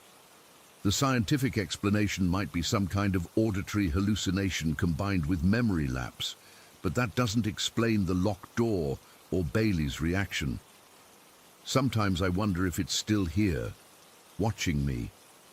If it could mimic my friend so perfectly, what else could it pretend to be? I find myself studying the faces of people I know, looking for signs that they're not who they appear to be. It's been 6 months, and nothing similar has happened since. No mysterious visitors, no disembodied voices. But I still can't shake the feeling that something chose my house that day for a reason. Something that could look and sound exactly like someone I trust. Something that could manipulate physical objects and then vanish without a trace. I keep asking myself, what if it had come downstairs while I was working? What if I had gone downstairs to greet it, thinking it was Mark? What did it want? And most importantly, will it come back? The rational part of my brain tries to explain it away. Maybe I was tired and imagined the whole thing. Maybe there was a glitch in time, and I somehow experienced Mark's arrival before it actually happened. Maybe I'm losing my mind, but deep down, I know what I heard and what I experienced. Something entered my house that day. Something that wasn't human, but knew exactly how to pretend to be. I still live in the same house, but I've never felt quite at home since that day. Every time the door opens, every time Bailey barks, there's that moment of dread, that fear that whatever visited me that fall afternoon has returned. And the question that keeps me up at night, if it comes back, will I even know it's not human until it's too late? Story 24. I still get chills thinking about what happened in our house last December. It's been almost a year, but I can't shake the memory of that day. My therapist suggested writing about it might help, so here goes. My husband Marcus and I bought this beautiful old Victorian in Crestview about 3 years ago. Built in 1920-something, it has all the charm and quirks you'd expect from a century-old home. High ceilings, crown molding, creaky floorboards, the works. We fell in love with it immediately, despite the realtor's warnings about ongoing maintenance. Turns out, that was the understatement of the century. December in Crestview is bitterly cold. Last year, temperatures dropped to single digits for weeks. One morning, I woke up to Marcus cursing from the basement. A pipe had burst overnight, flooding part of our basement with about 2 inches of icy water. We spent the morning shop vacuuming water and moving soggy boxes. Marcus was determined to fix the pipe himself. He's always been handy that way. YouTube tutorials and stubbornness make for a dangerous combination. By mid-afternoon, he had a list of parts he needed from the hardware store. "I'm heading to Lowe's," he told me, grabbing his coat. "Should be back in an hour or so. Keep an eye on Rex." Rex is our German shepherd, 100 pounds of muscle and anxiety. He hates water with a passion, so the basement situation had him completely stressed. He'd been pacing the entire morning, whining whenever Marcus went downstairs. "We'll be fine," I assured Marcus. "Just hurry back before it gets dark." After Marcus left, I decided to take advantage of the quiet and catch up on some work in our bedroom. Rex followed me upstairs, still agitated from all the commotion. He settled at the foot of the bed while I opened my laptop. It was about 20 minutes later when I first heard it. "Emma?" I froze. The voice was unmistakably Marcus's. Had he forgotten something and come back? "I'm upstairs," I called out. Silence. I went back to my email, figuring he hadn't heard me. Then I heard the distinct sound of wet boots on our hardwood floor in the entryway, followed by heavy footsteps. "Emma, where are you?" Something about his tone made the hair on my arm stand up. It sounded like Marcus, but flatter somehow, like someone doing a really good impression but missing the warmth. "In the bedroom," I called, less certainly this time. The footsteps started again, moving slowly up the stairs. Thud, thud, thud. Each step deliberate and heavy. That's when I noticed Rex. He'd gone completely still, ears forward, staring at the closed bedroom door. Then he started growling, a deep rumbling sound I'd never heard from him before. "Marcus," I called again, my voice smaller. "Emma, where are you?" The voice called again, exactly the same inflection as before, like a recording being played back. The footsteps reached the landing. I could hear them moving down the hallway toward our bedroom, still that same wet, heavy sound. Rex was on his feet now, hackles raised, positioning himself between me and the door. "I'm in here," I said, though part of me was hoping whatever was out there wouldn't hear me. The footsteps stopped right outside our bedroom door. Rex's growl intensified, his whole body rigid.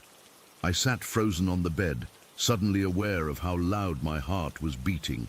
Then the doorknob started to turn, slowly, deliberately, back and forth, like whoever was on the other side couldn't quite work the mechanism. It would turn almost to the point of unlatching, then reset. "Marcus, you're scaring me," I whispered, though I was becoming increasingly certain it wasn't my husband on the other side of that door. The doorknob kept turning, more insistently now. Rex took a step forward, his growl becoming a snarl. I grabbed my phone from the nightstand, hands shaking so badly I could barely swipe the screen. No missed calls or texts from Marcus. I pulled up our location sharing app. It showed him 35 miles away at the Lowe's in Riverdale, not at home, not outside my bedroom door. The doorknob rattled harder. Rex barked, one explosive, vicious sound that seemed to echo through the entire house. And then, nothing. The doorknob stopped moving. The hallway went silent. No footsteps, no voice calling my name, just the sound of Rex's continued growling and my own panicked breathing. My phone vibrated in my hand, making me jump. A text from Marcus. "They don't have the right coupling. Need anything while I'm here?" My fingers could barely type. "When did you leave the house?" 3 dots appeared, then, like 45 minutes ago. Why? I felt sick. "Call me. Now." When my phone rang, I almost couldn't answer it. What if it wasn't really Marcus? What if whatever had been at my door had somehow gotten to him too? "Hey, what's up?" His voice came through, concerned but normal. "Real. Someone's in the house," I whispered. "They were just outside our bedroom door. They sounded exactly like you, Marcus." "What? Are you sure?" I could hear the background noise of the store fading as he moved somewhere quieter. "Did you check the cameras?" The cameras. In my panic, I'd forgotten about our security system. We'd installed ring cameras at every entrance after a string of porch pirates hit our neighborhood last summer. "I'm looking now," I said, pulling up the app with trembling fingers. The footage showed Marcus leaving at 2:45. No one had come to the door since then. No one had entered. No one had left. "There's no one on the cameras," I told him, my voice breaking. "But I swear to God, Marcus, someone was outside our door. They sounded exactly like you. Rex was going crazy." "I'm coming home right now," he said, and I could hear him already moving. "Stay in the bedroom. Lock the door. I'll be there as fast as I can." I hung up and immediately dragged our heavy dresser in front of the door. Rex was still on high alert, moving between the door and the window, sniffing and growling intermittently. The next 40 minutes were the longest of my life. I sat on the floor with Rex, back against the wall, listening for any sound in the house. Occasionally, I thought I heard the floorboards creak or a door settle, but nothing as distinct as the footsteps from before. When Marcus finally called to say he was pulling into the driveway, I made him stay on the phone and talk to me continuously as he entered the house, checking each room before coming upstairs. "The basement's still a mess, but there's no one down there," he reported. "First floor is clear." "I'm coming up now." I held my breath until I heard his familiar footsteps in the hallway, lighter and more rushed than what I'd heard earlier. "Emma, it's me. For real this time." Only after Rex's tail started wagging did I believe it was truly Marcus. I moved the dresser and opened the door. The relief of seeing him standing there, real and solid, nearly made my knees buckle. We spent the rest of the evening checking and rechecking the house. Marcus climbed into the attic. We looked in closets, under beds, behind furniture. Nothing. No signs of forced entry. No footprints despite the wet sound I'd heard. No explanation for what had happened. That night, we slept with Rex between us and a baseball bat beside the bed. I didn't sleep much at all, straining to hear any unusual sounds in the house. Over the next few days, Marcus replaced the burst pipe, and we tried to move on. We told ourselves maybe it was a neighbor who had somehow gotten in, though that didn't explain how they'd left without appearing on the cameras, or maybe I'd been working too hard, had fallen asleep without realizing it, had dreamed the whole thing. But I know what I heard. I know what Rex heard and saw too. Something was in our house that day, something that knew my name, that knew exactly how my husband sounds when he calls for me, something that wanted me to open that door. We've had the house blessed by a local minister. We've installed more security cameras, covering every angle of the property. We've reinforced the doors and windows. But sometimes, when Marcus is out and I'm home alone, I swear I can hear wet footsteps in the hallway and that flat, empty voice calling my name. I don't answer anymore, and I never, ever open the door unless I can see exactly who's on the other side. The thing that scares me most. What would have happened if Rex hadn't been there that day? What would have happened if I'd opened that door? Sometimes I wonder if whatever it was is still in our house, waiting for another opportunity, learning how to turn a doorknob properly. And sometimes, in my darkest moments, I wonder if it's not in the house at all, but somewhere else. Watching, practicing, getting better at sounding like someone I trust.